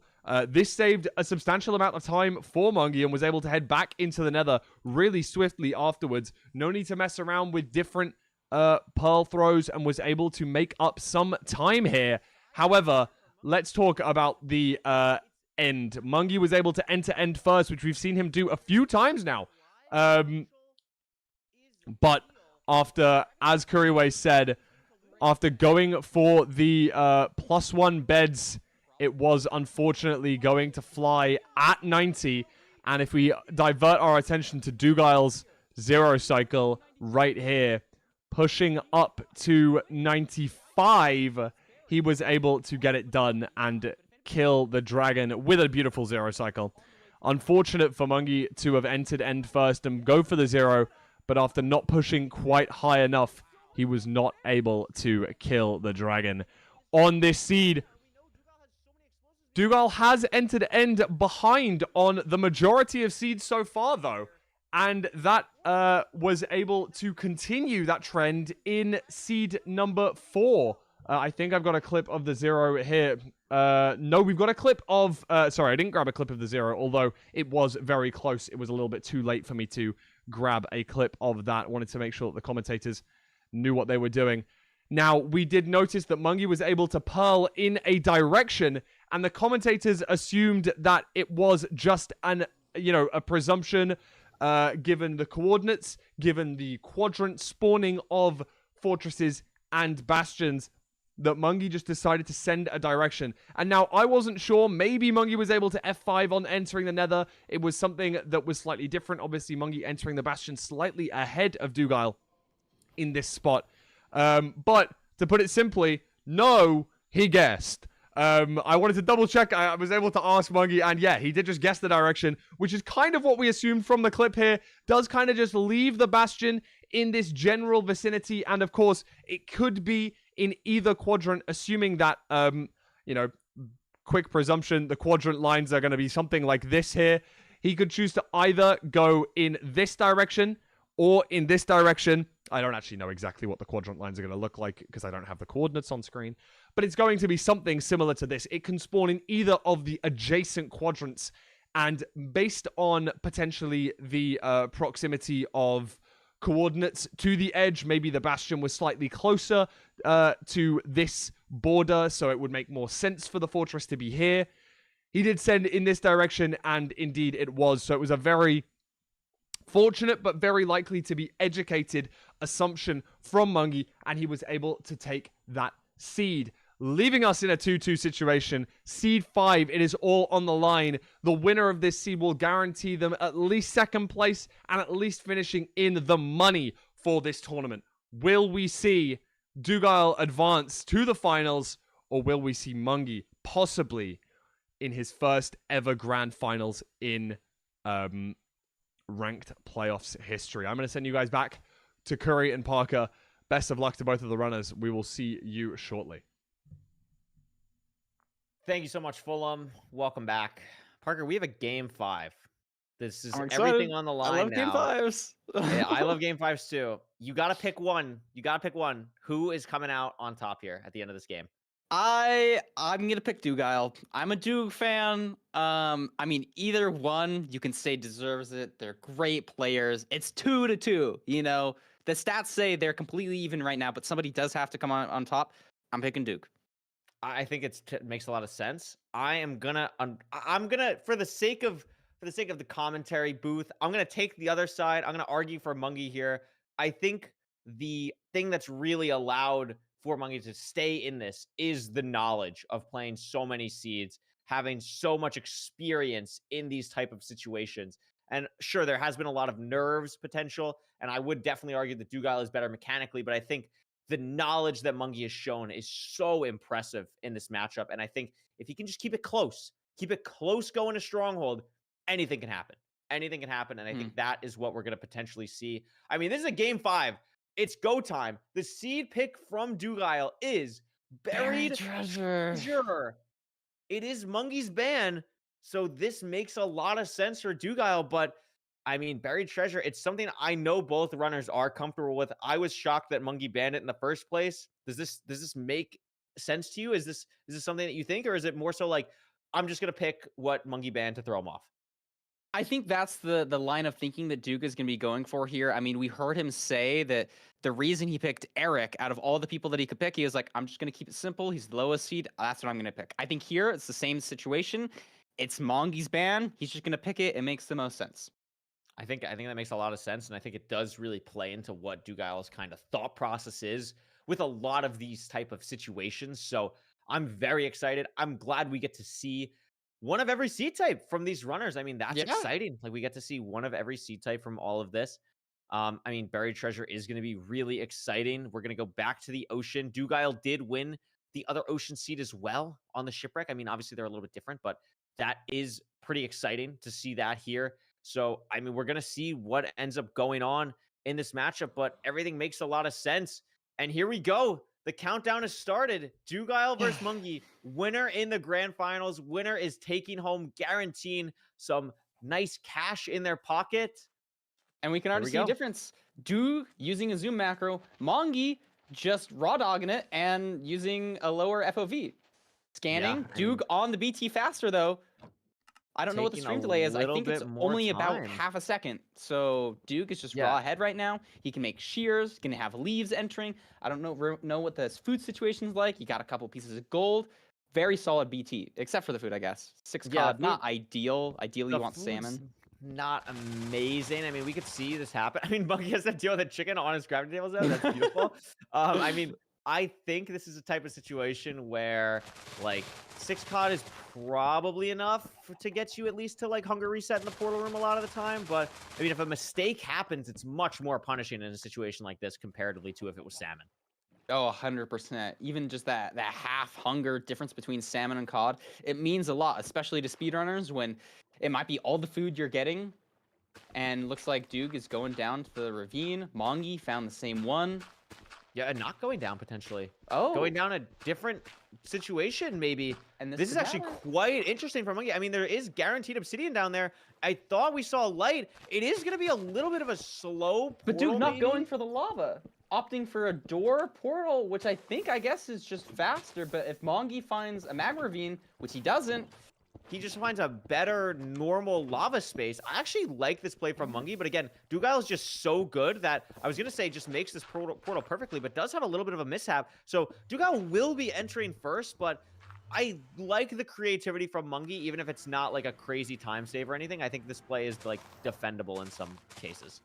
Yeah, I agree. And it looks like we got another treasure bastion. This time we can see the fortress though, so Duke's not going to be having to break the spawner, you know, and that was a big difference between the two play styles. I think that's a good way to cap how these two players play. You know, Mungie, a lot more decision-based. He's confident in sending a quadrant. Duke likes the consistency, likes breaking spawner. But on here, it might favor Duke. You know, you can see the fortress already. You know where you're going. Yeah, I mean, this is a pretty nuts matchup so far, both in the treasure, on the bridge for Mungie. Dugal already getting set up at the top, very cleanly, well played. So again, we talked about it in the overworld, but watch the food. Dugal took very little damage here. Mungie trying really hard to not take damage, right-clicking the piglets, which is something you honestly pretty rarely see in a treasure. Does get hit once and has to throw a lot of gold, so is going to be a little bit lower here. But, I mean, very close so far. Yeah, it looks like they have a lot of pigs. Maybe, is this Crimson? Do they have extra pigs? Or, I don't know. Yeah, I guess it is Crimson. Maybe getting a spare stray or two. Mongie mining some gold blocks. Yeah, I mean, but loses like a second or two to like the leaf kind of pushing the gold block, has to jump down.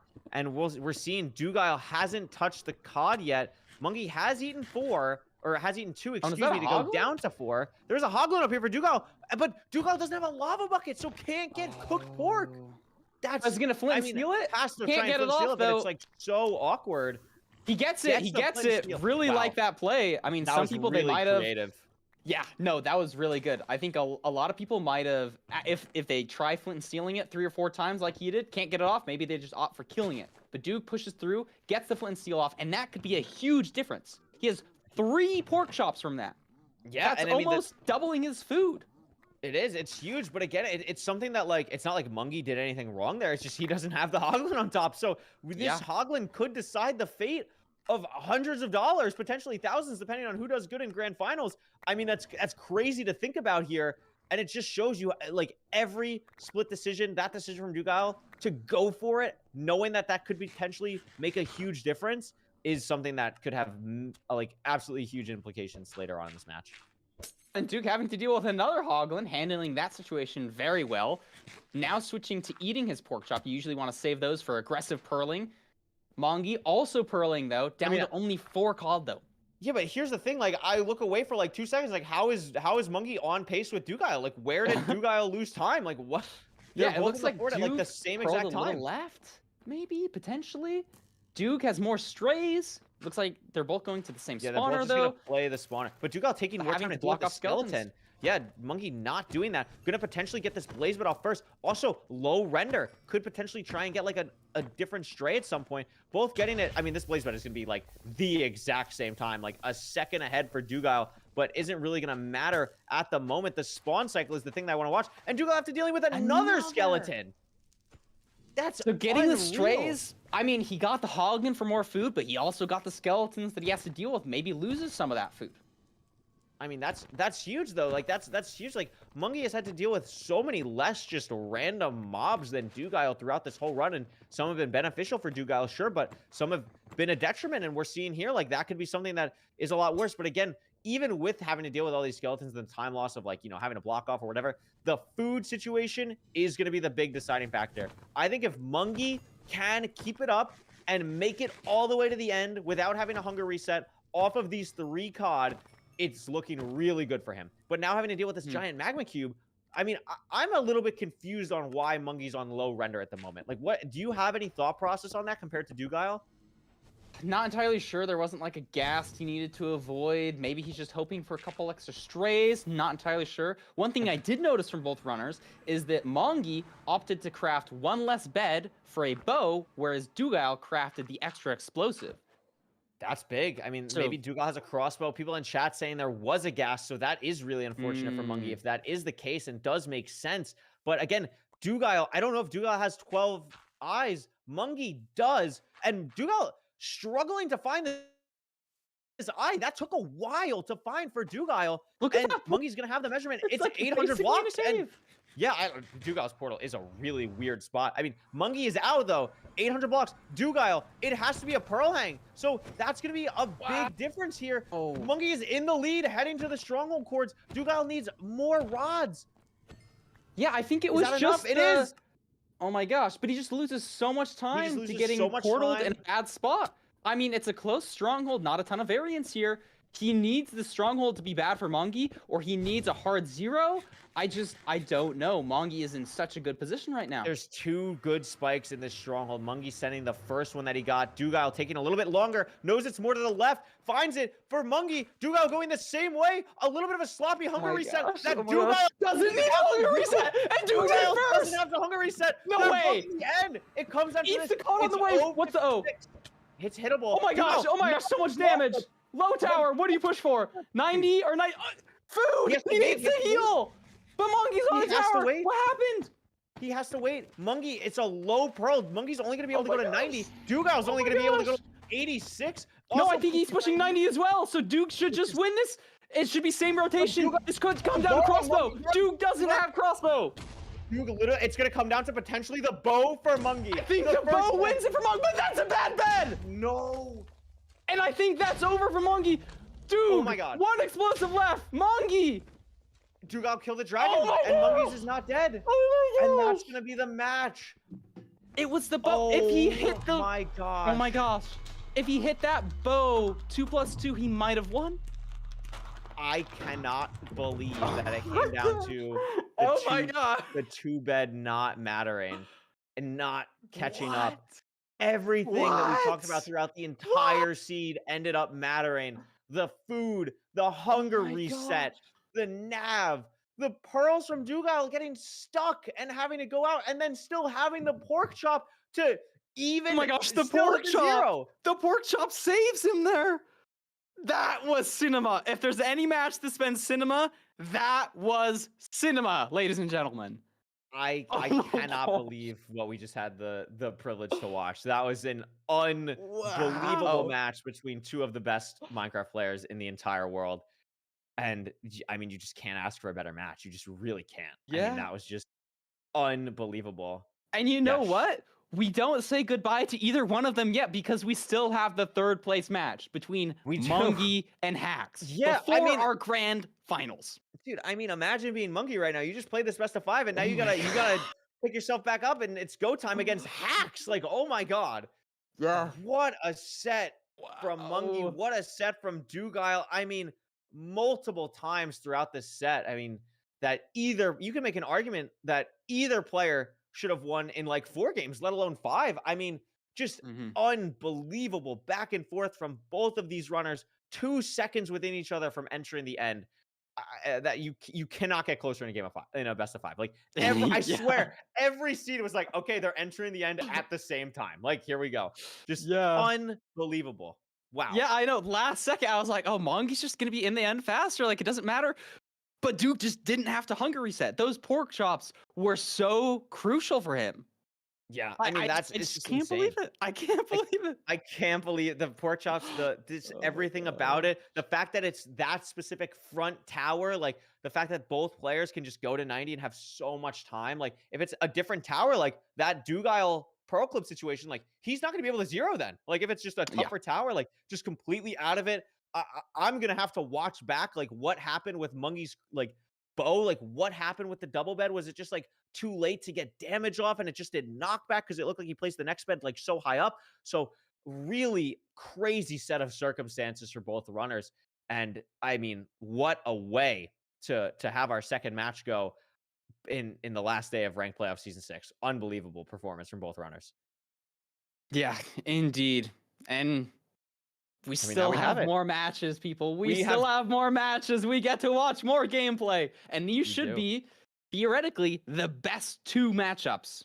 Yeah, I mean, Of the we tournament. have grand finals after the third place match that will be up next. We'll have Mungie and Hacks up next first in that third place match. Very excited to see what's going on there. I mean, okay, so question for you. I mean, Mhm. first, you have such a great mental. So that's like, you. knowing that is a different kind of thing. But like, in this third, like, would you rather be Hacks? Like, you got 3-0'd by Loki. You got absolutely, like, you know, did not win a set. Yeah.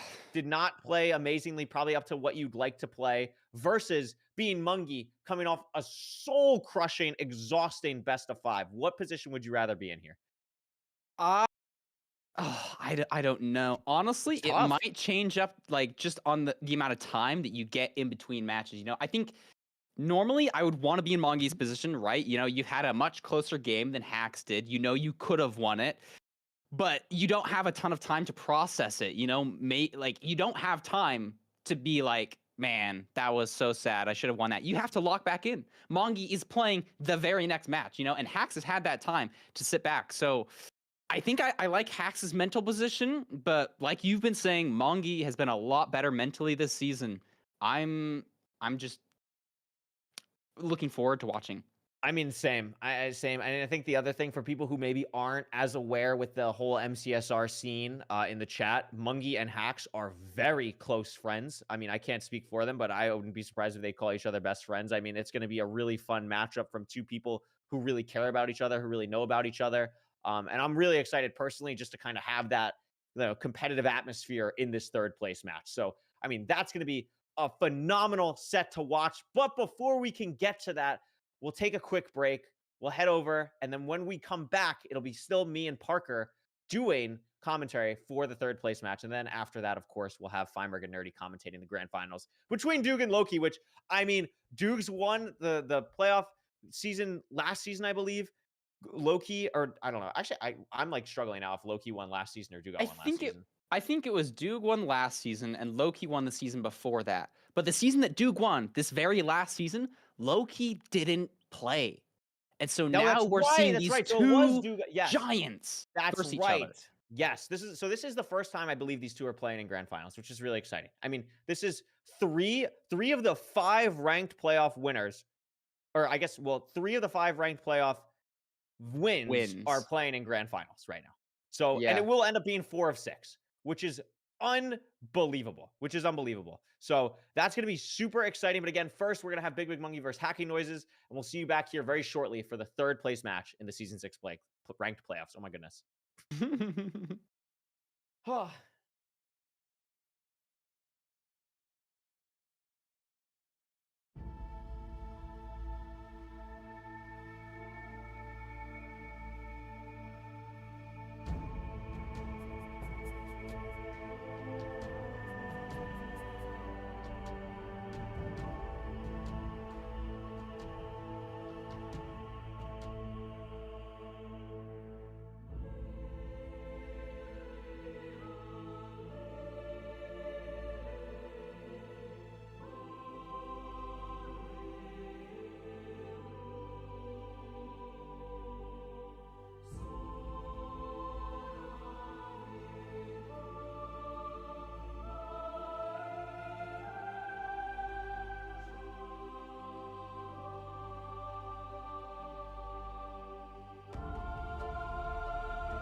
Welcome back to the MCSR Ranked Playoff Season 6 Finale Day. Parker, what would you say to someone who just tuned in now and is like, oh my God, I just got off of work. You know, I'm excited would to check say- in, see what's going on for the third place match. What's going on? I would say get your popcorn. This is the best ranked season we've had, in my opinion. The players are only getting better. You know, ranked hasn't been out for that long. People are still developing strats. This is the best gameplay we've ever seen. Just coming off of probably the closest matchup we've had ever in playoffs. Came down to the 0 on the last seed, and we have 2 matches left. We have the grand finals between Dugal and Loki, something people have been waiting for so long. But before that, a matchup between Hacks and Big Mongi. Big Mungie and Hacks. It's a big, exciting day. I mean, like, I think there's so much that we could talk about for this matchup, but I think I mean, first off, we were talking about it with Oliver during the break and everything. Like, we genuinely, like, thinking the stats and, like, going back in our head, we're pretty sure this was the closest match ever that just happened. Like, literally, like, we literally think it's the closest match that's ever happened. So that's super exciting. And I think I really want to frame this, like, matchup here as, like, a real showcase between not only 2 awesome personalities in MCSR Ranked. I mean, both of these people, prominent streamers in the community right now, go live around the same time slot in the morning for the US. And just 2 really good friends going up against each other. And I think that dynamic always in a matchup like this can be really exciting to watch, knowing that neither person wants to hold back, but they also want to see the other person do well. Yeah, I think that just speaks to speedrunning in general. You know, you'll spend time with your friends developing strats and learning together, but it is a competition, and I think there's a lot to be said for friendly competition between friends and putting in work. I think it'll be great. I think it's going to be great as well. I'm really excited to get into this matchup here, see what's going on. We have our first card for Hacks. I mean, we've seen this. We probably don't need to have a crazy amount of time on any of these. But, of course, the thing that is different between these is the win-loss versus the opponent. And Hacks is 43-22 versus Big Mungie. Is that not unreal? Like, that seems insane. Yeah. That seems insane. No, that's a lot. So, like, if you're a betting man, you're probably betting on Hacks, but 22 wins is still 22 wins. Yeah, and I mean, okay, so, like, let's do some math. I know, like, warning math, but like, Hacks has played about 620 games this season and has played Mungie 65 games. So, and this isn't including, like, I'm sure they've probably drawn at some point. So we're not even including, like, a draw or whatever. That is true. Over 10% of Hacks' games in season 6 were against Mungie. That's unreal. And a 6 again, this is Mungie just took Dugal to game 5, and Hacks wins 67% of the time basically against Mungie. Like, that's unreal.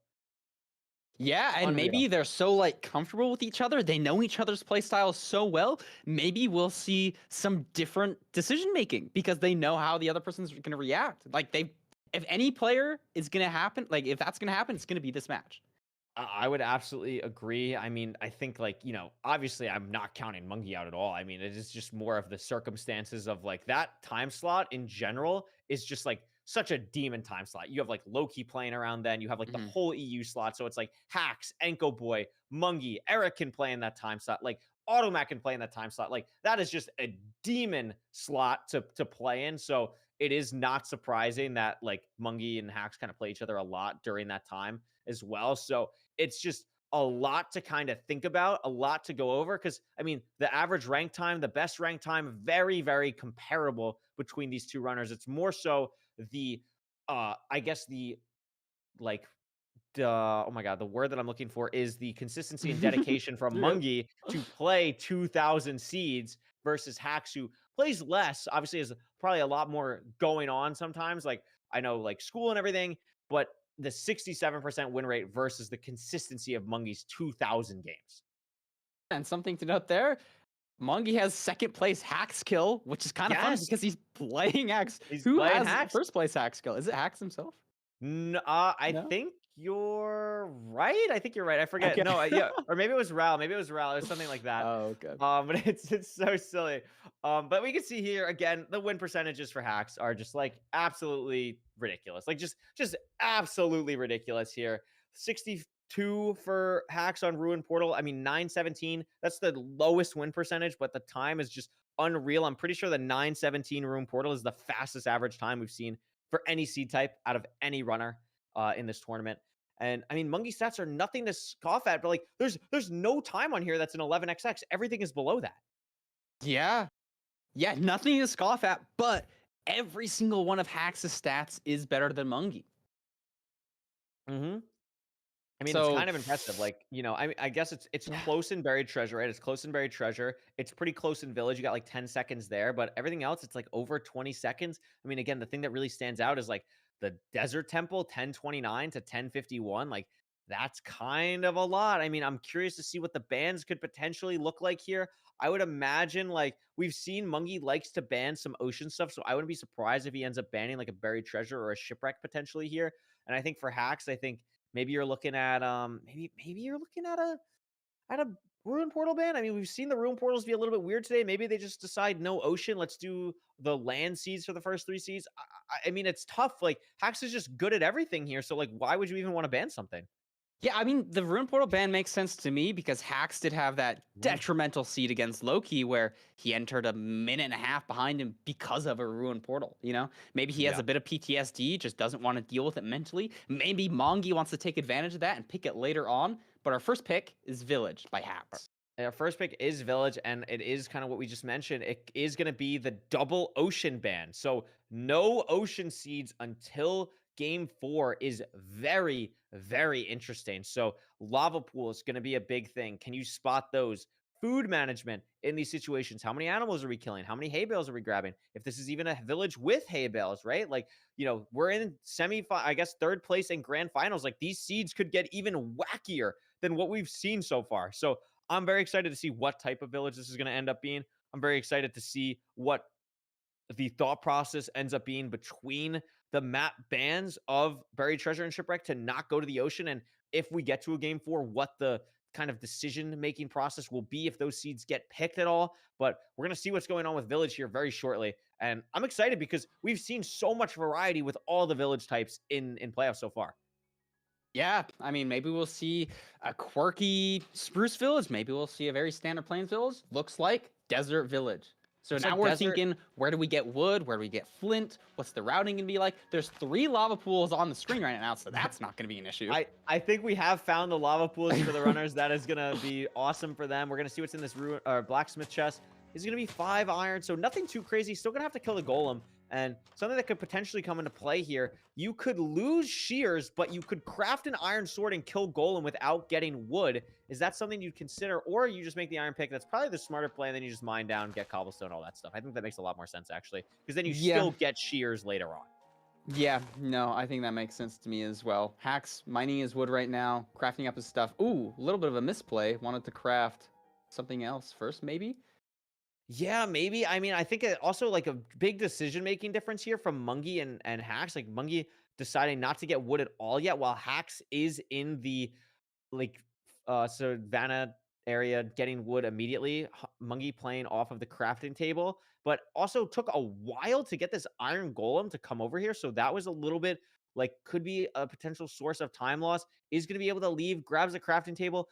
I think Mungie is routing this better than Hax, but maybe Hax, I see some fire on his screen. Maybe he can get to a different lava pool that ends up being a little bit more linear, potentially after killing this golem, if that's Yeah. necessary.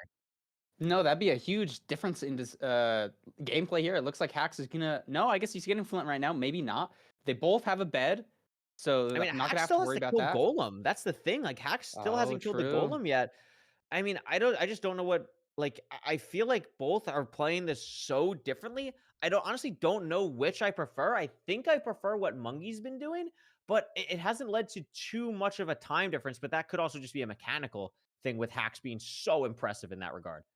And it looks like Hax is gonna go for this lava pool over here. Wow. Just because maybe the water was on the way.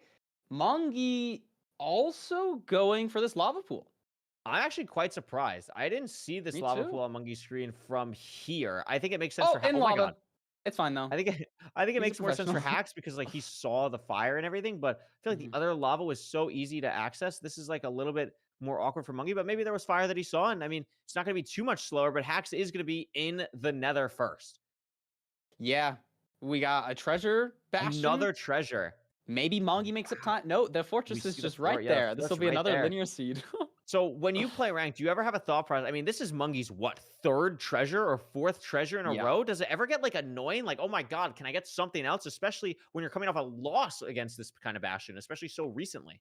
I mean, I think it could definitely be a thing, especially if you like associate that treasure with losing. You get in your head mentally like treasure equals I lose.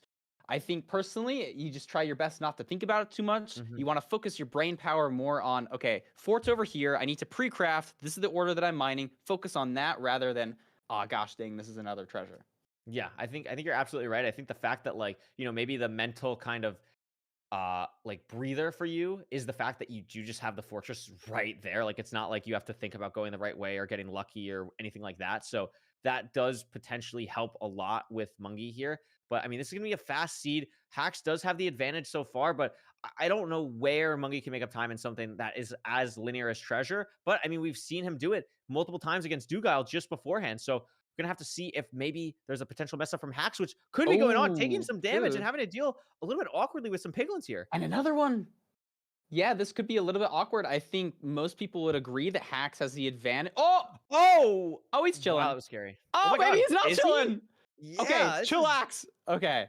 I mean, maybe that's where Mongi makes up time, I think a lot of people would say Hax has the better mechanics, he's going to make up time there. But we saw Mongi make up time on Dugile, who is arguably one of the best mechanics out there. So I like to see Hax crafting here. We got the Iron Sword. Love that new tech recently.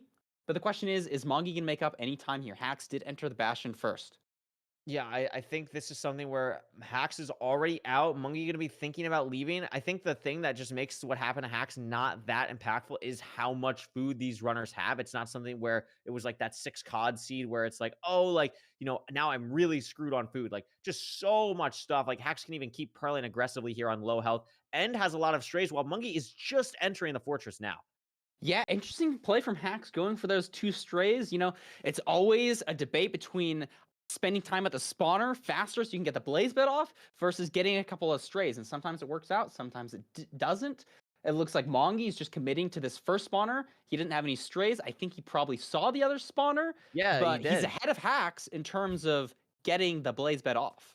Maybe Yeah, and behind that on could be something that becomes a little bit more impactful. It could be a situation where they kind of trade back and forth depending on the spawn cycle. But I mean, this is a pretty similar spawn cycle. And Hax, I think, only got 2 blazes here. No, yeah, only got 2 blazes compared to Mungi's 4. And that could be something that ends up really Really mattering here. Yeah, no, could be really bad. I mean, Hax is on 4 rods. I'm not sure how many Mungi's on. Mungi's on 2. So is still behind in that regard. And Hax could potentially even leave after these 2, getting the pre-crafts ready to go. Mungi getting their pre-crafts ready to go as well. Gold pickaxes. I don't see a gold pickaxe for Hax yet. Actually doesn't have gold for a gold pickaxe. So that could be something that we keep in mind after the triangulation split. But Mungi should be building a portal right about now. And Hax should be doing the same after getting through with these blazes. Has 6 rods. This is a really close match. I think Mongi. No, I guess Mongi's only on 8 eyes, so maybe hasn't Yeah, made up only the has 8. time totally. But they're gonna have slightly different blind spots. And look at this, Mongi has the And better blind spot again, and Hax eye, has to the- rethrow. The dark magic from Mungi to just always have a blind. I mean, almost Cactus, it almost the eye fell. almost goes in the cactus. To just always have a good eye measurement. I mean, this is still big. I mean, the thing is though, Hax has blazes to kill if necessary, has to kill more, and also it looks like it's pretty open terrain. The stronghold's not that far. It's actually 200 blocks closer, which is not that much in general in the nether, but could be something where we see these gold pickaxes that Mungi has not really make a difference here. Mungi is going to be out though as well. There is going to be at least some digging in this wall that could be an opportunity for Mungi to catch up here. Yeah, maybe not a ton. You're having to mine magma. And so maybe Mungi's it's just slower, here? But Mungi's here. Yo, magical Mungi making up time, How? always getting to the stronghold. And Look at that! literally in the pause screen at the Identical. same time, I like the preemptive spike for Hax here, kind of going through this open area of the stronghold. And there it Finds the is. portal room instantly. Phenomenal nav. It's down that Ah. staircase. Mungi misses it, and that's going to be Hax entering the end so early. Has so many explosives. It looks like it's a back dragon. No, it's front. This is a pretty easy tower. This should just be a clean game 1 for Hax. barring any absolute disaster. Yeah, I would have thought the Mongi makes the same decision there getting to the portal, but Hax just really sealed the deal, being very confident, setting it down that staircase, and it pays off. While Mongi Pays is off still big in the time. stronghold. Going down Hax, the wrong beautiful double staircase.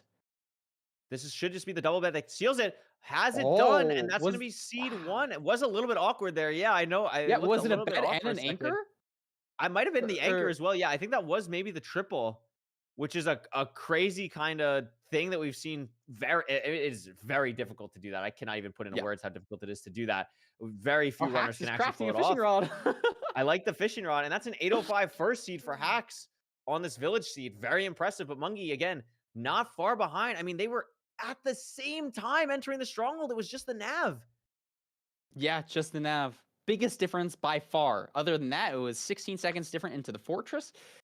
But that's what it came down to. The stronghold. Even though Mungi made up time getting to the stronghold, it doesn't matter if you can't find the portal room. Yeah, I mean, absolutely. And I think this seed kind of tells the story of kind of what we've seen so far with both of these runners, right? Hax taking this early lead, probably based off of just a little bit more mechanical gameplay. And then Mungi, the cerebral thought process. I have the gold pickaxes. I don't need all of this stuff. And then just the much better pearls to the stronghold coordinates, getting it tied up and even technically taking a lead into finding the stronghold. But if you can find the stronghold and not find the portal room, it's not going to be enough. And that's why Hax took this first seed. Yeah, maybe it was the difference between using a zoom macro or not using a zoom macro. But regardless, a fast seed, almost sub 8. That's what we like to see in these final few matches. Absolutely. I mean, this is a great first game to kind of go over what we're potentially going to be seeing throughout the rest of this third place matchup with, friendly reminder, money on the line for both of these runners. Very exciting. $500, I believe. Yeah, we talked about it in the break. It's a $500 third place match right now. So winner gets 500. Loser will unfortunately be walking away with nothing. So both these players playing for something here. And we're going to be seeing very soon what the next seed type will be. It's going to be a Ruin Portal pick for Mungi. Maybe potentially trying to get in Hax's head a little bit here in the second seed of this matchup. Yeah, but the question is, can you get in Hax's head? What's he like mentally? They both looked very good here. I didn't see any shaky movement. I didn't see any poor or quick incorrect decision making. Maybe Mongi's stronghold, but they're both looking very good. Yeah, I think that's honestly a great point. Like, you have to remember, both of these players, their last matches were for $1,500, basically. If you win that semifinal matchup, you're going into grand finals, guaranteed second place. And being able to bounce back and both play so well, in Hax's case, having to fully mental reset and really soak in it, getting 3-0'd. And for Mungi's case, having to go right back to back after a crushing 5-2 or 3-2 to bounce back and play that seed so well from both of them is incredibly impressive. And it just showcases the skill that is in MCSR right now. Yeah, I 100% agree. Both in their own way got crushed in that last match, but very respectable. Love to see people come back mentally. And only time will tell what happens with this Ruin Portal. If it's anything like the first seed, we might see another sub 9. That's what I'm hoping for. Yeah, absolutely. I mean, we've seen a lot of funky Ruin Portals. I mean, every time Ruin Portal gets picked, everyone kind of gets excited. It's like, oh my God, is this going to be the fast seed? We haven't really seen the fast Ruin Portal yet. Is it going to be this one where you get everything potential? Like it's not going to be anything food. crazy, but that is a lot of iron. That is 8 iron worth of iron. That's kind of crazy. And this tree is also burning for Mungi. That's a little bit weird. Yeah, it might be a little weird. Hax mining a different tree, but this means you're gonna have your iron pick going into the nether. You still need to make a bucket though. You're gonna need to find water. 9 iron to build the portal. Oh my gosh. So you get an iron axe out of it too. That's beautiful. Love to see the iron axe. That is actually unreal for these runners. I mean, that Ruin Portal chest is crazy. You have the flint and steel. I mean, this could still be a pretty fast overworld, like a sub 130 potentially, but the food is looking a little bit awkward for both runners here. Yeah, and something that we both didn't mention that I like to see is, I can't remember who it was, Hax or Mongi. They just said, have fun in the chat, you know? They're not only saying good luck, they're having a good time. I think they're friends. At the end of the day, we're playing a game for entertainment, for fun, for glory. Yeah. And I love it. Listen, we got a lot of time. We'll be back for season 7 in like 3 months. They're not going anywhere. I also love the play from Mungi here to be going for the lava bucket on the food. I think that was a great heads up play. to actually get the kills a little bit faster here. Also, love this ruined portal setup for Mungie. This is like the new tech that I have not absolutely learned yet at all, but it's a really cool way to kind of complete this portal in a very clean way that Hax is actually not going for. So has to do a little bit slower here, and Monkey's actually be entering the nether faster because of it. Yeah, I'm kind of surprised the Hax didn't do what Mongi did with the portal. I guess it kind of makes sense. You get to start building the portal a little bit sooner, but there's just too much funkiness that it just definitely was the correct play from Mungie. Yeah, already absolutely. almost in the Bastion. Gonna be playing a manhunt too. It looks awkward manhunt though. Yeah, I mean, this with lava taking damage. Mungie's still gonna go for the same thing. I love this play. I love this play from Mungie. Looks like he's taking different terrain and gonna be playing top down. So we're already going to be seeing a total difference. Normally, top down is good because you're going to get more obby. But if the bottom chest pops and you can leave out the bottom and there's good terrain, Hax has to deal with basalt here too. So it's looking even worse for him. Yeah, I mean that's incredible. Something in the chat. I know Fulham said he's going to talk about it too, but I can't not point it out. Ralph saying that Mungie turned on hard to burn the tree down because the tree was in the way of the ruined portal setup. So that is just we're talking about the absolute big brain. Giga brain situation among you. I mean, that there's nothing that kind of proves that more than that kind of play right there. And I can't wait to see it back in the Fulham analysis after this seed. So, I mean, also something we haven't even mentioned, going for manhunt here for Mungie, which by the way, I think is correct based on how Mungie plays. I think it was a really good play, especially when you have gold already entering. It just makes it such a more streamlined process. This was like corrupt basalt on the top, really awkward for Hax. And it's just a difficult situation to kind of come back from where Mungie just has so much more going on. Hax still has to get them all the gold blocks mined up. Yeah, I mean, it's nice that they have a gold pick to speed up mining a little bit. You're switching between that. Mongi checking trades. Looks like he only has 8 obsidian, so maybe gonna have to go to the top. Pre-crafting, both using a language other than English. That's just to search a little bit more efficiently. You have a little less things pop up when you type certain letters. And both just checking trades, it's not a massive difference here, but Mungie, I think, is ahead. We'll just have to see how he plays getting this extra obby. I love this pearl hang from Mungie. That's just beautiful. I mean, what a way to find the terrain. Remember where that is. Going to be just trying to get 20 here at 19. Really trying to not have to go up to get the 20th piece, and is going to have to. That's unfortunate. Potentially could be checking on the outer side. Really does not want to go up to the top, which I find really interesting, actually. So going to try and find this lantern chest again. Hax, I'm assuming did. I mean, has 14 obby right now. Hax also checking middle chest. Both seem to not have gotten the obby. I mean, you only need one more, so maybe even you just mine a backup block, but Hax is out. Hax has 20 and Mungie has 19, so has to home portal. I'm assuming it's just a trade that Mungie missed somewhere. That's really unfortunate. Maybe get something here. Has to do with 2 big magma cubes at the top. So bad. And there's no obsidian. Oh no, does get obsidian. Was it? I can't tell. Yeah, no, it was. Okay. Obsidian just waiting there. to heal up. Has more now and is gonna be out. Unbelievable. Yeah, I'd love to see the gold pick on Hax's screen. It's not a huge difference, but it's always nice to be able to mine that extra bit of netherrack. Oh, and Hax doesn't have Iris. Okay, I mean, he's chilling. Should be fine, but I mean, not an incredible amount of food if it ends up being a place where you have to pearl a lot. I mean, going to be down to 3 steak after eating now. Could be a situation where if not played carefully, you might have to hunger reset, but shouldn't be too much of a concern with players of this caliber. Yeah, and I think the food will be pretty even. Hax maybe taking some damage from Blaze, but Mongi had that magma slime incident a little bit ago. That's true. That's absolutely true. I mean, maybe even out of food. No, has only 2 steaks left. So even a worse food situation, I think Hax will probably be fine. It's Mungie that I'm much more concerned about now, but has to get a lot of crafting done still. Hax is pretty much done with all of that. Also using the iron sword that Mungie's not using. So is going to be a little bit of a situation that Hax has an advantage in. Yeah, and it's interesting. I didn't realize you can see home portal from the spawner. So there was maybe even an argument to leave on 19 obby if you can just one pearl throw away, use home portal. Neither player have done it though, so they should be even on that regard. No difference in the game. I mean, finally a decent eye measure for Hax. Not gonna have to worry about anything weird there, but does have to throw another eye because the boat eye didn't work. The second one should never break though. If ranked is on the latest version, that was a recent change. Oh, that's hype. That's very sweet. So Mongi going to throw his eye on 12 eyes. Hack's only on 6. But Hack's leaving, so he must have 3 rods. He Yeah, has it's 3 rods in more his rods, so inventory. Hax Has is 2 out. gold picks on the inventory.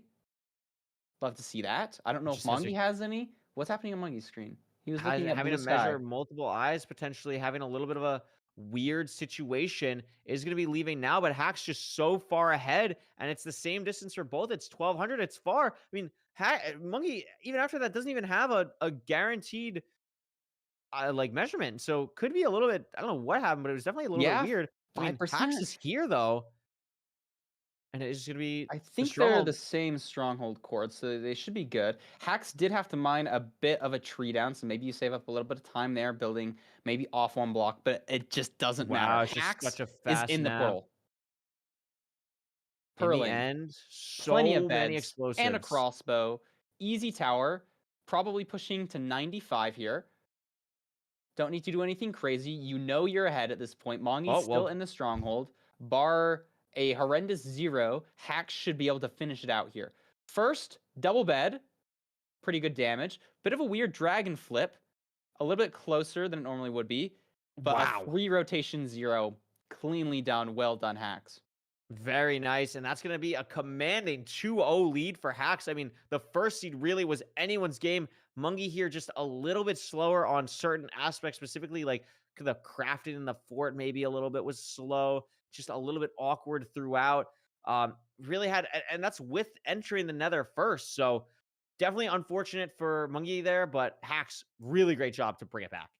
Yeah, and a sub 8. Like, these runs are just so fast. It's really a treat to watch so many high-level players back to back to back knocking down these seeds. Absolutely. I mean, this was a great matchup. Again, 20 seconds faster entering the Bastion, but 20 seconds slower entering the Fortress. So 40 seconds of time loss on that Obsidian is tough. And we thought that, at least I thought the Manhunt was the better decision because of the Basalt at the top. But the fact that Mungi got unlucky on the Obsidian and really trying to not go all the way up just allowed for Hax to be right back in this game.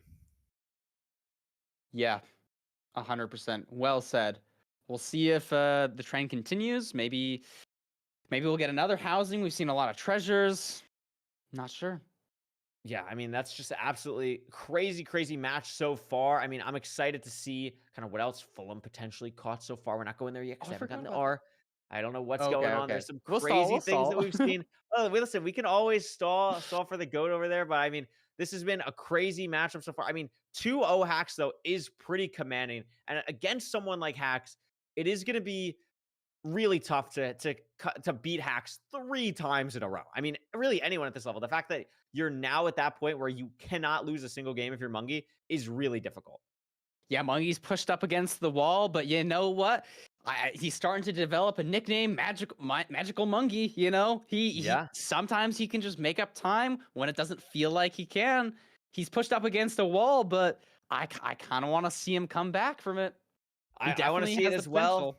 Definitely want to try and go to another game 5 here. Fulham has given us the ready, so let's go see what he caught that we did not in this matchup between Hacky Noises and Mungi in the Ranked Season 6 playoffs 3rd place match.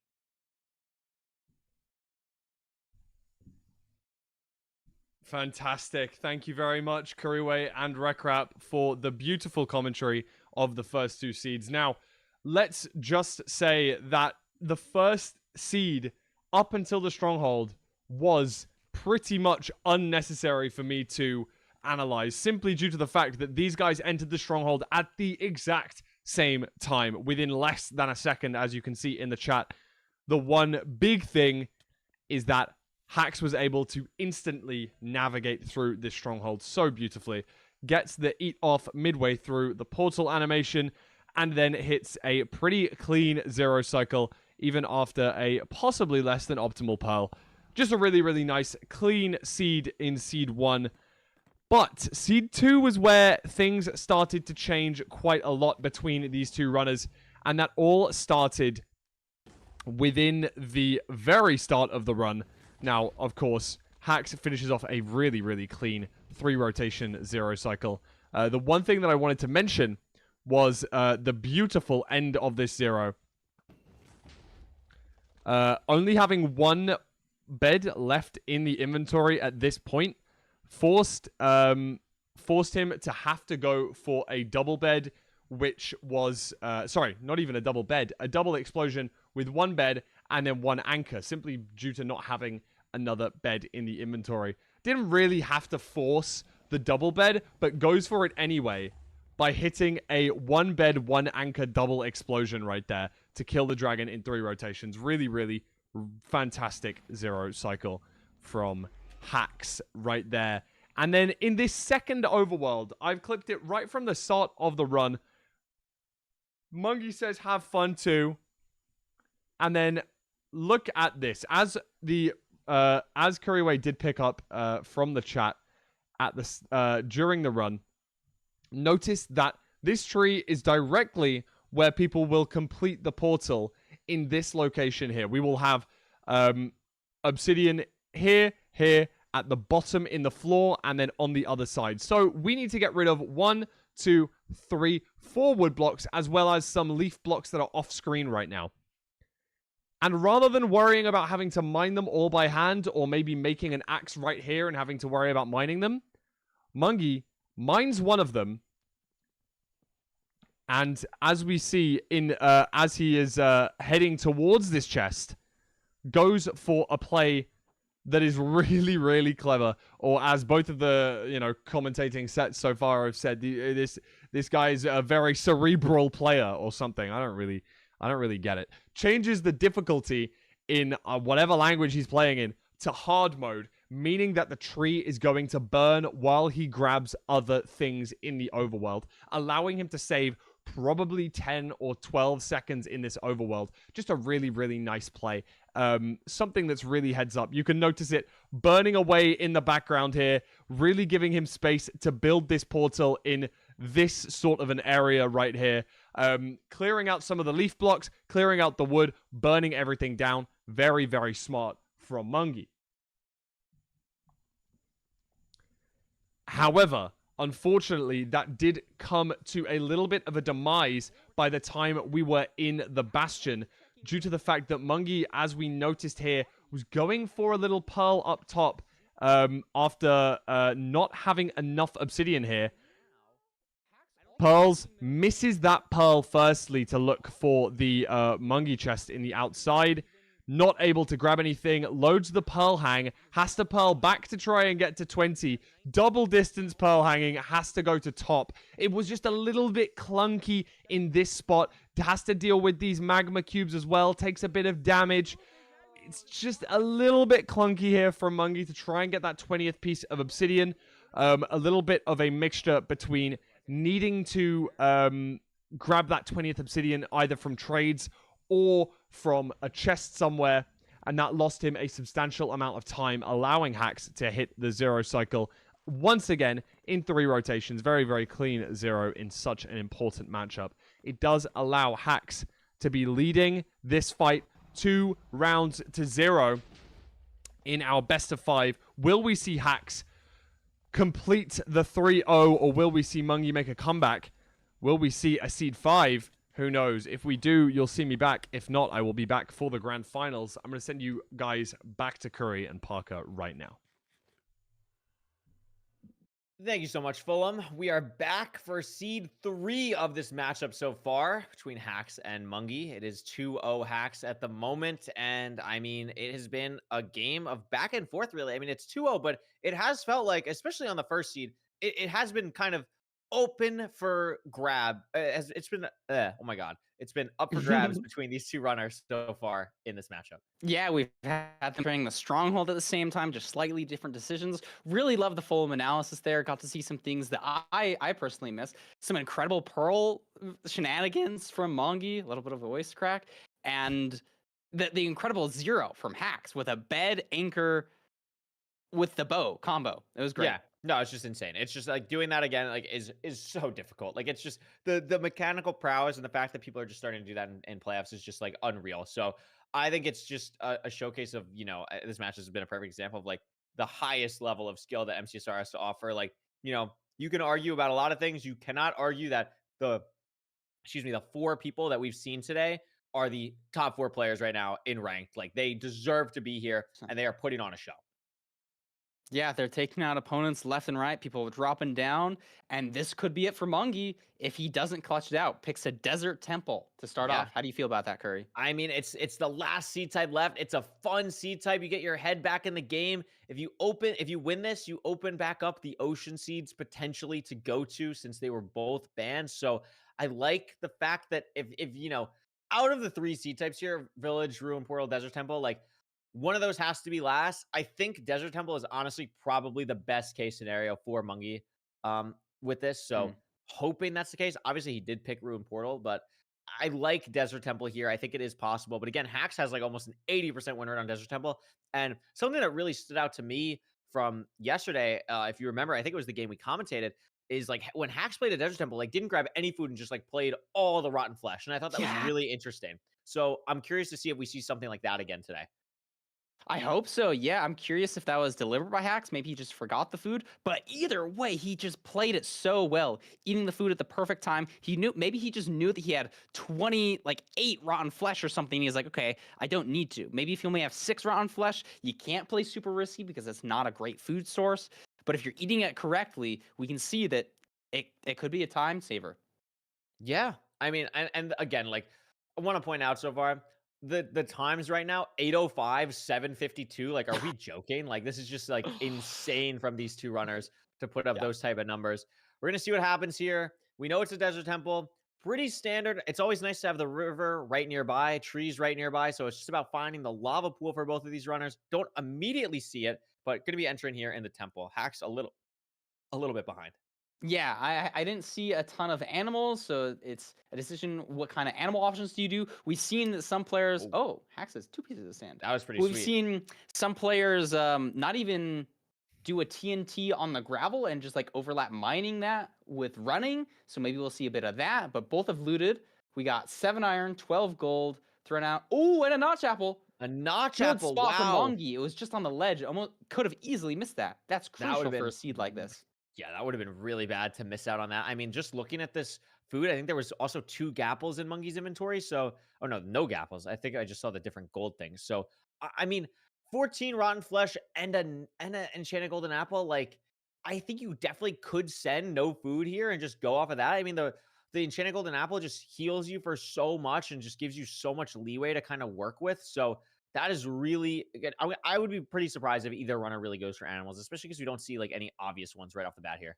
Yeah, but I do think Hax is already playing this better. He's already eaten 2 pieces of rotten flesh, ate one before TNTing, ate one after. Mongi still has not eaten one. So is he going to have enough time to fully heal up before he goes into the nether? And it looks like Hax is just getting cows. So Hax is going to go to cows. I mean, is a good 10 seconds or so, I would say, ahead of Mungi right now.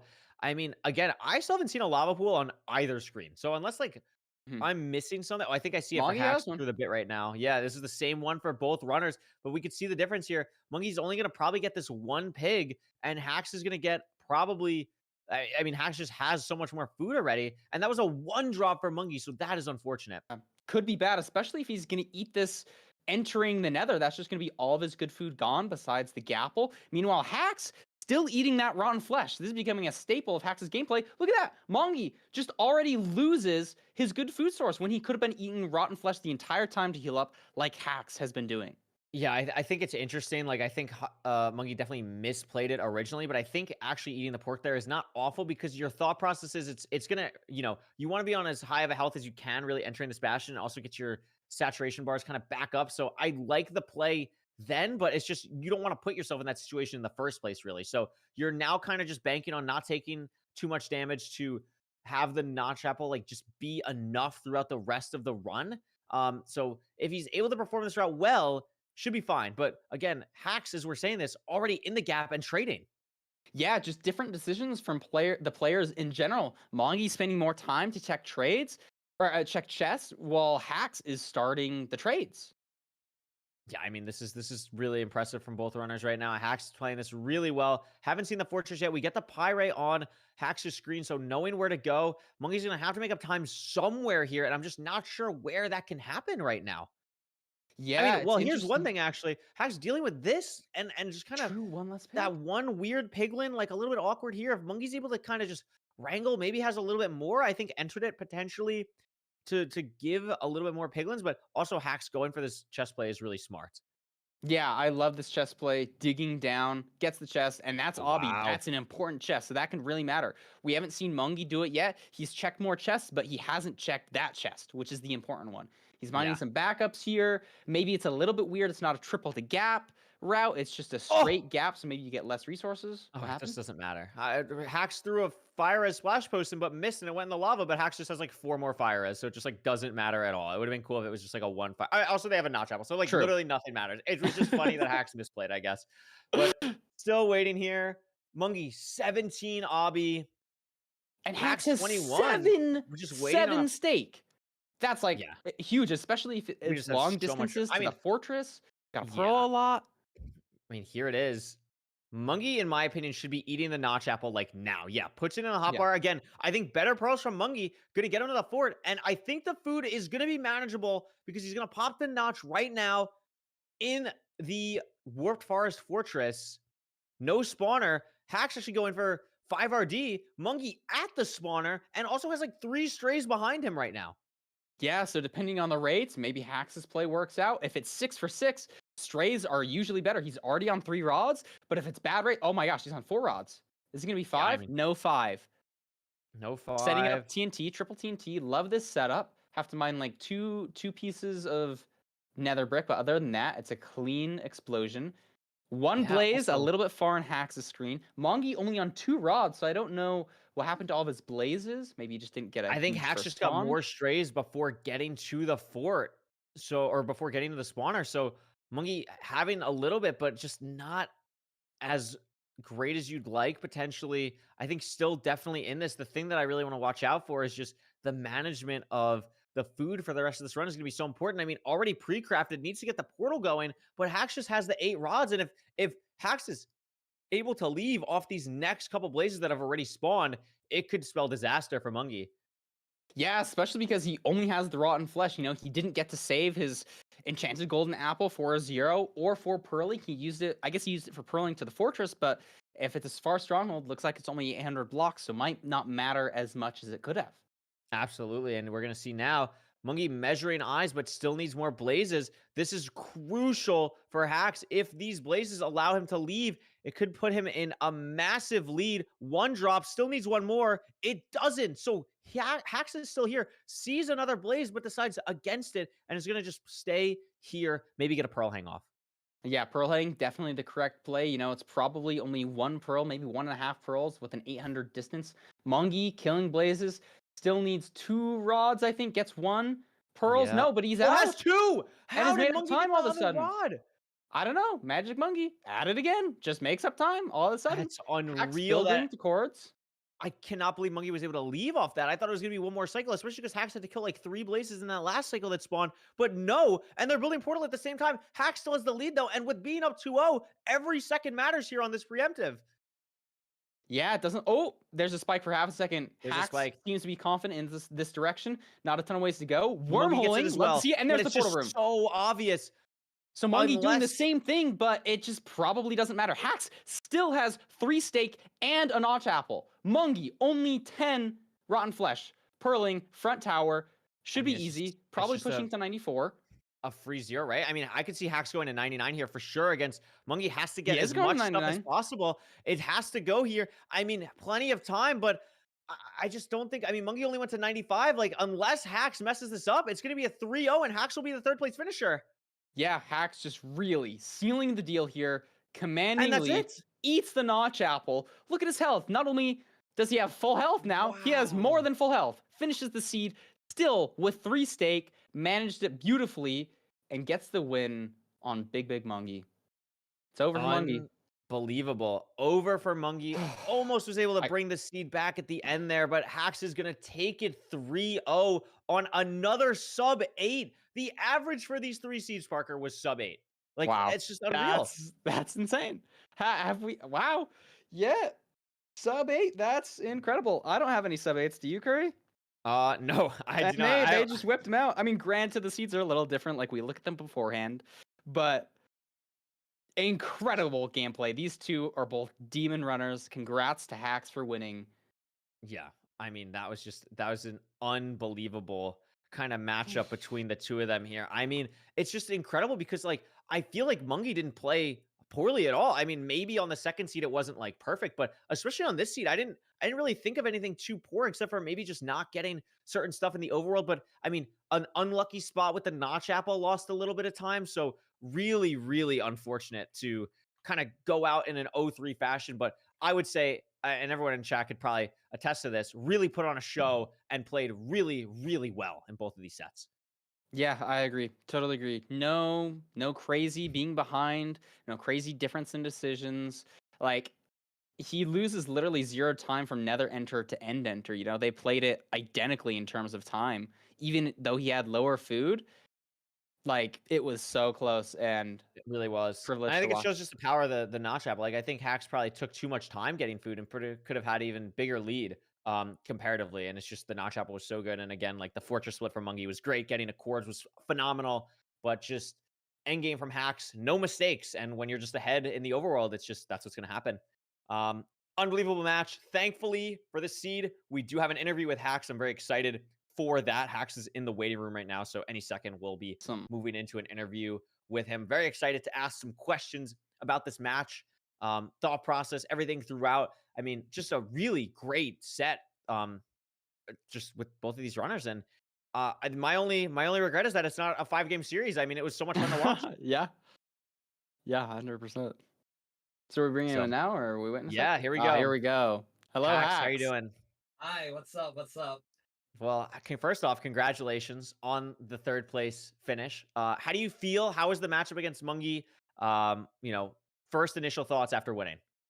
Okay. I mean, I'm glad I at least got another podium. I mean, this means I now last season I got the most podiums, but now I'm untied because I think Loki has 2 and Duga has 2. And now I have 4. I've oscillated. I've gone second, third, second, third now. So it's like, I mean, I'll take the podiums. If I can't win, like that's good enough for me, I guess. I don't know. I'm glad with how I played though overall. I think me and Mongi literally played private rooms for like 5 hours before we started before playoffs started today. So this is basically just an extension of that. Like this was I don't know. I was just so chill. I think in my seeds against Loki, I was definitely a bit nervous. I definitely like tunnel visioned a bit. Like obviously it's so long ago, but I think after that match, I realized like my awareness just wasn't there. And even in like this series, I think like the big awareness mistake I had that like carried through was on C2 where I just dug down because I thought it was stables when it was housing. Like that was I did that in the housing rampart and that was like really embarrassing. But other than that, I think I played overall really well. Like that last seed, I think me and Mongi both just played really well. I just held my lead through like the whole seed. Yeah, no, they were all great. Like sub 8 average, like that's something you don't see often. Like incredible gameplay.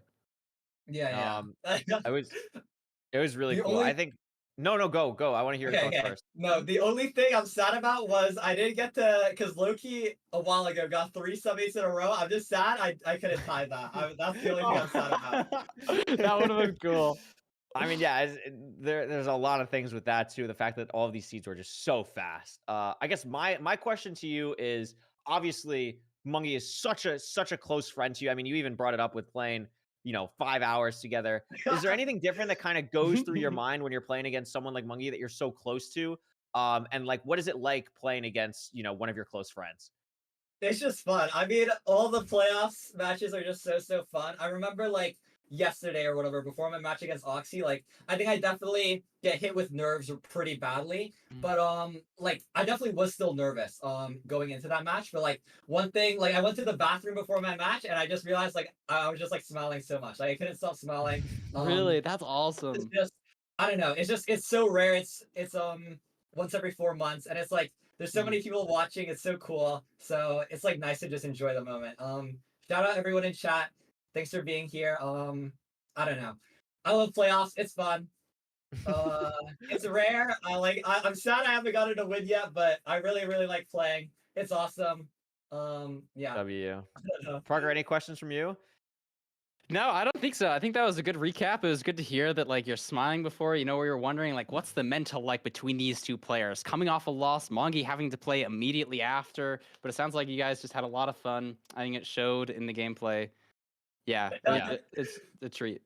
Really cool. Only only mistake was we didn't get a snow village seed, so couldn't do K. Would you have done that if you got Village Snow? Would you have? I gone would have for it? asked him. I would have asked him.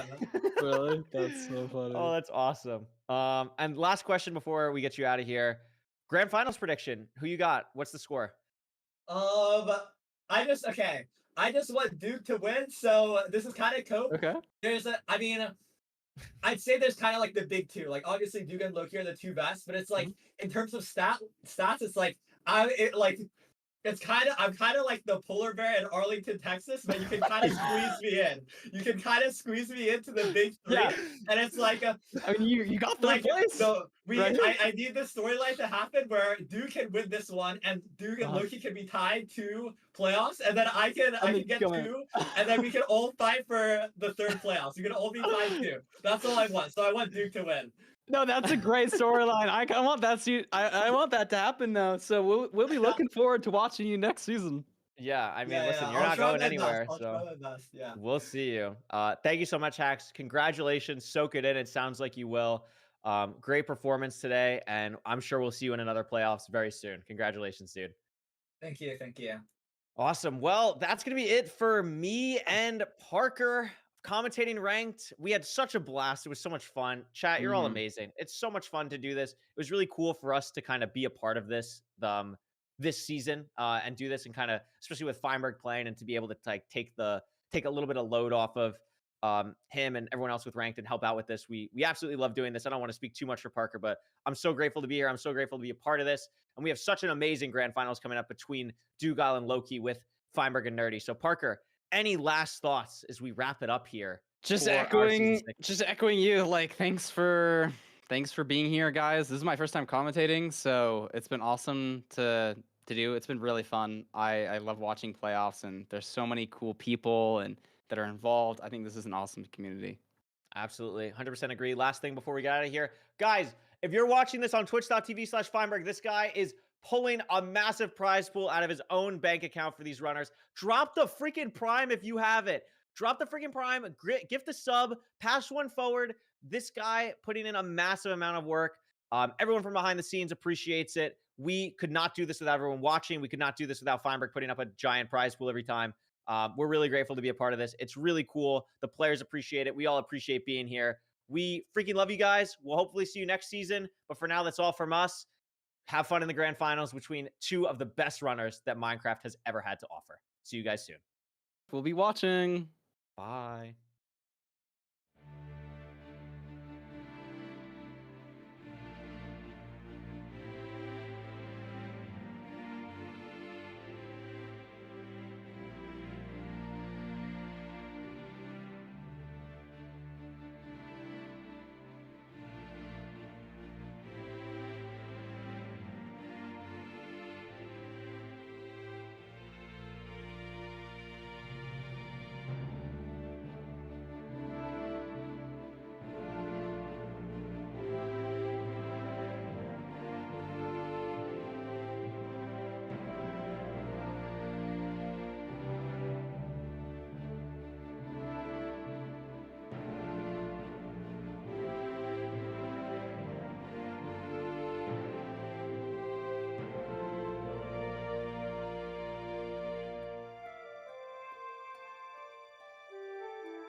Nerdy, we're back.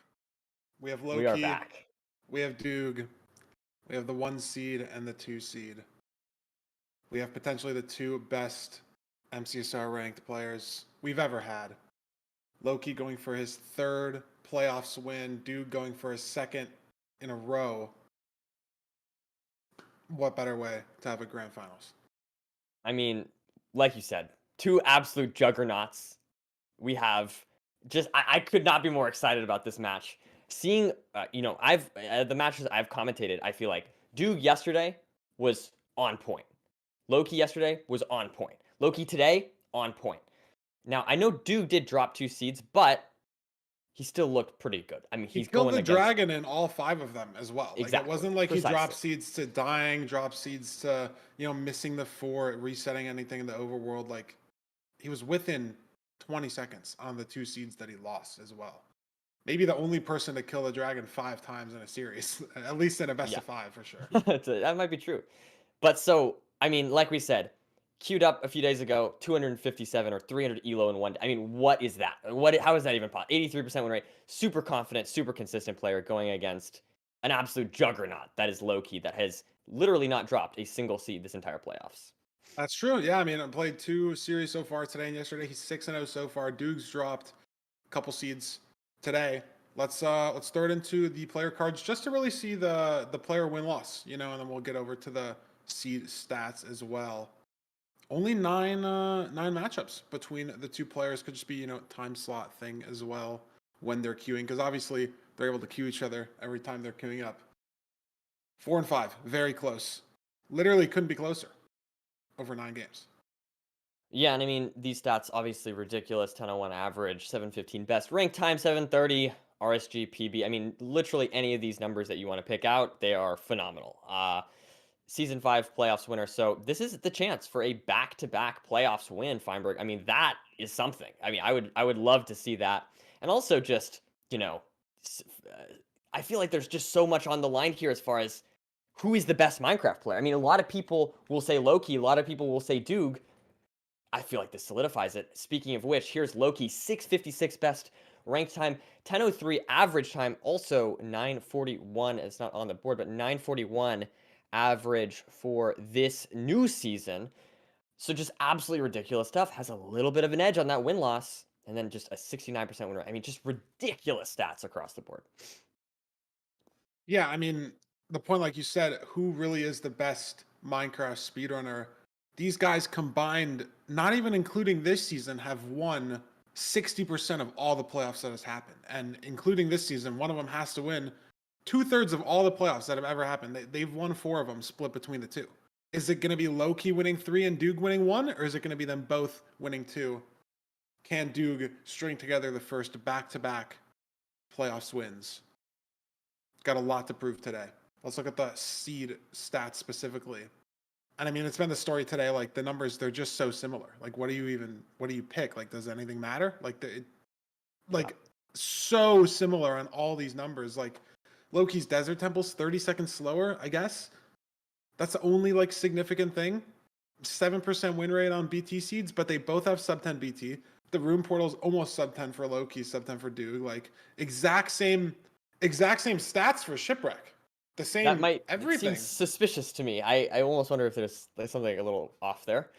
But regardless, I mean, the point is both of these runners are ridiculous. And I don't know. I don't think they're going to be necessarily, thinking they have some huge advantage if they're on one seed type over the other. They know that no matter what they pick, it's probably just going to be what they're comfortable with, like, personally. I don't think they're going to be really thinking about the other opponent here because the other opponent is just so good on whatever seed type it is.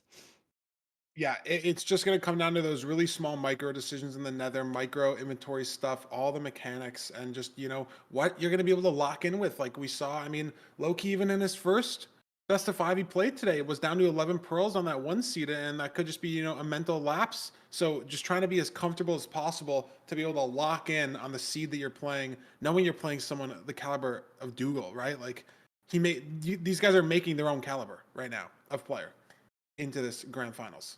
I'm ready to see the seed pick mans. It's going to look a little squished when we throw it over. This is a best of 7 as a reminder. So players do have to win 4 games We're starting off with a buried treasure overworld. And yeah, like you said, Buried Treasure, Overworld. We also have Village and Ruin Portal banned. That's a little bit disappointing for me, to be honest. I would have loved to see these two go against each other on a Ruin Portal, but maybe we'll see Loki pick Ruin Portal later. Because that is, we're going to see a map 4, right? So that is guaranteed. I do wonder, so with Buried Treasure, do you think it's just, it's just the reliable fast seed? Is that the extent of it? Yeah, it's just something that's going to be consistent. You're going to have a good way to get blocks like a very, very vast majority of the time. Really, it has to be like 8 iron, no TNT to not get good blocks. Like you're almost always going to be able to get shears or TNT or both. The BT is always very findable. Like shipwrecks even can sometimes be hidden behind terrain on the island. Sometimes you can't really see it right away. Like BT should just be there for both players. Very, very consistent type of overworld as long as the ravine's spottable and easily findable by both the runners. I can't expect more than a few seconds of variation on this overworld. And yeah, I mean, phenomenal stuff. I'm just ready to get into Minecraft. I don't know about you, Feinberg. Let's do this. I've been ready. Seed 1, Seed 2, tied at the end of the season in ELO. The only two players to be over 200 face points last season, and they were both over 250. That's the gap they have among the rest of the competition, and that's why they're here today. They are searching for the BT here. I always like to see, maybe this will be indicative of some confidence, some decision-making, things like that. You can see Loki does get it a little bit earlier, and I believe he did on the previous seed, 9 iron, so we're barely saved here for shears. There we go. Loki not going to be able to make an Maybe he's not going to craft them. Maybe he's just going to throw you off, Feinberg. I have been thrown off a lot today and yesterday, but if we're not making shears here, I don't know what we're doing. And there the shears craft comes out. The iron sword craft. There you go. But no, we have lots of very similar routing here. I don't see any differences so far between the two runners. We have 6 food, so definitely on the better end of food as far as BTs are concerned. Who do you think with low food, high food? How do you think these two runners' play styles compares? Which one do you think this six food favors, if any? They're just both so good. I really think it's not going to have that much of an impact. I don't see one of them being like exceptionally better or worse at low versus high food. They're here. They're so good at everything the game has to offer. True. Like we saw Loki crush a Rune Portal Seed today where he didn't have food at all against Hax. I mean, granted, Hax had a reset in the overworld, but Loki crushed it with a couple hunger resets and managed his health really well. So yep. So I mean, both of us. Everyone's comfortable with everything. I think at the end of the day, it is exactly as you put it. As we enter the Nether now, both on very similar paces here. Loki again with 5 seconds. A little bit of an edge, but not too much. Within 1 second of each other entering. We're into a Soul Sand Valley here. No spike yet. It's a late spike. Ooh, yeah. Duke's not entirely confident, but he is now. Now, movement is something that I definitely want to keep an eye on throughout this match. I mean, Duke is known for having incredible bridging. To? Look at this. Loki's committing upper terrain here. Duke's going to extend out forward. And this upper terrain looks like it instantly dies for Loki. He might just fall back down to the lower. So that's some pretty significant time loss. And he's got 2 skeletons here to deal with as well. I'm liking Duke's position here. Loki having to deal with all these skeletons is definitely not ideal. Meanwhile, this upper terrain that Duke took and with the bridging is turning out well as he now sees the Bastion heading right towards it. Meanwhile, Loki just trailing a bit behind despite entering the Nether just a little bit sooner. Duke with a skeleton of his own to bring that RNG back a little bit into an equilibrium. But he's getting this bridge out, Nerdy, like you said, probably 10, maybe even 15 seconds faster. And the fort's visible, it's a stables, and it's a big difference in routing already. Loki's down, bottom of the Bastion, Duke at the top. Could be a lot of time save or time loss. There's 6 obsidian immediately. I'm expecting to see probably I expect to see a triple to good gap here. Is what I'd hope to see, or hopefully I'm right there. That's what Duke is doing right now. The left triple. Going to be converting that into a left good gap as well. And it's just faster than Loki. He's already mining this gold. Loki's got to check the chest. He's hit off the Bastion. It's okay. Loki's recovering a little bit from that bit of a mistake there. But regardless, Duke now heading down towards the good gap, potentially, as he grabs Yet Been another a really chest. nice pivot here. Getting the chest in the middle. It's an interesting double chest pivot route, like from left triple. I really don't know what to call it, but checking just as many chests as he possibly can, because every string could matter, every gold block, every obsidian could matter in a stables, and there's just so many chests scattered everywhere. And now Duke just, getting the Low route all key ready in a to little go. bit of a sticky situation. He's handled it though. No damage even. Similar pivot but route like on we that said, chest. I mean, he's just a little bit behind there. Obviously doing a very similar route, but Duke has just made up a lot of time, I guess, mainly, I feel like, just from the lack of mistakes in the Bastion and also not having to deal with that skeleton with his routing to the Bastion. So I feel like that is a very solid lead here for Duke. Maybe an early bit of confidence that you could start to build if you're a Duke enjoyer. Yeah, I really liked his decision to, use the leaves that we gathered and build up to the top of the stables. It's just so easy to start the triple to gap route from the top there. And Loki, not only did he fall down, like it's okay, to maybe fall down to the top of the bad side, and kind of run across the top, get to the triple that way. But Loki went all the way down to the very, very bottom of the Bastion. And yes, you do get that bottom chest. But compared to Duke, right, you're getting the top triples and you're getting the top double chests as well. And the time save on the route shows he's at the spawner. Yeah. The fort, I'm sorry, like 15, 20 seconds faster probably. We'll see when Loki gets here. But this is a lot of time save from Duke right now. A lot of lead. And there's two blazes immediately that spawn on him. He's got several strays in the back. I sort of don't expect he's going to go for that, as he's just going to go for the blaze bed instead. But, I mean, yeah, just very solid lead for Duke. Skeleton stray, and two it skeletons. seems They like- both walk off. Smartest mob in the game, by the way.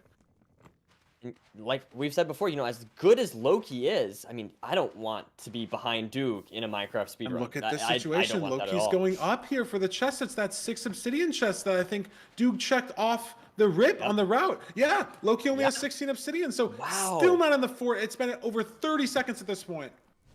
Yeah, There's the huge lead. obsidian, and the difference in routing just is going to determine the entire seed. Loki has so much ground to catch up. Now, can he do that? I mean, we've seen Loki do some pretty incredible stuff, so I definitely would not count Loki out by any means yet. But regardless, Duke's lead is solidifying here, as he now has 5 rods and is blinding. Meanwhile, Loki is just now blaze betting. Yeah, Duke very, very ahead here. We have a lot of explosives as well. I think we have mats for ground zero. We're caved. Wow, we are caved by a lot. That was Wow. 092, it seems. Under mountains, rare situation for ranked, but he's got it handled very, very nicely. And Loki, if he builds his portal in the same spot, probably will get caved as well.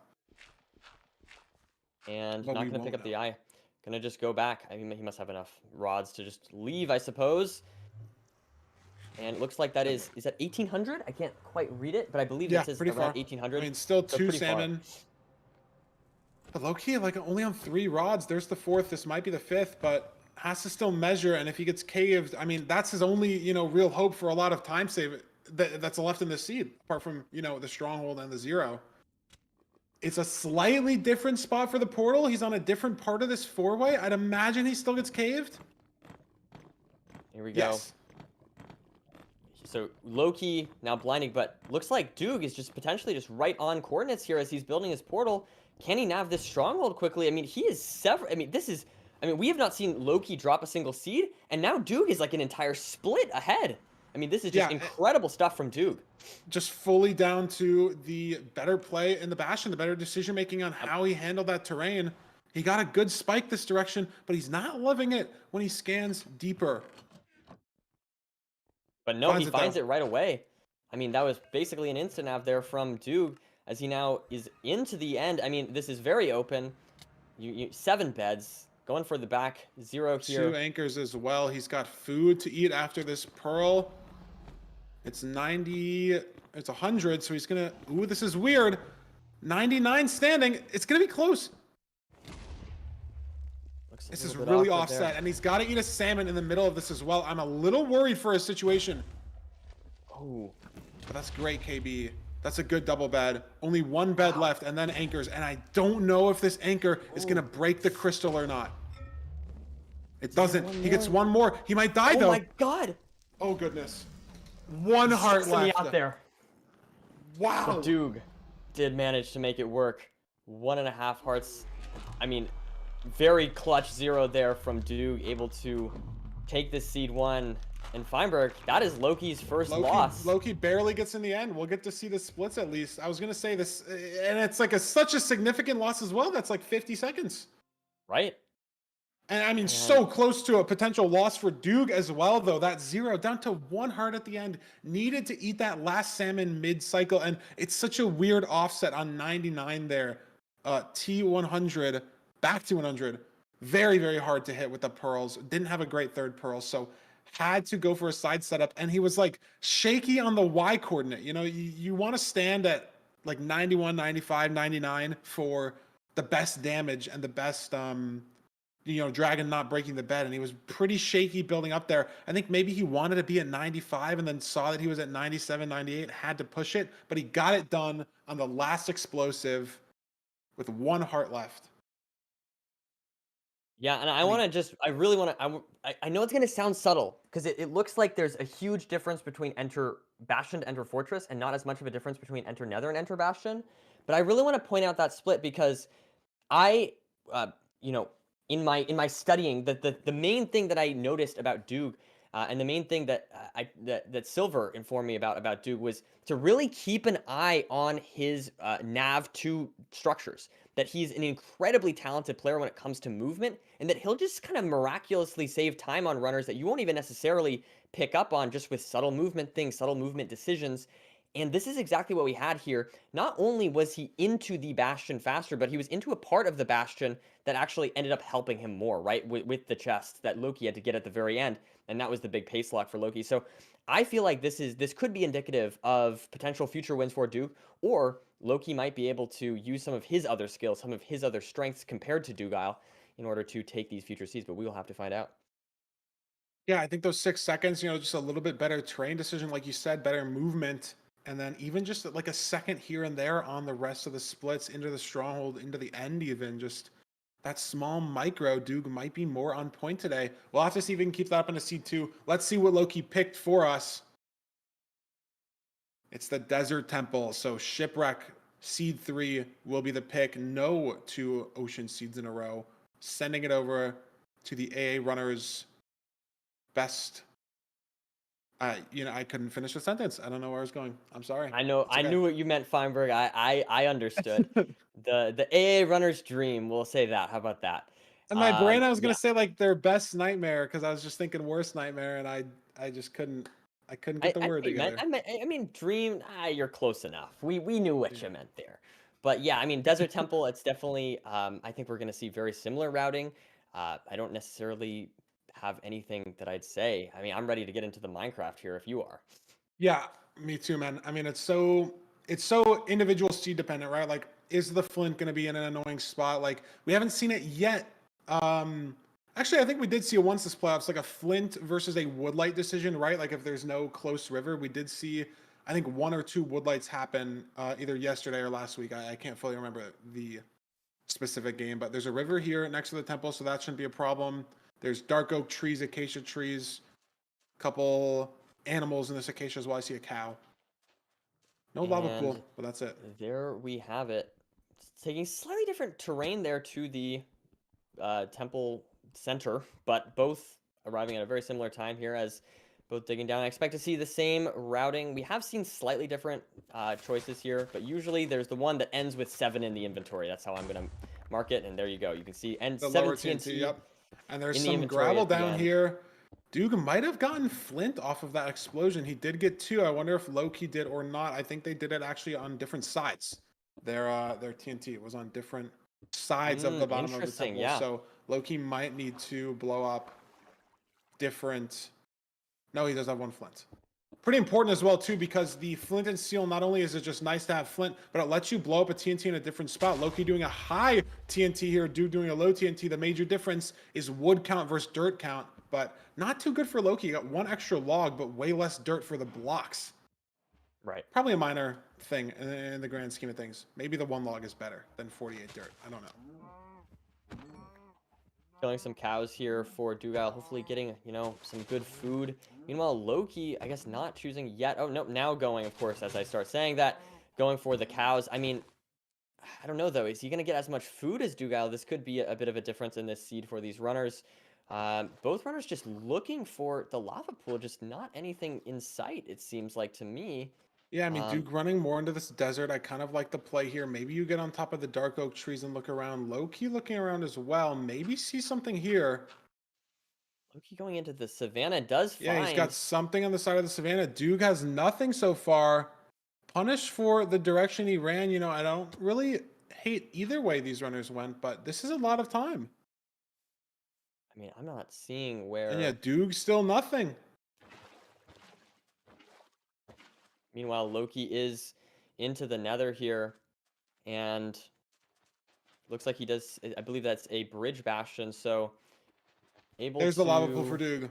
So he's in, but it's much slower, maybe 20 seconds, and that's a lot of time.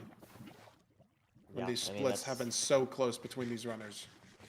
Definitely unfortunate there for Dugile, but we do have now Loki entering the bridge bastion and onto the chalice, so this is a very, very strong lead. I think this is going to be tough for Duke, but we have seen Duke, you know, make up time before. It's definitely not by any means his, you know, Loki's automatic win here. No, not at all. Blowing up the TNT on the chalice, Loki did a bit ago. Now we'll see Duke do the same thing. Loki right triple, already preset up here because of the terrain that he took. Duke's gold blocks almost fall off. Oh man, that would have been an absolute disaster. Barely But can catch them. let's see what route we get from Duke here. There's a very weird DK. There's a tree here in the way. But I don't think it's going to matter too much. He's going to actually do what he talked about a lot earlier, the DK Jason pivot here. But this is really awkward terrain. He's got the pigs sort of stuck right here. And this dig through's fine. But how do we let these guys in? There we go. Let's figure it And out. he blocks them off. He's letting up. It's so complex here, though, is the problem, Nerdy. He's spending so much time wrangling all these pigs. He's even got a guy down here. Has to mine so much out. Low-key just opt for the basic right triple crack smoker route. And it seems like he's even gained more time in this bastion. And it does look like he's already got the direction towards the chalice, essentially. Or towards the inside structure of the bastion, however you want to frame that. And he does craft his iron bars now. Loki is looking very solid here. Duke as well, you know, not in too bad of a position by any means, but definitely still behind. And as you mentioned with the difference in the bastion route, I don't know if his bastion route's going to save time. We'll have to see. Meanwhile, I mean, Loki's like just Loki leaving. is just This isn't even a pearling out. pearling. He's just gone, yeah. Over almost 2 stacks of pearls, 27 obby. And the fort is right here. When is Duke going to trigger this pearling? When is he going to leave? Are the trades enough? The speed of the piglins. Only 3 beds worth of explosives. Couple anchors. It's a 5 bed. Is he going to send it? He is. Confident with 0 on 5 explosives. Has to make up time somehow. But I think he's 20 seconds behind entering this fort. Loki now doing the 4 TNT setup. I believe that is called the raised donut. And clearing out lots of things. It's everything. Not going to have to worry about blocks at all this seed. And I wonder if Loki has more than 5 explosives. I think he has a little bit less gold in his inventory. I think he traded 1 or 2 more cycles. Duke may be pressured to leave early knowing he's behind from the overworld. But if it's a hard rods, 0... 5 rods, these rates are incredible. Which means that, again, it's just reducing the variance, right? Which gives the person ahead the advantage. And and Loki has so many explosives. 4 beds, 5 anchors able to craft. A crazy amount of glowstone. And now crafting the eyes and leaving to measure the eyes. We will have to see here a sub-6 measurement split there for Loki. Very solid stuff. Meanwhile, I mean, is it a different spawner? Yeah, that's the only thing I've noticed here. But that's 622 though. Yeah, 627? Like 800, 672? 600. It's Something less than like that. 1,000, so it should be the same stronghold. Yep. And we're in an ocean, so it could even be ocean exposed, so we might not even need preemptive. There might even be no variance there if it's an ocean exposed portal room. Loki's able to leave. It's going to be even Takes a closer little for bit of a Duke, though. fall. It is possible it's in the direction of Doog. Yeah, I don't know where the other spawner is. I don't think Loki's running this way, though. Yeah, I'm just not sure. And But it's now beautiful terrain to Loki's just like cords. basically ready to go here. Yeah, And one more pearl. 1 heart, but should be free from any danger here. It's a little Hopefully not. awkward on this terrain, though. He's got to take out the ceiling. Getting the blocks down here, it does get awkward sometimes.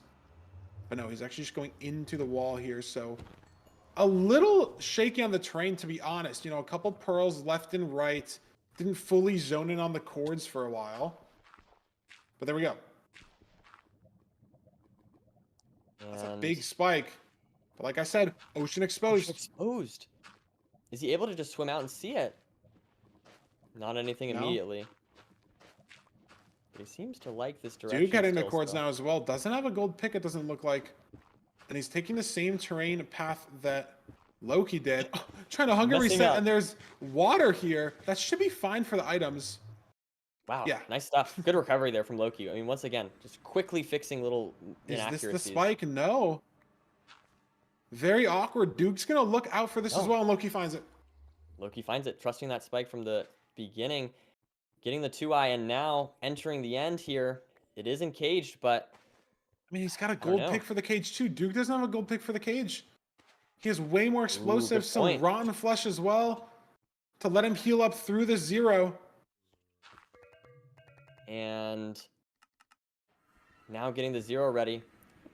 Can Loki close out this seed? Standing at, Make it's it standing at 1-1. 91. This could break the bed. No.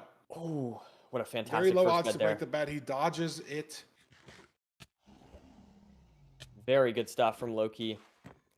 Trying to get this Committing to anchor the here. anchor. And wow, and half a Half a heart. heart. Oh my goodness. Wow, I- that was just an incredible play. I mean, that was a bit risky there for sure, but I Yeah, guess he just I- trusted. He knew I how don't much know, he could fall. maybe just wasn't thinking about it, or maybe tried to block clutch and couldn't get it done. Almost dies after the 0, but he hits it. Duke gets Duke's in dragon's as dead. well. His dragon's I'm- dead. He's still killed the dragon in every game he's played today. I'm gonna be very, very curious to look at these splits here. So yeah, so 29 second nether enter difference. That is the main issue here, right?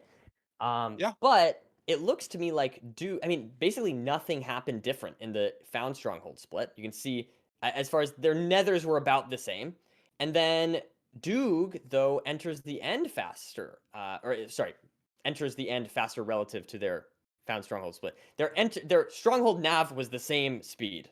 That's what I'm trying to say. And so that's very interesting. I guess, you know, just a little bit less hesitant, not having to maybe hunger reset with the water below him and all that. So that definitely was good from Dugile. But I mean, mainly the seed just ultimately came down to that overworld. Yeah, Loki just running a better direction for that lava pool. You know, maybe running away from the forest. You know, super hard to see a lava pool in the Dark Oak if one can even generate there. So Loki committing to the savannah. You know, maybe not as good as the desert for lava pool surface generation, but he finds one there, enters faster, and that's the time save that carries him through the whole seed. Like you said, looking at the splits, really nothing Dude could have done. I mean, he did his best. He got back 12 seconds in the Nether. It just wasn't enough when you're down 30. Entering. Yeah. And Loki ties up the best of 7 1-1. And what a phenomenal first 2 seeds here. As you said, 1-1. I mean, I don't know. I am thoroughly excited to see where we go from here. I mean, this is exactly what I was hoping for. I'm going to be honest. I was kind of worried after seeing Loki play so well that we would see like a low-key sweep or something like that, which, you know, could have been interesting, but I was really hoping to see a good final match. And the fact that we're starting off 1-1, that's exactly what I wanted to see. Yeah, I couldn't agree with you more. I mean, game 7, that's what we're all hoping for, regardless. But we have the Fulham mid-match analysis. Throw it over to him, see what he can break down these first 2 seeds. And we'll be back here for game 3 in just a bit.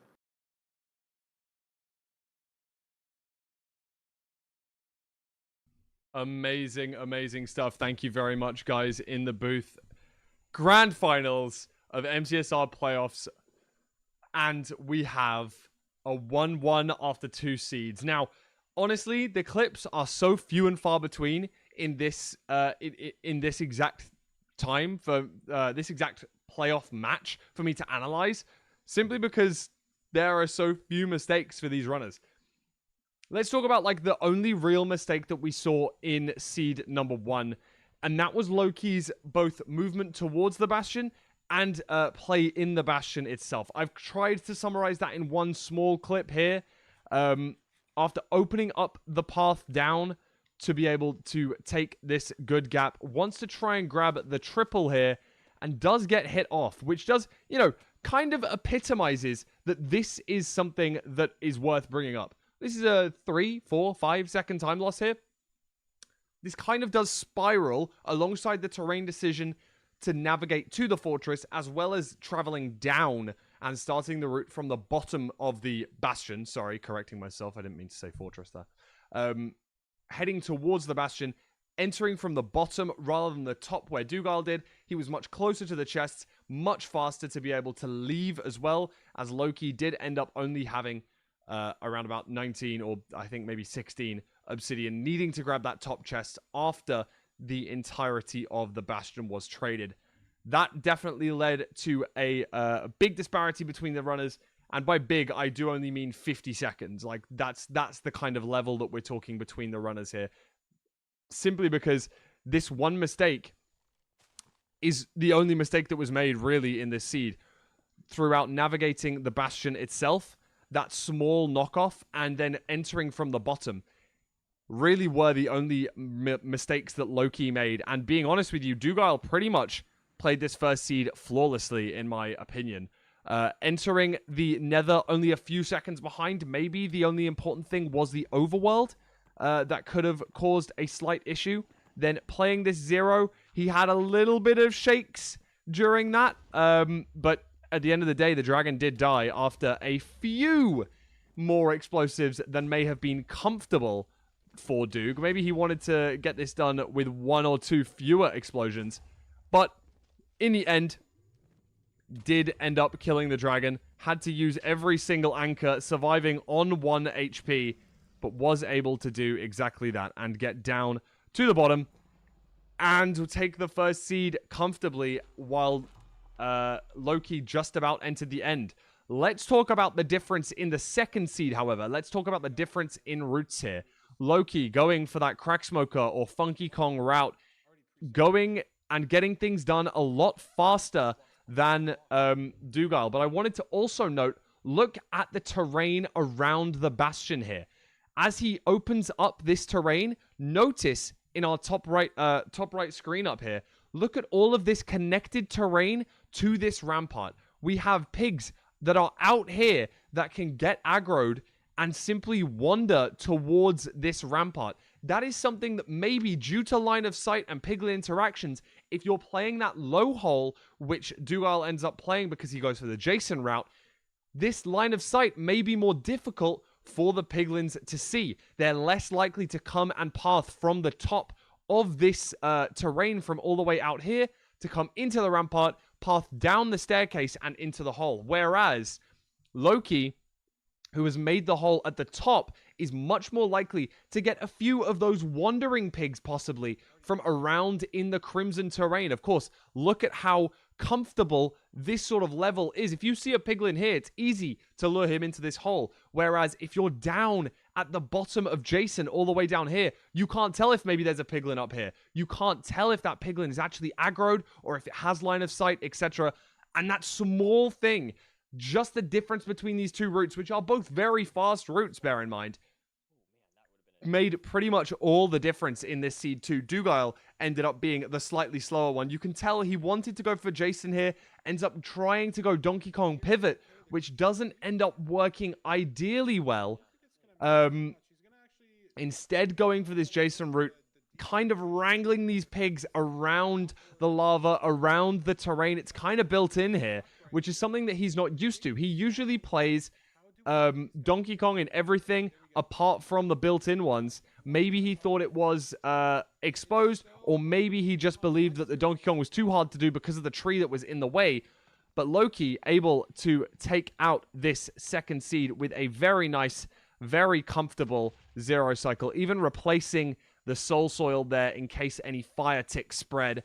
at the last second. So that's a really nice heads-up play by Loki, able to take out this seed. Does fall a little bit further than he would have liked, and obviously half a heart more, and he would have taken a death there.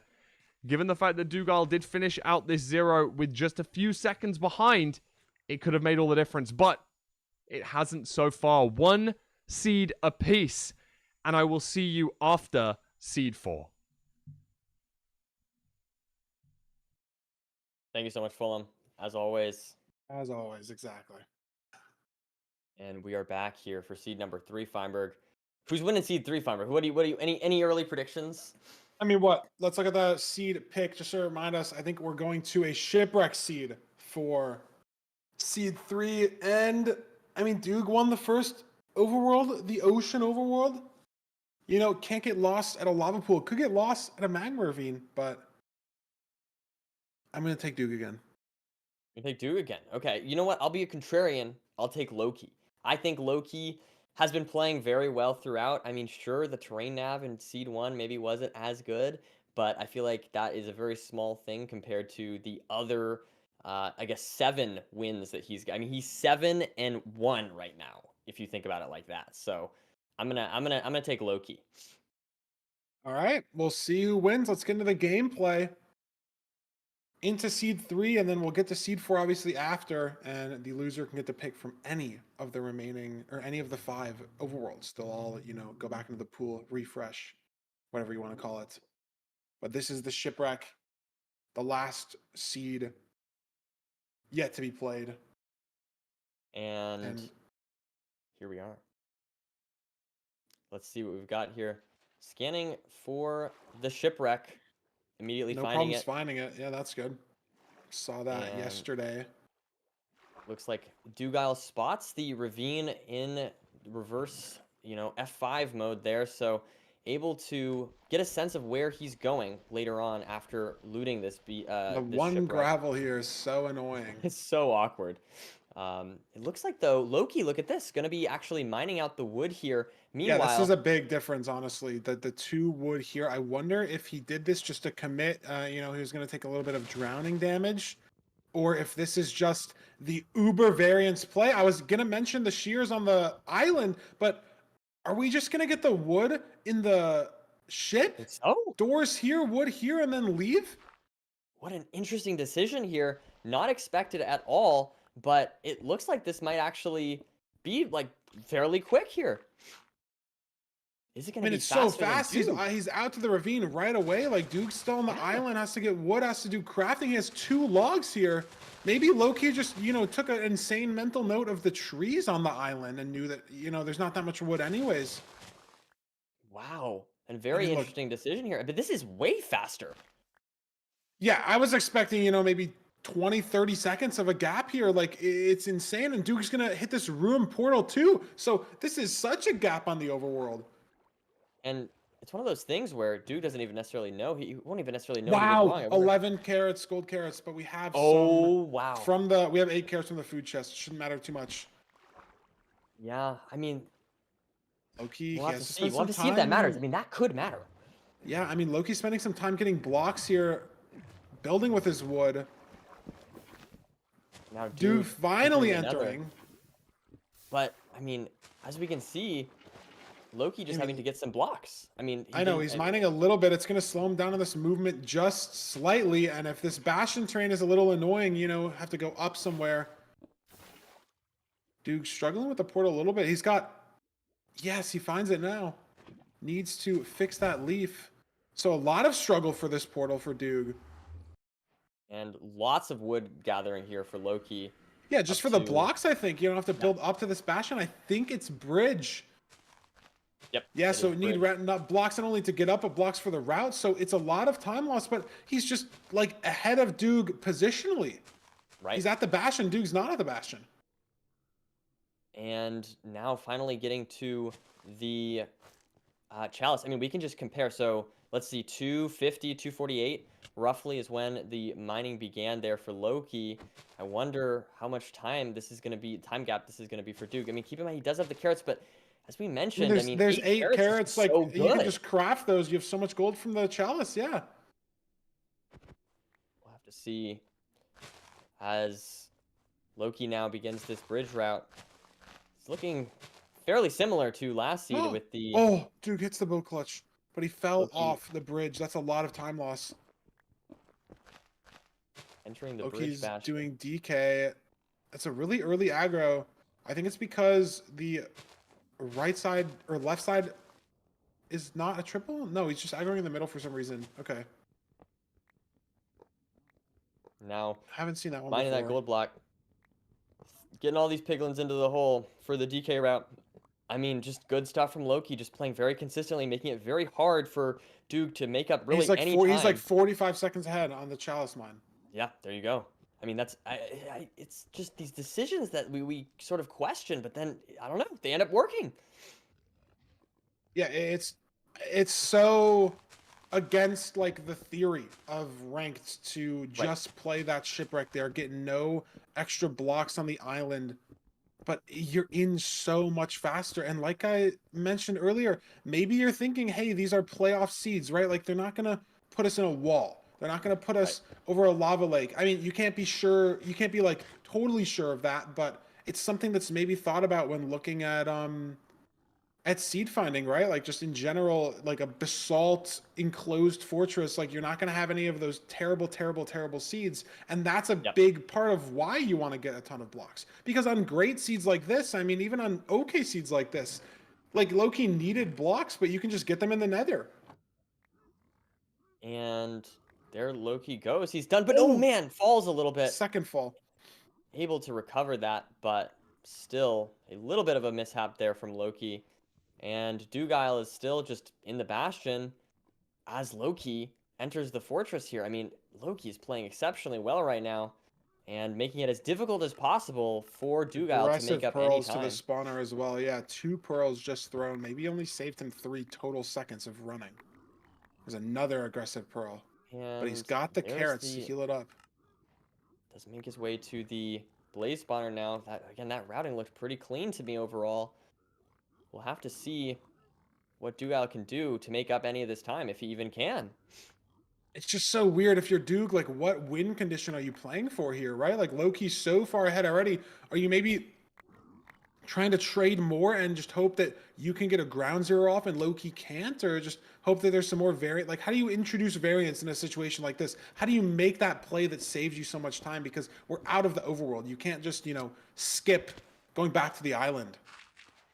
You have to go to the fort. You have to go to the stronghold. No, that's absolutely true, Feinberg. And he's also, seemingly making some mistakes there as well. Yeah, I mean, he's a minute behind on just the fort enter. Even if he finds the spawner at the same speed that Loki did, he's still going to be a full minute behind. Yeah, and, he does have some golden carrots ahead, which maybe if Loki really runs out of food here, that could be a good thing for Duke, but that's kind of the only difference here, the only advantage I can possibly give Duke. I mean, yeah, look at this. No, Loki has 5 explosives only. Duke has a lot more. Oh, I didn't catch that. That's a very good I think Duke has a lot more, at least. I'm not 100% positive, but Loki only 5 explosives, so the ground zero is not possible. Is that from the extra gold that he got from the rune portal, maybe? He did get 2 extra gold blocks from the rune portal. That's true. Also doesn't have to spend 8 gold crafting golden carrots. Has 11 from the rune portal also. No, but Duke still only 41 string. Duke also on 3 explosives. Or 5 in total. 3 bed, 2 anchor. Yeah, so. I thought ended up not mattering. No, you're right though. 2 extra gold blocks from the rune portal and the lack of crafting golden carrots just ended up not mattering in this situation. But it's a 5 explosive zero. Those aren't free by any means. We've seen them hit a lot of 5 explosive zeros today. But certain towers, certain rotations, like side setups, very, very hard, if not impossible even, on certain zeros. And we have 8 rods here for Duke as Loki is now leaving, heading towards. He's so ahead. Has gold picks pre-crafted, like 4 of them, it seems. I mean, both runners just really taking advantage of the other runner's mistakes. But the other runners, not even necessarily, like we said, mistakes, just like these good plays are really just separating one runner from the next. Like that play in the very beginning of the seed to choose not to go back to the island, that has been the entire thing. But Loki falling 3 hearts. Wow, scary. And he's got Oh, one golden man. carrot, so there's going to be a hunger reset coming out in the portal room. and At least here we I go. think. Oh my god, he can't get the block off. The zombie piglin in the way. It's a Maybe this golden funny carrot actually heals him moment. up to 10. I don't know how good they are from. It's on hearts down. He's just so ahead though. Duke's heading to chords now. He has the gold picks. He is making up time. This isn't like a full minute behind like he was. I mean, you entering don't want the someone fort. like Duke behind you. I'll say that. Like, Duke is going to catch up in every possible way that he can. Loki's And getting now here though. going for the hunger reset. And I Again, think he's 5 just gonna enter explosives faster. for the Yeah. 0. This could be messy. 053, so we're out already. All the pressure on right now. Can Loki hit this 0? It's a back dragon. So Yeah, and it's a side no. setup, so he's just not even going No. to commit to it. I wonder if Duke will do the same or commit. I Yeah. mean, you're introducing some variance with the perch race. Loki could lose this. Is Duke going the right way though? If they're in the same stronghold, I don't know if he's going the right way to. He hears Silverfish on his subtitles. There we go. So he has to like find he this. is. Has to find this portal room here. Just digging around trying to find the portal room. He does look like he does find it there. Is here, digs up above a portal frame, so it has to go Wow. around. Nice job there recovering that. interesting. But let's see if he can hit this 0. If he'll go for it. It's 5 explosives, but he might know that he just has to try it at least Yep. because he's behind. He's He's going gonna for it. try it here. It's 95 standing. It's a side setup. The damage is just so awkward in this He's gonna situation. Go for it. He has to though, He's committing. and it's a good 2 beds. Can Duke make this work? Ooh, that bet is not ideal.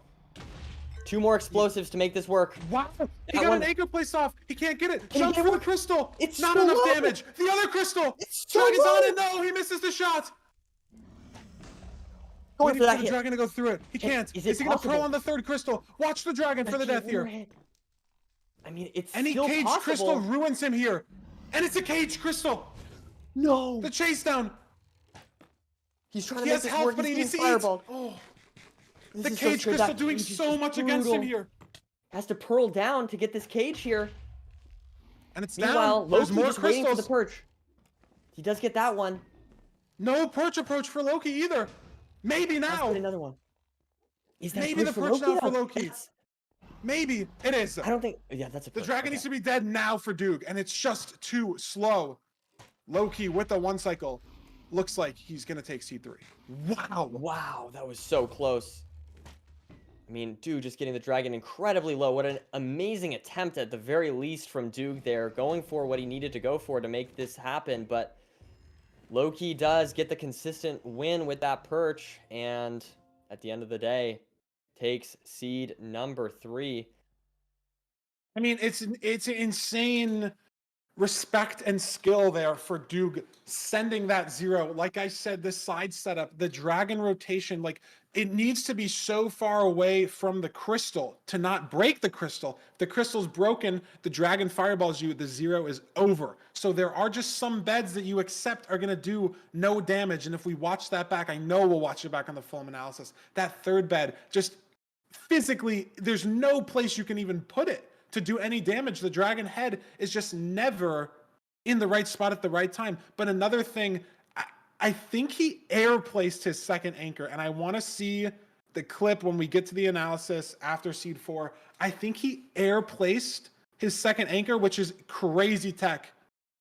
I'm excited to watch the analysis when we get there. But he's down 1-2 right now. That's the important part. And I mean, Duke playing fairly well today. I feel like looking at these splits, I mean, you can see he saved time throughout various parts of this seed, but unfortunately, just it really was that overworld. Like, I mean, there are differences here. Like, for example, entering the fortress 10 seconds, even slower than before, right? But I feel like when I see this, you know, the main 2 things I'm looking at is 46 seconds later into the nether and 47 seconds later into the end. So overall, the big difference here was just that play that Loki made, that Dugile just, you know, he went with kind of the default, what everyone else I think was thinking. And that, at the end of the day, is what made this seed happen for Loki. Yeah, you would think that just entering without the Ruin Portal loot, without the extra gold blocks, the extra food, the extra blocks in general, that Loki would lose time in the Nether. But you look at the splits, and he gained 1 second playing the Nether. Yep. I mean, I guess he lost 5, going into the Stronghold, and then gained back that time on Nav a little bit. But I think a decent amount of that could be attributed to Doog making some minor mistakes here and there. He did fall off of a bridge on the way to the Bastion. Took maybe not the best terrain on the way to second portal chords, a little shaky here and there, but low key, I mean, even after having to get the blocks on the way to the Bastion, having to craft golden carrots, just never punished for the play. And 46 seconds, like, even if he was punished 20, 30 seconds, it's just not a big deal in most seeds. Obviously, a cinematic end fight, right? Having to bow chase down the dragon, weird, not zeroable for Loki, right? Like deciding to not go for it. But on a majority of seeds that we watch, if you're in the end, 10 seconds faster, you're going to win 90% of the time.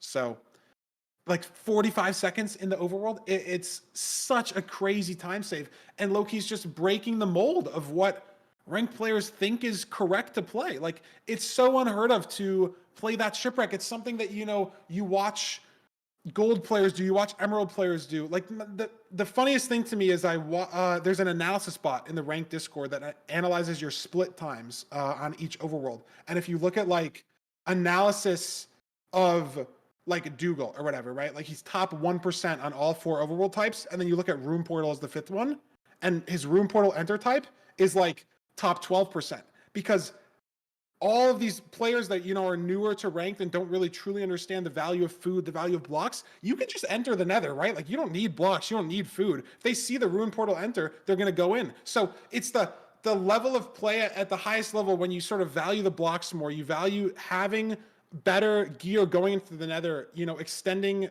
taking the early time loss to get more time save later. Loki's breaking that mold, intentionally entering with less gear for a 45-second time save. And it's working. It worked yesterday. It's working today. And it's incredible. I'm just thoroughly excited to get into the next seed here, Feinberg. I don't know about you. Let's see what we got up. We could pick any 5. We're going to the village. It's Loki's ban. It makes sense for the pick. That. You gotta do those little mind games. You gotta get into your enemy's head a little bit. Though I will say, I feel like maybe even more mind games is like picking the one that you ban. I feel like that might be even more.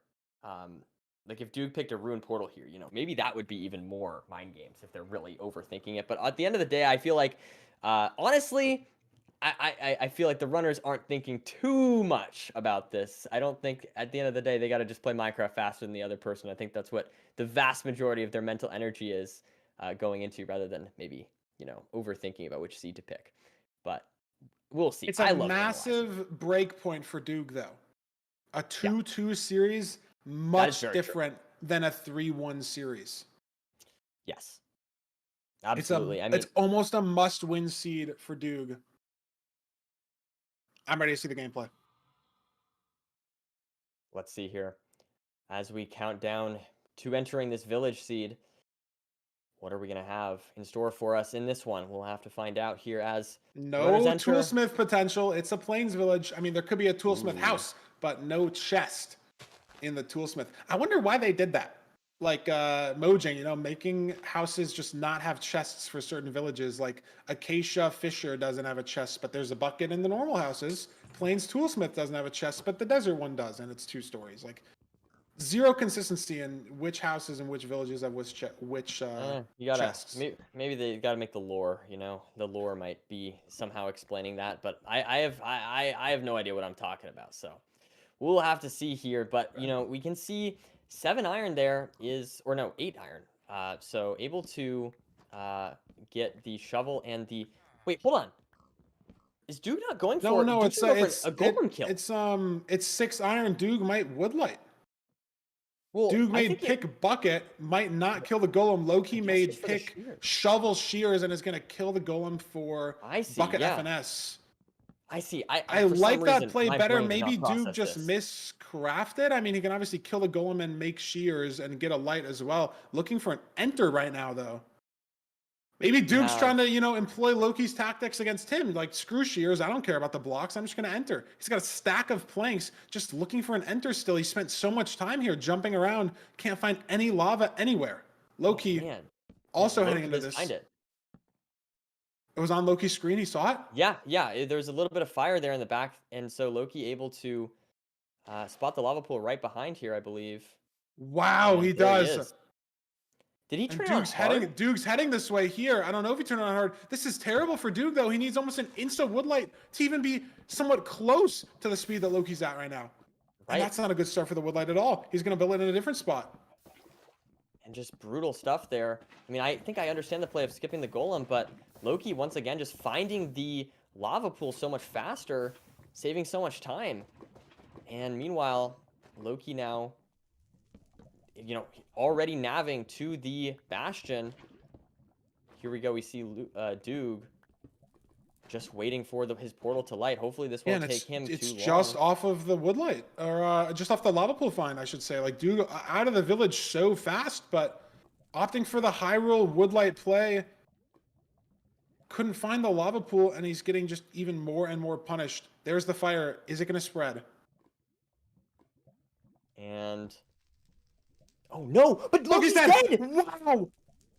And just tried to force that Bastion back up looting for a little Dougal. bit too aggressively, and all of a sudden, Doog is now potentially, far ahead. But I'm just thinking, like, I mean, it's I don't know taking him how so easy it is long. for Loki to grab his stuff back. There we go.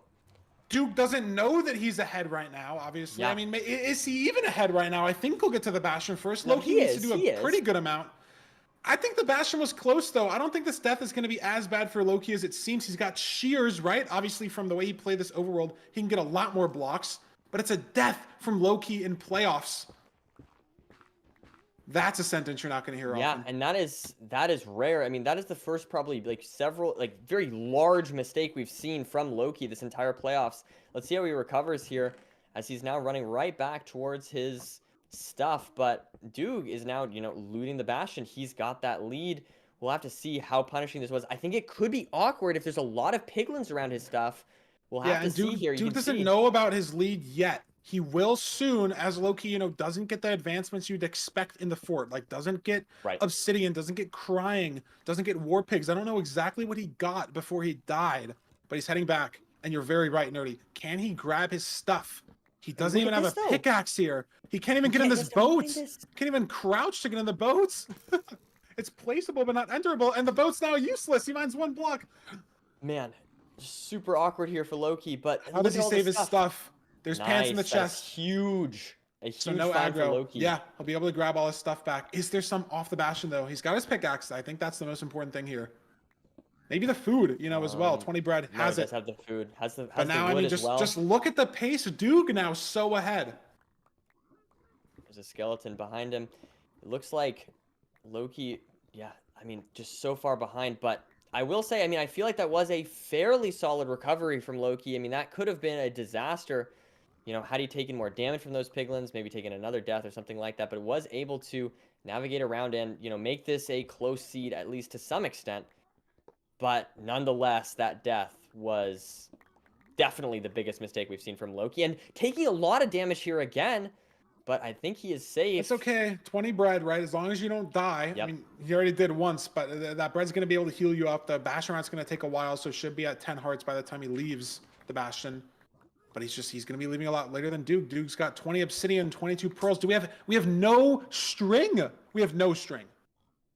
Oh, wow.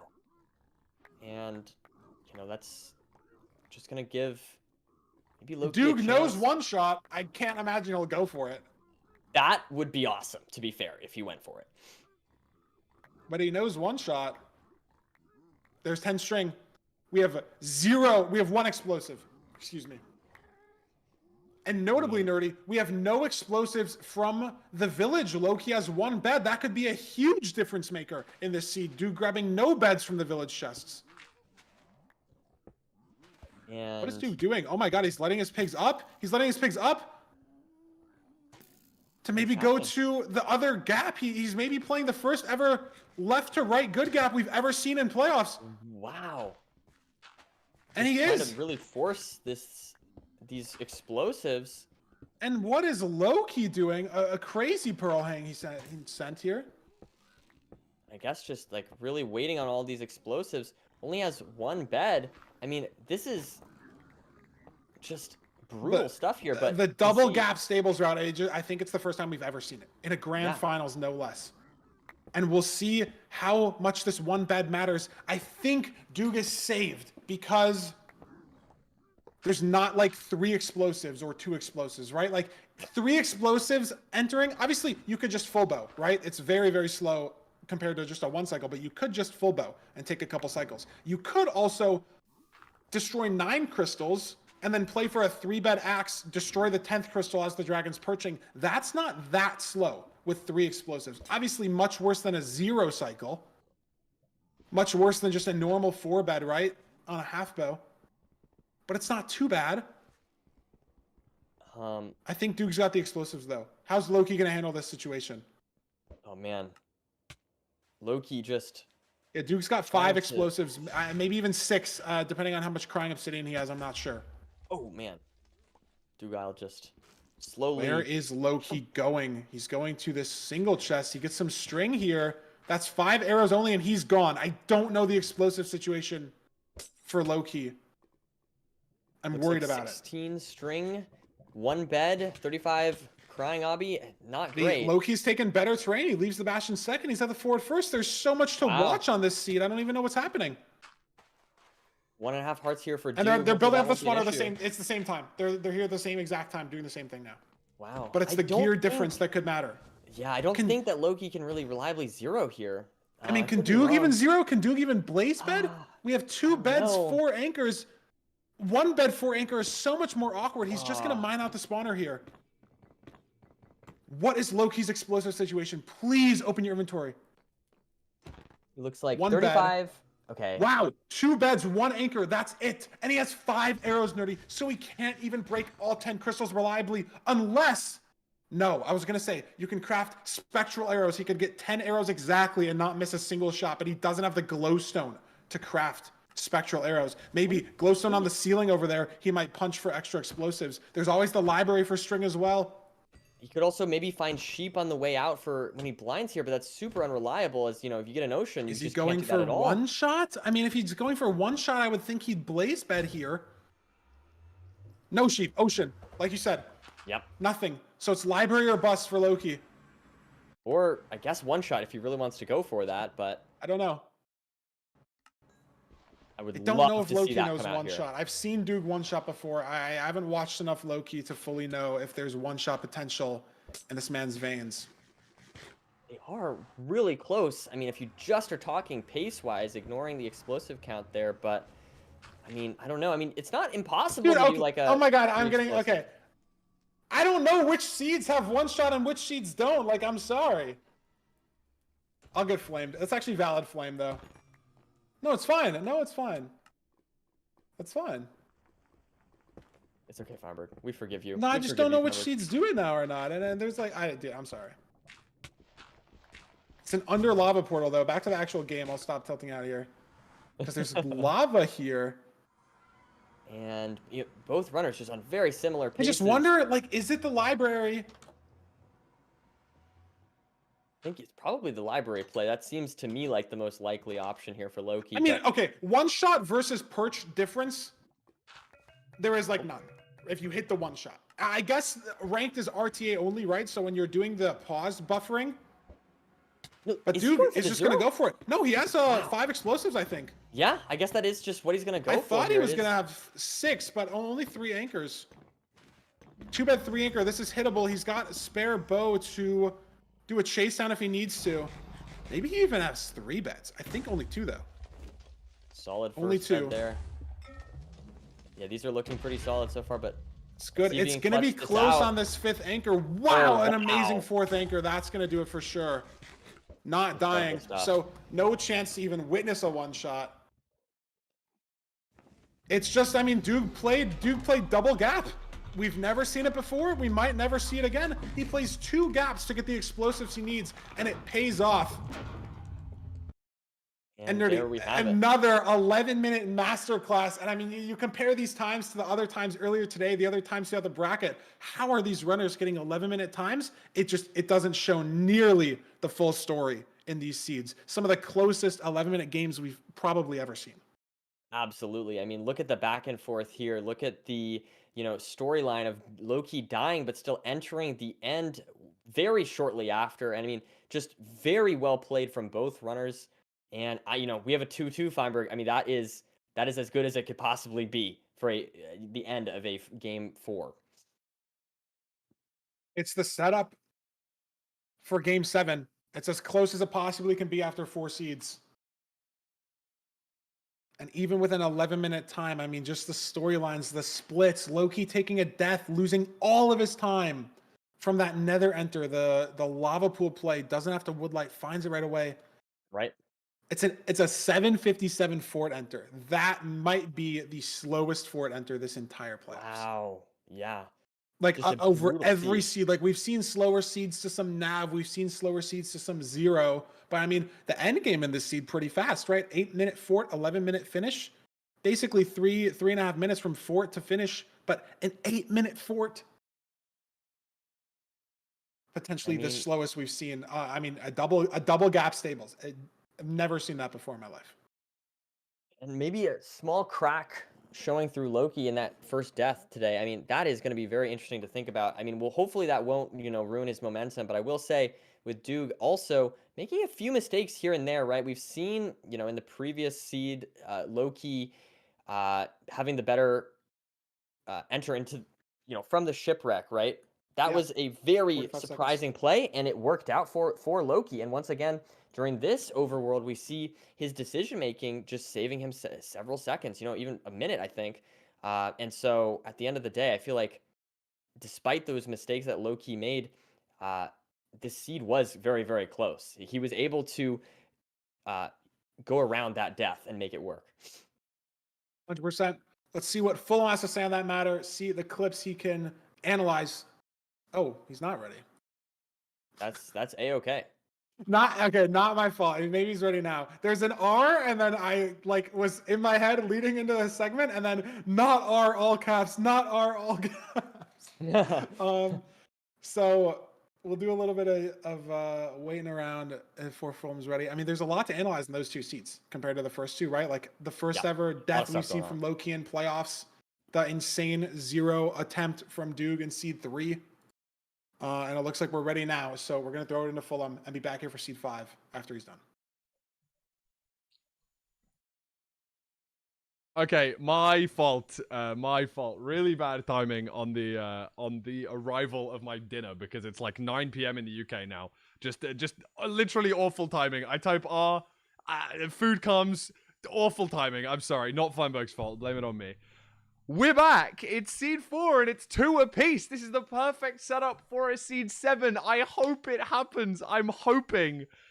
And let me send you guys back to seed 3. And that feels like a long time ago because it kind of is both RTA and IGT when that actually did happen. But let's take you back to the shipwreck seed where Low-Key decided to make the play to not go back to the island. Now, in my opinion, I just thought this was because he's at the bottom of the shipwreck, already taking drowning damage. Whereas for Dougal was almost at the surface when he took his first tick of drowning damage after looting all the chests. So in my opinion, I thought Loki may just grab these 2 logs, regen up his water bubble bar, I don't know, his breath, I guess, and then maybe head back to the island with the shears. But no, he decided to stay on the shipwreck for the entire time, make tools, and then grab wood just here.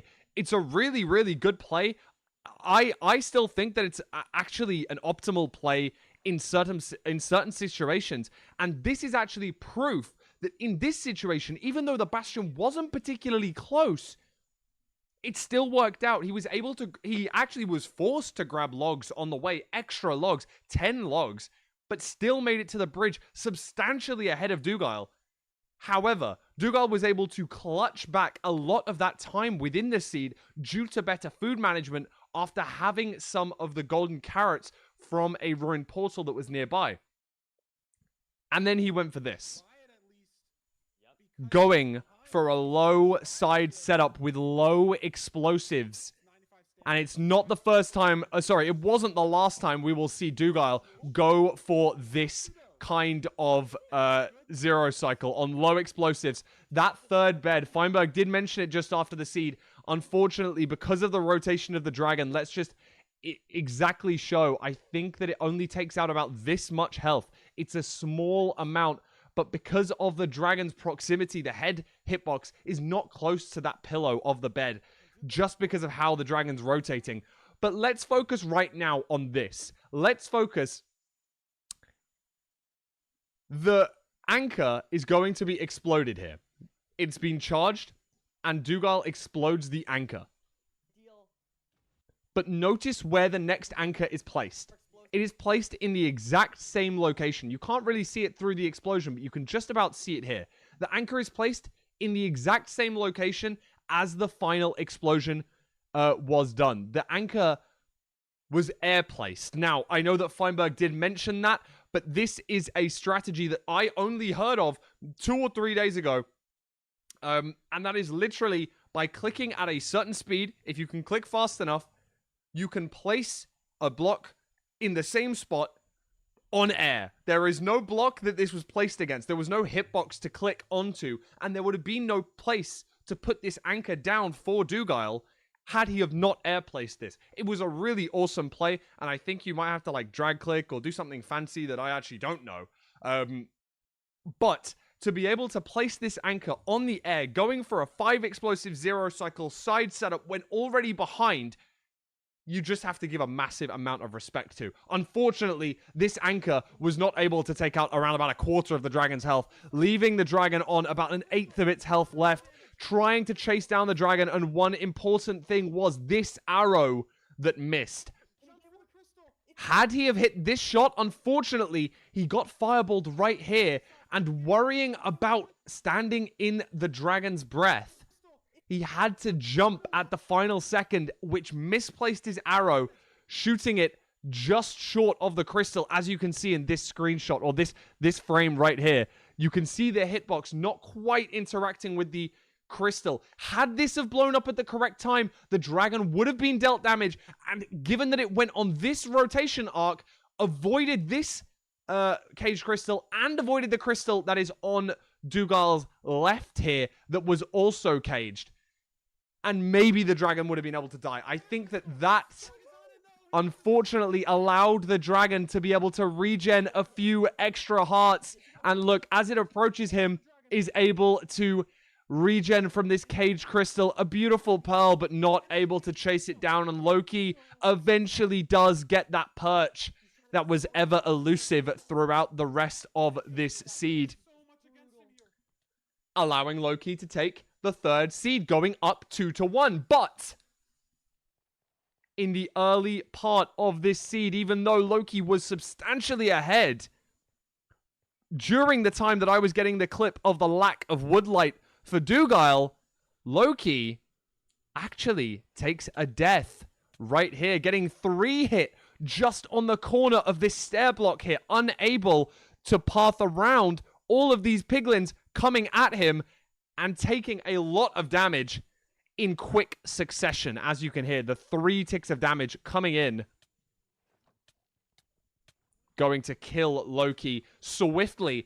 All the meanwhile, Dugile, after making a really heads-up play of going for the overworld, the golem skip, not killing the golem, not going for blazes, Sorry, my head's all over the place because the clips are in the wrong direction. Here we go. Not going for the golem kill, and instead, rather than going for a flint and steel, going for a woodlight. But unfortunately, this caused Dugile to have a lot of problems because the lava pool was not easy to spot, looking in all directions, heading up this hill and pillaring upwards to try and get a better vantage point to locate exactly where the fire may be spreading, where this lava pool is spinning around, whereas Loki directly goes towards the situation. And even though Dugile quote-unquote left the village substantially earlier than Loki, did not actually enter the nether remotely close to Loki, probably around about 30 seconds behind. But after a death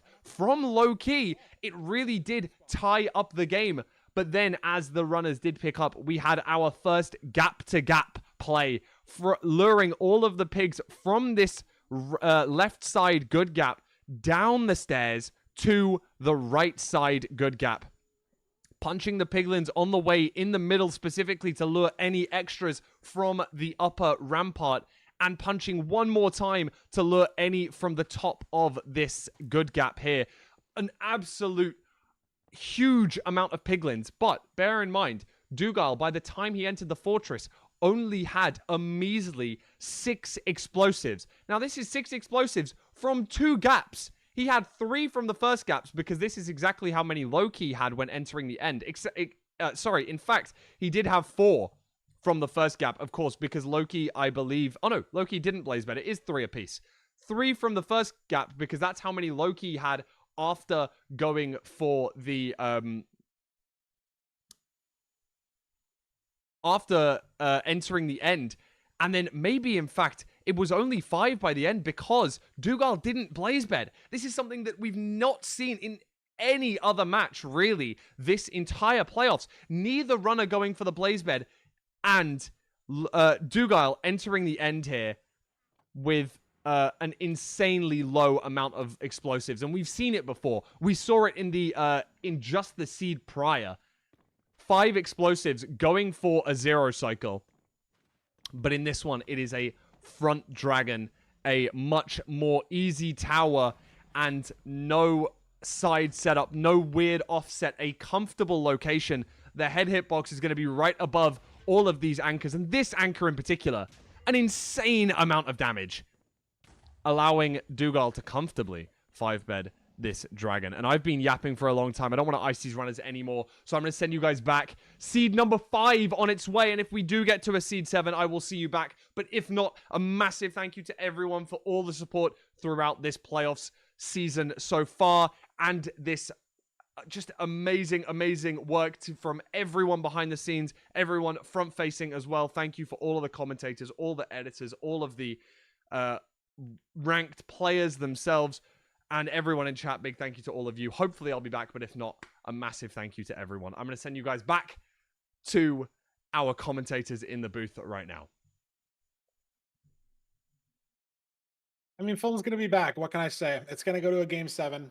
Let's just see the seed we have to play to get there. That's all I have to say. I want to see the gameplay. I want to see the gameplay too. A shipwreck pick. Hey, back to the shipwreck. I mean, if you look at the shipwreck, Loki saved 45 seconds in the overworld. You know that's been on their mind, right? You know we're getting into the seed. Loki may be so confident in his decision-making. Doog might be shook, right? And also keep this in mind that yesterday also, with those decisions that he made to not craft the shears and go for the iron axe. I mean, there's been I'm pretty sure that was shipwreck, unless maybe that was a buried treasure. But in either case, he's very confident with his abilities to route these types of island overworlds, and I think it's absolutely the correct pick, in my opinion, to pick the shipwreck here and just maybe make your opponent a little bit uneasy with how much faster you entered the Nether on the previous shipwreck seed. Yeah, I think it's just the seed picks are so mental, right? I mean, a lot of the times in this match, it's been so weird. There's been so much variance. So maybe it's not. Maybe Loki is trying to introduce that variance, is trying to make Doog, maybe think. And even if they end up making the same play, if Doog's hesitating with his thoughts, hesitating with his crafting, that's some time that Loki can save, and then you snowball that through the rest of the seed. And here we are entering the match. These two over 2,400 ELO players, absolute juggernauts of ranked, now are facing off in the 5th seed of today. Feinberg, are we going to see a game 7? Of course. I said it earlier, so I'll say it again. These players so evenly matched. And if you're Doog, you might be happy here. We have 13 iron. So nice. Shears and full tools are on the table. No weird decisions, but look at this, Nerdy. The 4 sand play, 5 gunpowder. It's the TNT. I love it. I love seeing it. Crafting that TNT is very nice. Able to get tons of blocks and all that good stuff. Like you said, we should see very similar decisions from these runners as to what to craft. But I will say, no, take a look at this though. To be fair, I mean, Dugile going with the iron pressure plate, maybe not going with the iron axe. No, he still has enough. It's okay. Counting's hard. Oh no, There's 11 shears. after. No shears. No, that's what I was Well, yeah, thinking. because That's you what have I the was thinking. TNT from the Right. No, from that the makes blocks. sense. Yeah, sure. That's okay. That's what I was miscalculating. I see. But very nice stuff, and now we have a very strong start. I think it looks like Dugile spots some kelp in the background here, and He I does. think Loki Loki's spots some going cup to a on the different right, line. which is interesting. Duke's Ravine looks very real here. Is Loki's And- going to be real, or is this shipwreck pick going to backfire? It's fake. He has to curve left. And he'll find this other kelp, but this is a lot of time loss. If Duke can hit this 2x1, we've Oh, seen some wow. portal mishaps earlier, Right. but it's clean. And there's the Flint, and he's in. You know, a sub-2 enter, very solid here from this runner as he immediately spots the, I believe that's Such a weird stable- spawn, you know, a lava floating. I mean, this is a seed where you need the block, Wow. so the no shears play could have hurt Loki here, but not a shipwreck seed where we need that decision. You don't want to and- fall in this lava if you're Loki right now. Speed bridging in ranked, you know, it's something that runners nowadays barely fall at, but it's in the back of your head as you're doing the build. Sure. Like, if you slip, course. it's over, and you can psych yourself out of it. Look And at this take a look difference this. though in routing. Yeah. The six obby at least for for Loki there. Meanwhile, Duke does not have any going top down. Yeah. And- Wow, there's like 20 in that triple. Duke, or the double, I should say. Duke's going to be saved. But look at this speed. I mean, Loki pretty behind entering the nether, and he's made up most of the time back by not having to go to the top of the bastion. And mining out these extra gold blocks in order for the standard housing route here as Loki begins the trading with the piglins around the same time. I mean, these two runners are, you know, pretty close to one another, despite taking slightly different routes, despite having slightly different enters. I do feel like Loki's route here is maybe a little bit faster overall, at least in this circumstance, you know, especially having Yeah, I gotten mean, playing that the manhunt, obby. not having to build up, works Right. out because he got the obsidian from those bottom chests. Doesn't actually need to check the top chest for anything. Right. Duke trying to pie right here. Knows it has to either be left or right, and he's going to have this obsidian gift wow. here, 26. So he's not punished for the manhunt chest either. And there's 39 obsidian for Loki. Wow. Maybe you want to just, you know, do an extra portal just to be safe or something like that. Maybe you could build 3x3 portals. You know, that might Wow, be the so new many strat. We'll see. trades. Duke is out. Is Loki pyring to be out as well? And yeah, it looks like Duke is ready to go as he's taken off. Yeah, Purling Duke, towards the Loki's fortress. leaving too. Duke just a little bit faster. I mean, this could be the time save he had from the nether enter just showing Right. here. That's pretty open terrain. Duke just trying to look for the spawner here. Throws a far pearl to the back end of the managed to- fort. I mean, this spawner nav could be big, right? Yeah, Doesn't matter see if the you hit the spawner fort immediately. first. You have to find the spawner first. Is it up here for Loki? No, Duke finds Looks one. like Dugile finds it. At least he finds one of them. And Loki is just, you know, trailing a little bit behind again. Taking Up slightly here, maybe different terrain heard the here, though, second one. finds a Different one. spawner. A little bit worse for Loki though. This terrain spawners can sometimes eat spawns at the edge of the spawn radius due to that netherrack. There's just more fire on the walls as well. Duke very open. Just has to deal with a couple tree leaves or whatever you want to call them in the nether. Sure. Could be big variance potentially if Loki loses a blaze or two on these spawn cycles. And Dugile just, you know, placing the soul sand here. I do find it nice. I mean, obviously it is better to have an open spawner, but man, I do like just not having to place the soul sand. I always find that. Not having to deal with the really blazes awkward, but flying around. Yeah. Yeah, I mean, listen. That's a skill issue. I'll be honest. It's always been awkward to me. But Look at this. nonetheless, Duke's on 6. I think Loki's going to be on 6 with this rod as well, so he's not Wow. punished. Duke was actually one blaze ahead on the cycles, but he doesn't need that blaze. So no punish for different spawners, but again, could be different strongholds, different terrain. I like Duke's position a little more simply because it's open, so he can start leaving to cords faster.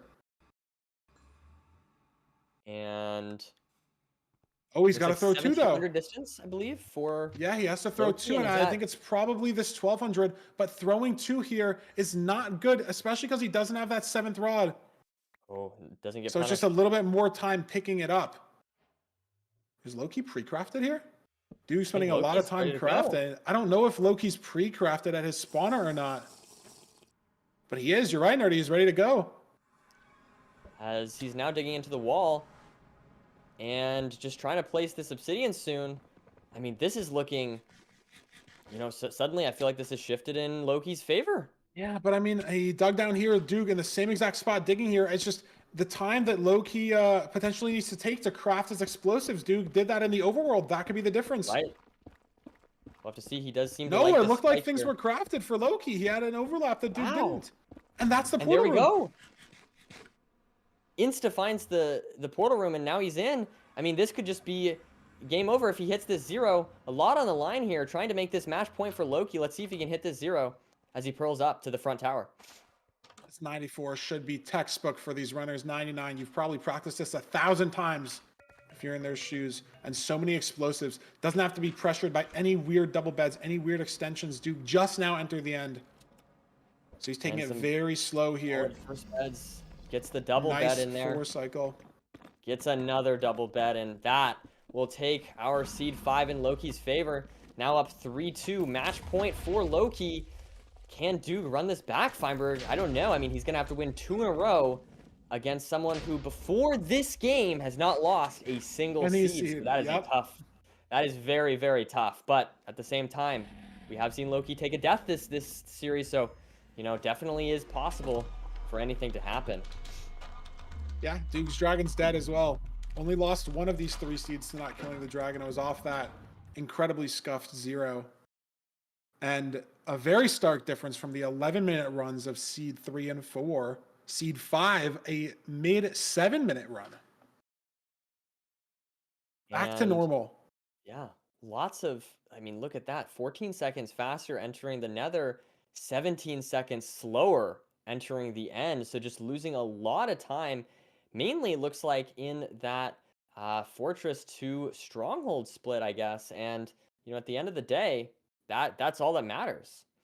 Yeah, at 22 seconds. And I even thought Duke found the spawner first. I think it was just a lack of overlap on the crafts. I mean, obviously, he had to throw a second eye, but maybe just a little bit of unsureness on the terrain decisions as well. It's a little unclear to me how there's 22 seconds of difference there.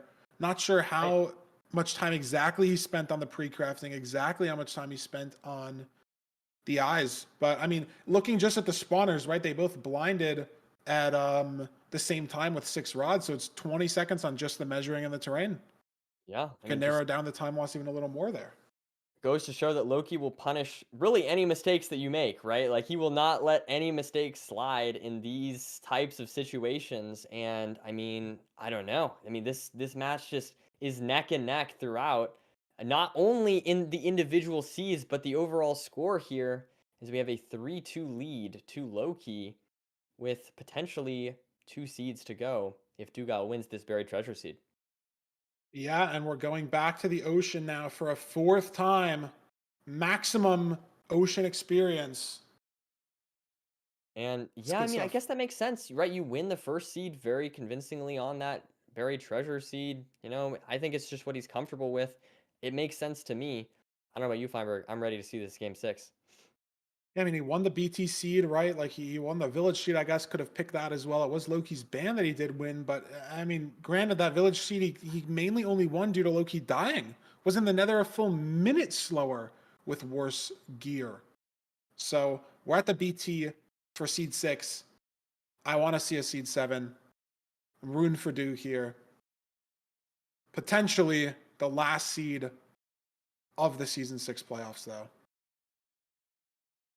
It We is just gotta get- we absolutely just gotta get into the unfortunately a gameplay. possibility. Yeah, I feel like let's see what happens. I don't know. Loki, both players playing very well today overall, I'd say.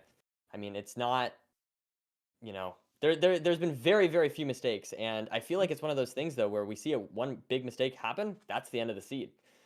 We see that Loki death, we see those differences in the overworlds, and that's the end of it. But Both runners regardless, found here the we are. chunk here. You know, very similar paces. This is one of those really awkward ones. annoying. It's a 4 sand dig, and it's not going to fall either. So are we going to tank some drowning damage? Are we going to go up at all? What's going to happen here? Very awkward situation.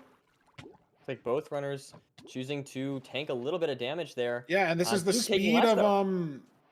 Duke took less, but Loki also it was maybe missed. I was gonna mention it earlier. Loki jumped off of the side of the island, took like 2 hearts of fall damage, so he looked like he was on full health and hunger, but he had no saturation. So I think maybe took an extra heart or 2 of suffocation damage there, but also lower because of the fall damage at the start of the seed as well. And there's a Shears play and a Gold Axe play. Low-key standard play this time. You know, I think it's because the Gold Axe, right? Stone Axe, there's a lot more investment into it. It's a lot slower. Gold Axe is just faster mining blocks. Yep. And Shears also get you more blocks. So this makes sense. And we're off. Both runners choosing the same decision finally on one of these ocean seeds. But not for the ravine direction. Dude, Oh, this interesting. isn't the ravine here. Yeah, and it looks like Loki, at least I saw some kelp. I don't know about you. Is this the ravine? That's not the ravine. Is it the one over here on the right? Though it is, and Duke's heading this way, but he's Wow. behind now. This is a solid maybe 7-8 seconds. It's the ravine to the right here. But he sent a ravine behind that looked good at first glance, but wasn't. Maybe Loki just committed to this kelp right away. A little bit of a fumble on this 2x1 though. Duke could catch up sometime here. I mean, Is this 2 deep? Loki's was 1 Look at deep. that. Oh yeah, he does. Wow, Look so at the Duke full ahead loss. now. And he And Loki messes up the combos pool. as well. This is a very annoying. He's got to get a side. Yeah, a very, very annoying finish here. Or recovery. I don't really know how to explain it. We're on the treasure for Duke already. We're already in the bastion. Yeah, and Dugile is not letting those mistakes slide despite finding that ravine way slower now into the bastion, significantly ahead of Loki here as he begins the standard treasure route. And yeah, I mean, Dugile just not making the same mistakes, even though maybe being a little unlucky, you could say, with finding the ravine. Yeah. Getting the first few gold blocks here from the treasure. And Apparently really people able in chat, to... Duke lost a gold block, maybe even lost 2 gold blocks, what people Oh, saying wow. in chat. That could be big. I didn't see that at all. Mustard I also must have said been watching Loki lost his crafting table too, potentially. I A think I did. lot going on in this seed that we just can't feasibly possibly pick up here. Yeah, I think I mean, that's Loki's got correct. enough wood for the crafting table. I'd say losing 1, maybe 2 gold blocks is a lot bigger of a deal potentially. That could be a big like- problem. Chat's maybe decided on he just lost 1 gold block, but that's more than 0. And I mean, the piglins will hold on to that, assuming they picked it up, but you have to kill the pig to get it back. And then you can't trade anymore. So that gold block is as good as gone. And Imagine you could give them a gold block though, and then it would take them like a minute, and they would like vomit a 9 trades at a time. It'd That be would like be a mega awesome. trade. Or what if instead of a mega trade, it was a mega trade but only for 1 item? So you It's just just get, like it's just like 4 say you give stacks them a of gold pearls. block, and they give you like 3 stacks of pearls. Bang. Yeah, Or, like, exactly. 9 That would on be each. awesome. Dang. That would be awesome. I would so be down for that. That's the high roll. That's what you do if you're. That's the classic meta. You give the pigs a gold block. If you don't get 40 pearls, GG. You That would reset. be fantastic. You get like Regard- 3 stacks of leather. Anyways, treasure. Sorry. Oh man. Regardless, here we have 2 stacks of string, so explosive should not be an issue this season. And we're heading to lower treasure for Duke. Playoff life on the line. Interesting. He's down 1 seed and he's going to break the spawner. There's 2 chests down here. Are we going to check for looting? No. Is Loki going to break the spawner? No, Is he going to get a pearling off? Is he going to look? He might just be able to spot it. I don't think so. Pearling down here on the side. Gonna do it. Still looking. And Duke has the info. And Duke is heading Where a to go. different way here, it seems. Oh wow. The He's bit rate looking- is so weird, but he sees the fort. It's a different way. Loki doesn't. Yeah. This is time loss. And more importantly, it's a massive food loss here. The pearls that Loki's invested, he has 1 salmon left. Yep. He can barely get to the fort. I do think he knows where to go now. I think he realized by checking that direction that, you know, it's not that way. It was That is- very that open, is and how it now he goes. knows There's where a it is. And bridge look, in the he's background just for on to the Loki. spawner. He's ahead He's once again. just here faster. Yeah, I don't know how that's possible.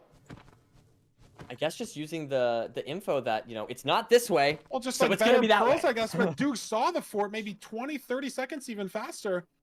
But look at Loki. Loki's committing so hard to save this lava here. This is such a commitment. He's not blaze betting at all. Doog just doesn't care at all. Loki is putting so much time into saving this lava, so much health. Now he's down to 3.5. He still hasn't gotten burned on the blaze bed spawn, and now he does. The one spawn off the blaze. What's Doog gonna get here? Doog, 3, maybe even 4. 4 blazes on the second spawn. That's a 3 blaze desync right now. Wow. I mean, it's just, yeah, I'm not sure about that decision from Loki, but hey, I mean, and oh no, look at this! It looks like the lava's It doesn't work. The blaze bed broke the disaster. This is gonna make it even worse. It's a complete disaster from Loki. A complete disaster on the spawner. And that's just gonna block so many spawns. And Loki just knows he can't really do anything. It's just gonna be even more time lost. He might go back and try and salvage that, but that is just looking like a nightmare situation. He turned a little bit of lava into a whole waterfall or lava fall, I guess. And he blocks it off with the soul sand, right? Like, I mean, I think regardless of whatever block you block it off with there's no blocks to sort of get in the way, right? So I think even if he blocked it off with nether brick, it might have still exploded there. But he needs 2 more rods, though, I will say. But, you know, Dugile here is just handling this spawner much better overall. Yeah, Doog only needs 1 more. Or on 10. He's got way better food as well. Loki might have to hunger reset in the overworld, but he gets the 2 rods. Doog's gonna be out on this cycle though, so he's ahead. But is it by that much? Let's see what Doog can do here. Trying to craft some stuff while he's purling. Very nice overlap there. 90 blocks away seems on the Nimbot. I think 1 more pearl. There's some hoglins on this terrain. He's only on 4.5 hearts. Doesn't even have any gold armor. There's a piglin as well, but they're both zombie piglins. And he's going to kill the hoglin for food. Dodge the hunger reset in the portal room. Loki, anchor half a heart hunger reset here in the nether. Only 2 pork chops. A little bit unfortunate, but regardless, that should be enough for the rest of this seed. As he now builds his portal into the stronghold here. Meanwhile, Loki purling towards the stronghold. So, significant lead here for Doog. Can he close out the seed? We will have to find out. Where's the spike, though? Where's the spike? There's no spike. Gonna have to potentially go into another Trying to play for chunk culling potentially. He's going farther into the stronghold. Gets the spike finally. That's a pure spike down here. Sees the light source as well. Has a pork chop. Doesn't need a hunger reset. Can do the eating tech. The jump. The eat. Gets it. Loki just now eye spying. If Doog misses the 0, the door's still open for Loki, but he's got food, beds, blocks, everything. It's a front 0. Look at this. Very weird looking end. How low is the tower? How low is the center? What is happening here? I don't even know. Can Doog make this a 3-3? We'll have to see. He does. He's there. That first he's got bed a boat as solid. well. So comfortable with these beds. Can he get off? The dragon seems low though. The dragon seems low. Oh my god, he gets it off. Fantastic stuff from Dugile. Closing out the seed. This must be like a Y40 bedrock. Like, look at this. The dragon's like going through endstone while it's dying here. I mean, I don't even know. I mean, I'd be kind of worried about purling off the end. You know what I mean? Like, maybe there's like a little bit of terrain that opens up and just into the void. I'd be slightly scared, but it looks like Dugile is not scared as he finishes off the seed. And we get a game 7. That's what I'm talking about. We get a game 7. These runners before Nerdy, they've met just once in playoffs. Season 2, a year ago at this point. In the round of 8, the quarterfinals, Loki beat Doog 3-2 in the best of 5. Loki was up 3-2 in this best of 7, and Dougal's tied it back up at 3-3. We've never seen a game 7 between these 2 individuals before. Our 2 most decorated playoff players of all time. And we have 1 seed left for the gold, for the trophy, for $3,000. Who's your money on? I mean, Doog has the momentum. He saved time on this nether. There's been a lot of small mistakes. I think it just has to be nerves at this point. You know, they know they're playing against the best, right? Like, there's even a difference, I feel like, low-key playing against Hacks versus playing against Doog. Just the fact that Doog's won a playoffs before. He's been in this situation. There's just that slight, you know, boost maybe, and then it messes with your nerves so much more, right? Like Doog versus Manji, similar situation. Manji never even been to a playoffs finals before. And now you're playing Loki, who's won 2 playoffs and could have potentially even won last season as well.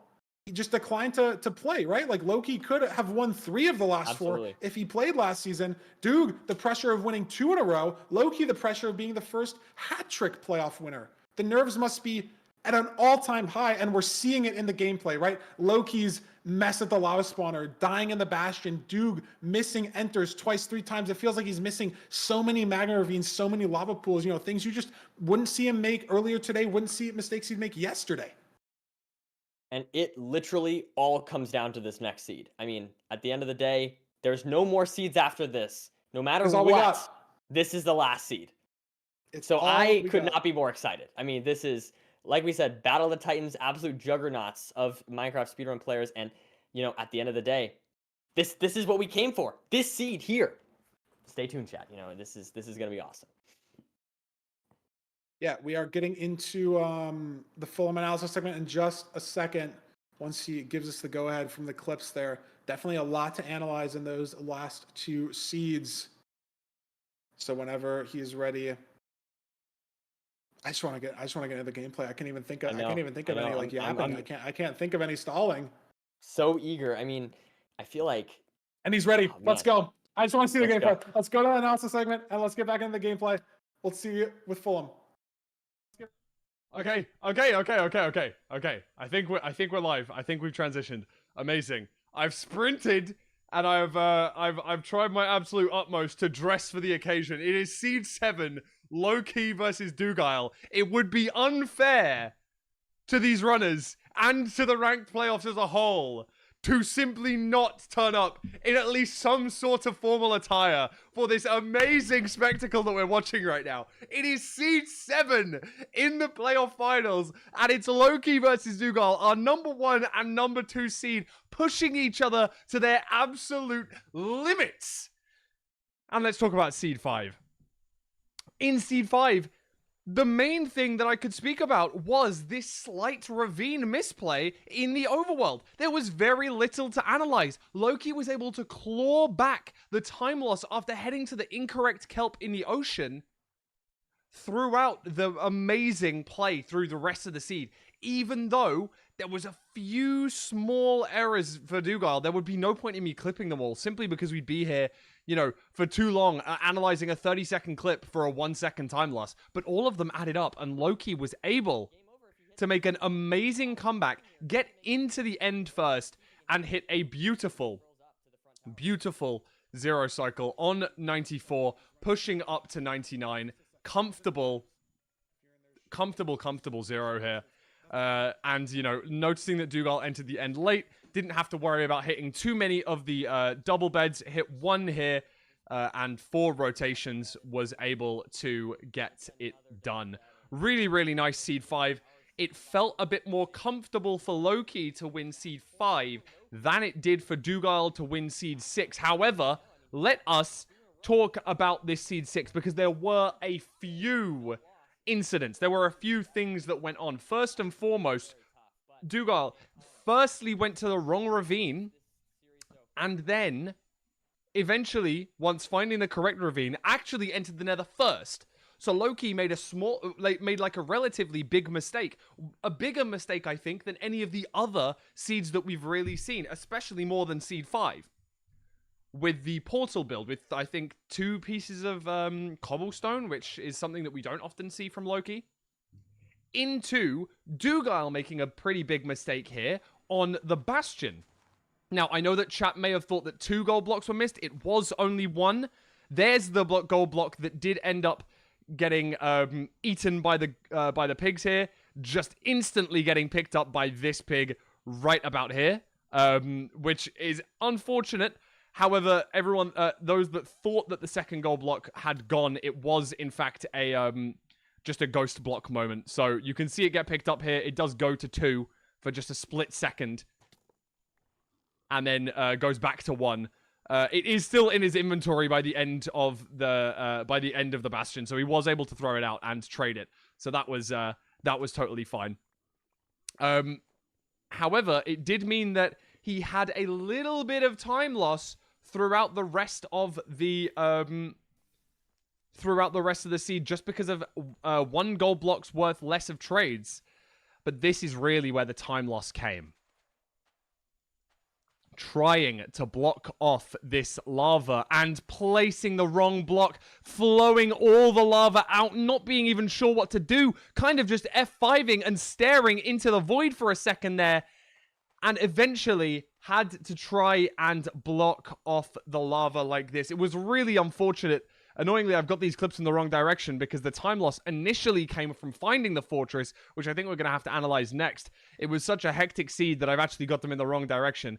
But you can see it is just a small misclick here where he's trying to actually click on the right-hand side of this block right here. He's trying to place a block attached to this face, but has just clicked over on the other face, instead bringing it out, allowing the lava to flow left, right, all over the spawner. And while trying to clutch it, he does make it worse by attaching another block right here, spreading it out even further. It was a really, really tough situation. As you can see here, placing another block right there, just flowing it out, not sure what to do, decides to cut his losses and just block off the back of the spawner. Now, unfortunately, I don't seem to have the clip that Loki spent getting to the fortress, but I'm sure you guys did notice that Loki spent a longer time getting to the fortress, but found the spawner a lot faster, and that was just because of some good play while actually at the fortress, looking around, trying to find that spawner, but actually pearling down, struggling to find the fortress from the bastion here. Obviously, a treasure issue. Will we see a treasure in Seed 7? That is the question that's on everyone's minds. And I do think I have a clip of the Zero as well. I do. As the commentators did mention, Tugal is entirely doing this Zero cycle above the void, which I think is a very, very cool situation to be in. Just quite a unique one, and obviously really unique end terrain here surrounding the bedrock pillar in the middle, the bedrock fountain, if you will. Ends up pushing up to a fantastic Zero cycle at the end here. Goes for a double bed, not even really particularly necessary because Loki hasn't even entered the end, but the dragon was already dead before Loki enters the end. And I like the fact that Loki waited for quite a long time before going for this pearl, just to make sure that he doesn't interact with the dragon's hitbox, especially for the fact that it's so low, anything could happen. Like, you know, if a pearl hits the wrong spot while the dragon's flying down, circling above the, above the end fountain, it would be a colossal death in this situation, especially for the fact that it was match point for Loki, but now it's match point for either runner. It is 3 seeds apiece here. 3 all. I think this may only be the second time that a Seed 7 has ever happened in ranked playoffs history, if not maybe the third. But it has been a pleasure for me to be in the analysis booth for you guys. Let me send you back to Feinberg and Nerdy for the final seed of Season 6 MCSR ranked playoffs. And we're back. Thank you so much, Fulham. Thank you, Fulham, as always. That was fantastic. I'm just so excited, Feinberg. I don't know about you. I'm ready to just. We haven't go in had a as soon as Seed possible. 7 since Season 2. It's been a Seed 7, or in Season 1 and 2. It's been a year since a Seed 7. And what better runners to have a Seed 7 back again for us in Grand Finals, playing for the gold, playing for $1,500 worth of prize money. Again, $3K to first, $1.5K to second, $500 to hacks in third. Playing for the trophy on their ranked profile and the bragging rights, the legacy, everything. What seed are we playing? Is it the Seed 7 Rune Portal? It is. Wow. That is awesome. I really respect that pick from Loki, giving us what the fans want. Now, is it going to be a looting seed? I mean, we got one earlier today. Is it possible we get another one? You never know. You never know. But in either case, I feel like, Ruin Portals, they have the potential to be so fast. And this is just the best possible choice, in my opinion, to get the most epic final match. It's either a Rune Portal or a Temple. And what's going to carry that momentum? I mean, as long as it's not an ugly Rune Portal, right? Like, let's get in with some Obsidian. Let's get in with a pickaxe. Let's get in with some blocks. Let's get into the friggin' Minecraft. 1 seed to go. The last time we will be here for playoffs for at least a couple months. A chance for Duke to cement 2 in a row. A chance for Low-Key to cement 3 playoff victories. And here we go as these runners enter in this final seed. Where's the ruined portal? There it is. There it is. And fire Aspect sword. 2. Oh, I got excited for a second, but it's okay. It's okay. It's still a very fast enter. I'm okay with that. We've got 2 iron, though. It's ugly. We're going to get a stone axe wood pick probably here. Yeah. Could make shears to get beds in the overworld. Just not worth the 2 iron investment, I don't think. We'll have to see here. Mining the first tree. And meanwhile, Loki just, has the tools ready to go. Yeah, I mean, Maybe a slight little bit. differences in routing here, just like when you're killing the animals. I think Yeah. maybe there's an argument that Duke has a less variance when doing this because the pigs don't wander as far, but I mean, they don't wander as far away, but they may not wander as far towards you either, right? Like Loki could have the Right. pigs go closer to the rune portal, just a little bit of a variance thing here. But really And shouldn't matter. yeah. Can't imagine any difference on this overworld within maybe 5 or 10 seconds of each other. Same decision making as far as what to craft, though, it seems, as Dugile now getting some wood. And Loki entering the nether just a hair faster here, as I Yeah, expect. going to be, 5-10 seconds. I think Duke has a little bit more blocks, but that's it. Similar this- food, I think. I don't not know anything about too the pork crazy. chop count for Loki. Duke's got 8 pork chops. I don't know if Loki's just on mutton, though.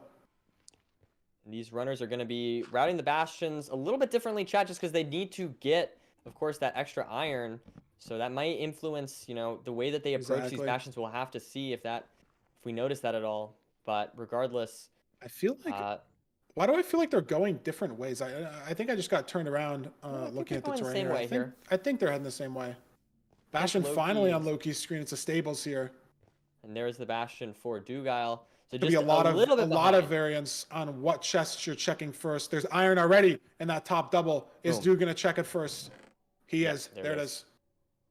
And The pickaxe coming Good out for both stuff. runners. as we now begin to check these next chests here, get some gold blocks, get some string, get some crying obby. Not anything too exciting yet, no obby yet, and now just digging down, gonna potentially do a, I would I imagine. don't like this routing from Duke. It's a little slow with the ordering, I think, on mining the gold blocks and looting the chest. He opened up the side, but I don't think it's necessary when you open up the top here, and he's got to mine this wood back down. Low-key heading down. It's a bad gap on the right side, so look at this pivot here now to the middle double here. See what Loki can do. Into the left side, good gap. Let's see what Duke handles the situation also. It's a bad gap. He's going down, though. Showing. Yeah, and now Different Loki. ways of Getting the handling good the gap ready. situation here. Loki's on the gap gold at 3 flat. Dude gonna be on the gap gold probably at 3-10. So 10-second difference here in this bastion. Dude taking a little bit more damage, but has the pork chop to heal it up.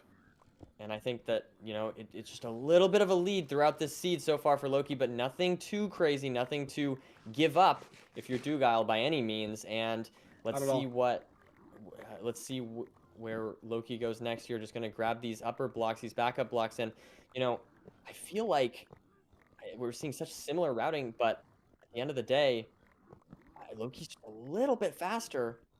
I don't know.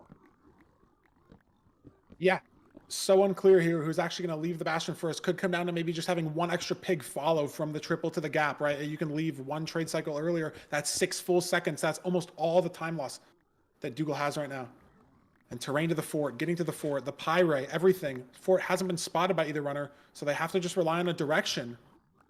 We have 14 obby right now. I mean, that could, change their decision making if they want to go for 14 20 for here. Duke There's as the well. fort right there. I think it looks like Loki's just committing to home portal, I guess. And meanwhile, look at this. I think Duke, where is home portal? I mean, it's just kind of backwards of Yeah, I Loki's thought they direction right had to now. run so far for the bastion. Does Loki actually not have 20 here? I'm pretty sure he has 14. I mean, I want to I don't want to fully say Yeah. that because could be wrong, but I mean, dude, pretty checking this sure I bag saw out chest. 14. There's only 2 chests it could possibly be, and the problem is he have 14. It's only guaranteed 5 obby in the chest, not 6. finds He it. gets 8 though. He finds it. So So he has a the 20 massive obby. variance here. Home portal versus 20. This is completely different. I mean, look, yeah, 14 obby there. Yeah, so I was correct. And that is going to be, I mean, we're seeing completely different routes now. I mean, we're seeing the exact same thing at first, and now we are seeing completely different end games here as there's 5 rods for Loki Look at this. and Loki 2 has rods for 5 Dude. already. He has 6. He's Wow. gonna leave on 6. Yeah, and he's just going to try and find his home portal. Does he remember where it is? Is he finding his home portal, or Nerdy, is he going back to the bastion to loot the chests and blind Oh. from here? Interesting decision. That's He only just 18, finds- but that's not the 6 obby chest. He knows there's another chest. He's just gonna send it here and maybe trade more or get more loot there. He knows that that's not the filter intended chest. Playing enough rank to Oh, know wow. that at least 5 needs to be in a chest. And now going to throw his first eye and measure 5 It's a head plays here, but still, this crazy could decision be- from Loki. Crazy decision. If this eye breaks, it broke. Wow. He has 11 eyes now. He has to go back to the fort if he wants another one. Is he gonna do it, or But is he just gonna send it on 11? is this the right direction though? Is it back towards the fort this way? I don't remember. Or is he just sending an 11? He's putting the entire playoffs line on a 78%. That's not good. That's not good Where's at the all. obsidian? Where's the chest? There's And an one spare Obsidian. trade. He has 9. I think that one He right has there, 15. 15. He left so early on trades. He's going. But Duke is gone now as well. No, he needs 2 more rods. Loki, But 11. Loki, He's just gonna is go. super He's risky. $1,500 on a 0 eye. this could be one of the most The time save expensive is so zero eyes we've massive. ever seen. He almost just wins the seed if it hits. Super risky decisions there, but will it pay off for Loki?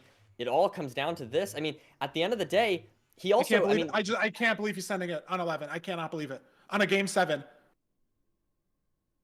putting this much up just for variance at the end of the day. We don't know what's going to happen here. I It could can't believe be- I'm so Is it the nervous. same stronghold? I don't. It might be. No, I think it's the same stronghold. Oh my god! Oh my god! I It's broke the portal sound room. barrier. He finds the portal room. He's scared, but he does find it. Two He's on hearts, 2 hearts still. Skeleton. Oh, he gets the bed down. He gets the bed down. Man, oh my Loki, goodness! He's still playing ahead. with He's our still hearts ahead. here. If it's zeroable, he's still ahead. But is Is there it an a one eye eye? in the frame?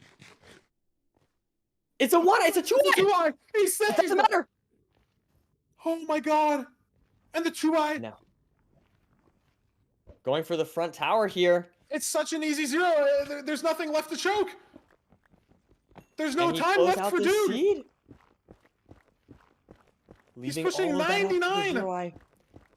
And it did work out for him. Very solid first bed. This should be just like practice. Oh my god! He should be able to close this out. Let's see if he can do These it. 2 anchors. First anchor. That's is very actually a good. bad first anchor. Oh no! But it's you're fine. Right. Gets the second one. Wait, Oh, it's high. oh my god. Dude, Man, dude, Loki. you can't, dude, you cannot do that. Just oh my god. absolutely trying to make this as intense as possible. As close as possible. And he does But he close wins out. his 3rd playoffs in 5 seasons off of a 2-eye portal. Enters the strong with 11 eyes. He takes the gold. Wow. I mean, granted, Wow. the eye does need to break for him to even be in that situation. So not only is it the odds of rolling a 0 eye, it's also Yeah. the odds of the first eye breaking. So if you combine those 2 together, it's probably around a 4 or 5% chance for that play to not work. So that's maybe good expected value for him, right? 96% chance for this insane time save. Your blaze cycle is done on 6. You have to wait a full extra cycle for that 7th rod. He sends it knowing that it's worth it. Knowing that, you know, he still has to go back to the bastion and get that obsidian, so his route's just a little slow. He needs that time save. He pulls it out of nothing. And is never punished. Hits the 0, hits the clutch. Wins his 3rd playoffs. And that Dude, is again left with 2nd place. Incredible stuff there from Loki. I mean, winning 4 matches against anyone, you know, it can be hard in this kind of playoffs, but against Doog is ridiculous. And Doogile also very well played, you know, put up a serious fight there, taking us all the way to a Game 7. But, you know, Loki just proves that he's one of the best, if not the best, winning his 3rd playoffs for Minecraft speedrunning ranked. I mean, that is truly astounding stuff. What a player. I mean, just like, what a seed 7. Who could have expected? Playing for a 1-eye. In the most important seed these runners have ever played in their life. He plays for the 1-eye and he hits it. I don't know what else to say. The gameplay speaks for itself. Very, very fun to watch. I'm so grateful to have commentated this last seed. I mean, this last series in general. Yeah. This tournament in general. Beyond that, but wow, what a phenomenal final seed. I'm just so glad we got to see a Game 7. I'm so grateful. Yeah, great day all day today. Great week. Great weeks. Great playoffs as always. It feels like the content only gets better. The players only get better every time. The 1 and the 2 seed squaring off in finals. Their second match, and Loki's 2-0 up on the series. But this was the one to win for sure. Going to Game 7, taking it 4-3. Just wonderful stuff. We'll see both these players back in the bracket in Season 7. And again, shout out to Hax and Manji as well, rounding out the top 4. Hax getting that 3rd place prize. Some other great games today. Shout outs to all the runners on the bracket as well. The 4 players that made it through our LCQ, those runners that played it through the first weekend, got to the second weekend, but the big 4 nerdy today and yesterday, they were just too strong. All 4 top seeds in our semifinals, our top 2 seeds in our grand finals. They're proving to the world how far ahead they are of everybody else, and yet how close they are to each other. A Game 7 back and forth. It's just cinema. It's just cinema. I agree. I fully agree. Tapple, thanks for the 100 gifted. I can't not acknowledge that. That's why. Tapple, Oh thanks for the my 100 goodness. gifted. Just see like my dashboard just start exploding, like the Chrome effect. Yeah. My Chrome tab's lagging. This Chrome tab is using 1 gigabyte of memory. Computers nowadays, man, it's crazy stuff. There you go. Very exciting. But yeah, I don't know, man.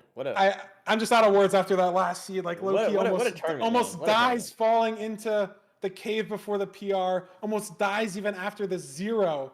Like, and just what a Bastion play too. Like that seed's just gonna get VOD reviewed to hell and back, and just sending it to the fort. He never was gonna play for Home Portal. He was never gonna play for Home Portal. He was going back to the Bastion as soon as he got there. Just a decision that is just, it's so out of the box. Like even disregarding the 11-eye play, you know, sending the 1-eye, he went to the fort knowing that he's going back to the Bastion. Maybe it's just, you know, better routing on the chest. It's just the way that these players' minds are working. And the fact that Duel can take seeds off of a player like Loki, making those out of the box plays, you know, playing the Bastion routes like that, playing the overworlds today, so different to what we're used to seeing from everybody else in the bracket. And just the skill that these 2 runners have is incredible. I don't know what else to say. I don't know. I don't know if there is much else to say. I feel like it's just cinema, as you said. I mean, that was just fantastic stuff. Well, I don't think we have anything else to say about the gameplay, but we definitely have a lot to say about. I'm blanking on the word, about the volunteers, the back end. That's unlucky. I blanked on the word. It's okay. As always, I mean, shout outs to our commentators. Nerdy, love being in the booth with you. Yeah. And Parker and Curry as well in the booth this season for the first time. I think they did a phenomenal job stepping up to the plate, not only commentating matches, opening the stream sometimes as well. Just great stuff this season from them. Super happy to have them on. As always, thank you to Andronicus and Bendo for editing the player content segments that we did in between matches. Thank you to, what did Oliver say? Oliver unmuted. You got to say that again, man. I was talking over you. Noki did a video as well. Is Noki the same person? Is that the stats guy? I think their like Discord username is Nadam's, maybe. Different guy entirely. Okay. Well, we had the stats video earlier last week. That was great. Noki apparently also edited a video for us. I think they can hear Oliver on the mainstream too, so it's okay. So those are all editors. I don't work with them personally, so I can't keep track of them. But again, I mean, everyone doing all their stuff. You guys can hear Oliver. Dude, this guy's so smart with production. It's crazy. Shout out to Oliver for production. Mods, shout out Oliver for the production, keeping everything on track. We only had one stream crash. And through all the stuff that he has to deal with, managing the broadcast, managing the assets, everything switching around, amazing stuff from Oliver there. As always, shout out to Fulham for all the mid-match analysis. Super happy that we got to see him for after Game 6 today. The triple analysis segment in Grand Finals cannot be understated. Considering it's possible for there to only be one. There was a 4-0 low-key versus Ankle Boy in Season 4. It's only one Fulham analysis, and then it was just over. We got a Game 7 today. It was awesome. Yeah. Shout out to the refs as well. I think it was just Rox and David today and for the last 2 weeks of playoffs, but shout out to the refs, keeping all the players, getting all the picks and bans sorted, making sure the private rooms all running smoothly, all the games running smoothly. Shout out to Ella for checking all the seeds in the background as well, making sure we don't have any basalt spawns, any buried shipwrecks, stuff like that. A lot of work goes into checking every seed that we play, because not only do we need to check the seeds that we play, the runners can pick anything, right? So we have to check all of the more seeds than we actually do play, right? So there's a lot of work that goes in the back end at checking those seeds there. Shouts to Redlime for coding ranked. Wouldn't even be here. Wouldn't even be possible. We'd be sending out world files. There'd be jank stuff everywhere. Am I forgetting anybody? Dude, shout out Feinberg and Nerdy for being main commentators as well. They don't shout out themselves. Thank you so much to you two. Thank you. Thank you, Fulham. I don't think I forgot anybody. I'm trying to rack my head because it's really bad if I forget somebody and I say that I didn't forget somebody and then I did. That's really bad, you know. Shout out chat, being here, you know. Yeah. Being active, all that stuff. Oh, mine. Good point, mine. Shout out Doogly. It's not Dougal. It's Doogly. Coded the entirely new ranked website, new interactive bracket on the website as well. Shout out to Doogly for that. Shout out to chat. Shout out to chat mods. That's true. That's always true. Playoffs would suck if we didn't have the chat. You know, if we were just doing it offline, you know, it wouldn't be. Yeah, nearly I don't forget about you guys. Unlike this guy over here, I don't forget about chat either. I don't forget you guys. All right. Okay. He says he doesn't. True. He says he doesn't. Shout out YouTube viewers. We don't read the YouTube chat. Maybe I should have it up on my thermometer. But shout out YouTube viewers. The YouTube auto stream, and shout out Isabel. I think Isabel set up our YouTube chat mod and was doing chat moderation over on YouTube. I know we actually had a pretty decent amount of YouTube viewers, like 700-800 over there. So shout out YouTube. Shout out the multi-streaming this season. I'm getting a ping in playoff production. Shout out Ranked. That's what Oliver told me to do. Shout out Ranked. Download Ranked. Join the Discord. Every playoffs, I think it's really unique that we're able to do this. Every playoffs is just fully open invite. No one's ever guaranteed an invite. If you play on the ladder, you get a good placement on the ranked ladder throughout the season, you can play. Doesn't matter how many followers you have, how many viewers you have, as long as you stream, you play Minecraft at a high level, we want you in playoffs. So shout out Ranked. You can always be here. We see new players in ranked playoffs every season. You could be one of them and maybe win. Yeah. I mean, after Loki's performance and Duke's performance, I don't know, but I mean, hey, maybe you got this. There's you a lot never of know. seasons. You gotta have. You never know. I mean, some hope, what? You know? I mean, Shimon this season only started playing this year, right? Wow. And he's already in playoffs like that. Remember, only started playing this year. One LCQ got to playoffs within a year of starting speedrunning in general. That's awesome. That's fantastic. That could be you. I think that's it. I can't think of anything else. Oh, okay. He started last year. Sorry. It's this year would be 2025 actually. It's a little nerd emoji thing. But Shimon started at the start of 2024. That's okay. I don't have any other shout outs. I think I covered everything. You have anything else, Nody? Everything. I can't think of anything else. Not off the not off the dome. I feel like I'm just yeah. I'm just glad to have been here. I guess. Yeah. Happy to be here as always. I mean, it feels like the finals only get better every season. The gameplay, right? Like we've seen the meta keep evolving. The players keep getting better. Like I do wonder. Maybe this is something for next season. If Natty can do another playoffs stats video. I feel like the average time for just completions across the board this playoffs was so much faster than any other season, like by far. Like there were multiple best of fives where it was just like 820, 810, 750. I feel like that's just never happened. Like we'd be so over the moon for a sub 8 like last season even. And this season there are multiple sub 8s in series. Hack's got a sub 7 as well. Like Right. I feel like the player quality is just so much better, and it's just it makes the viewing experience and the stakes and the pressure so much higher. It's so much better to watch. I think I'm out of yapping. I also am kind of out of yapping, which is that's hard for us to say, Feinberg. I mean, we're pretty good yappers. Very, very hard for us to say. We'll see you guys back here in 3 months, 4 months. We'll have a mid-season like we always do. We'll have season 7 playoffs like we always do. Oh, join the ranked Discord, mcsrranked.com/discord, discord.gg/mcsrranked. It's gonna be a feedback form in there. We want your guys' feedback as the viewers.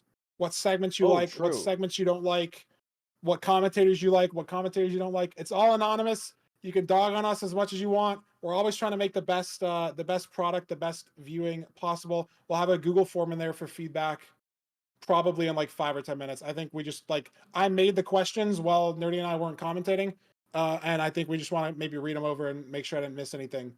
But yeah, the feedback would be great because again, we're always trying to do the best new segments, new innovative stuff for the players with the players, so you guys have the best viewing experience possible. So that'll be in the Discord soon. That's all I got. I remembered something. I know, no, yeah, definitely fill that out if you can, chat. We're trying to we've been really trying to work on our commentary and just like increasing the production quality, making sure different things are working well. So if you have any thoughts, like all criticism, all constructive feedback is super appreciated. So Yep. yeah. But I think that's it. I don't think there's anything else. If we're ready to go, yeah. We'll be back here for mid-season, 2-3 months, and season 7 playoffs. We'll see some similar faces. Maybe we'll get a Duke low-key rematch. Maybe it'll be Hax's season finally. 4 seasons in a row in the top 3, but not a single one able to take the crown. Will the 5th time be the charm? We'll see. We will have to wait. find out. But we'll be back here probably around May for the next playoffs. Thank you guys all for watching, as always. And we'll see you guys later.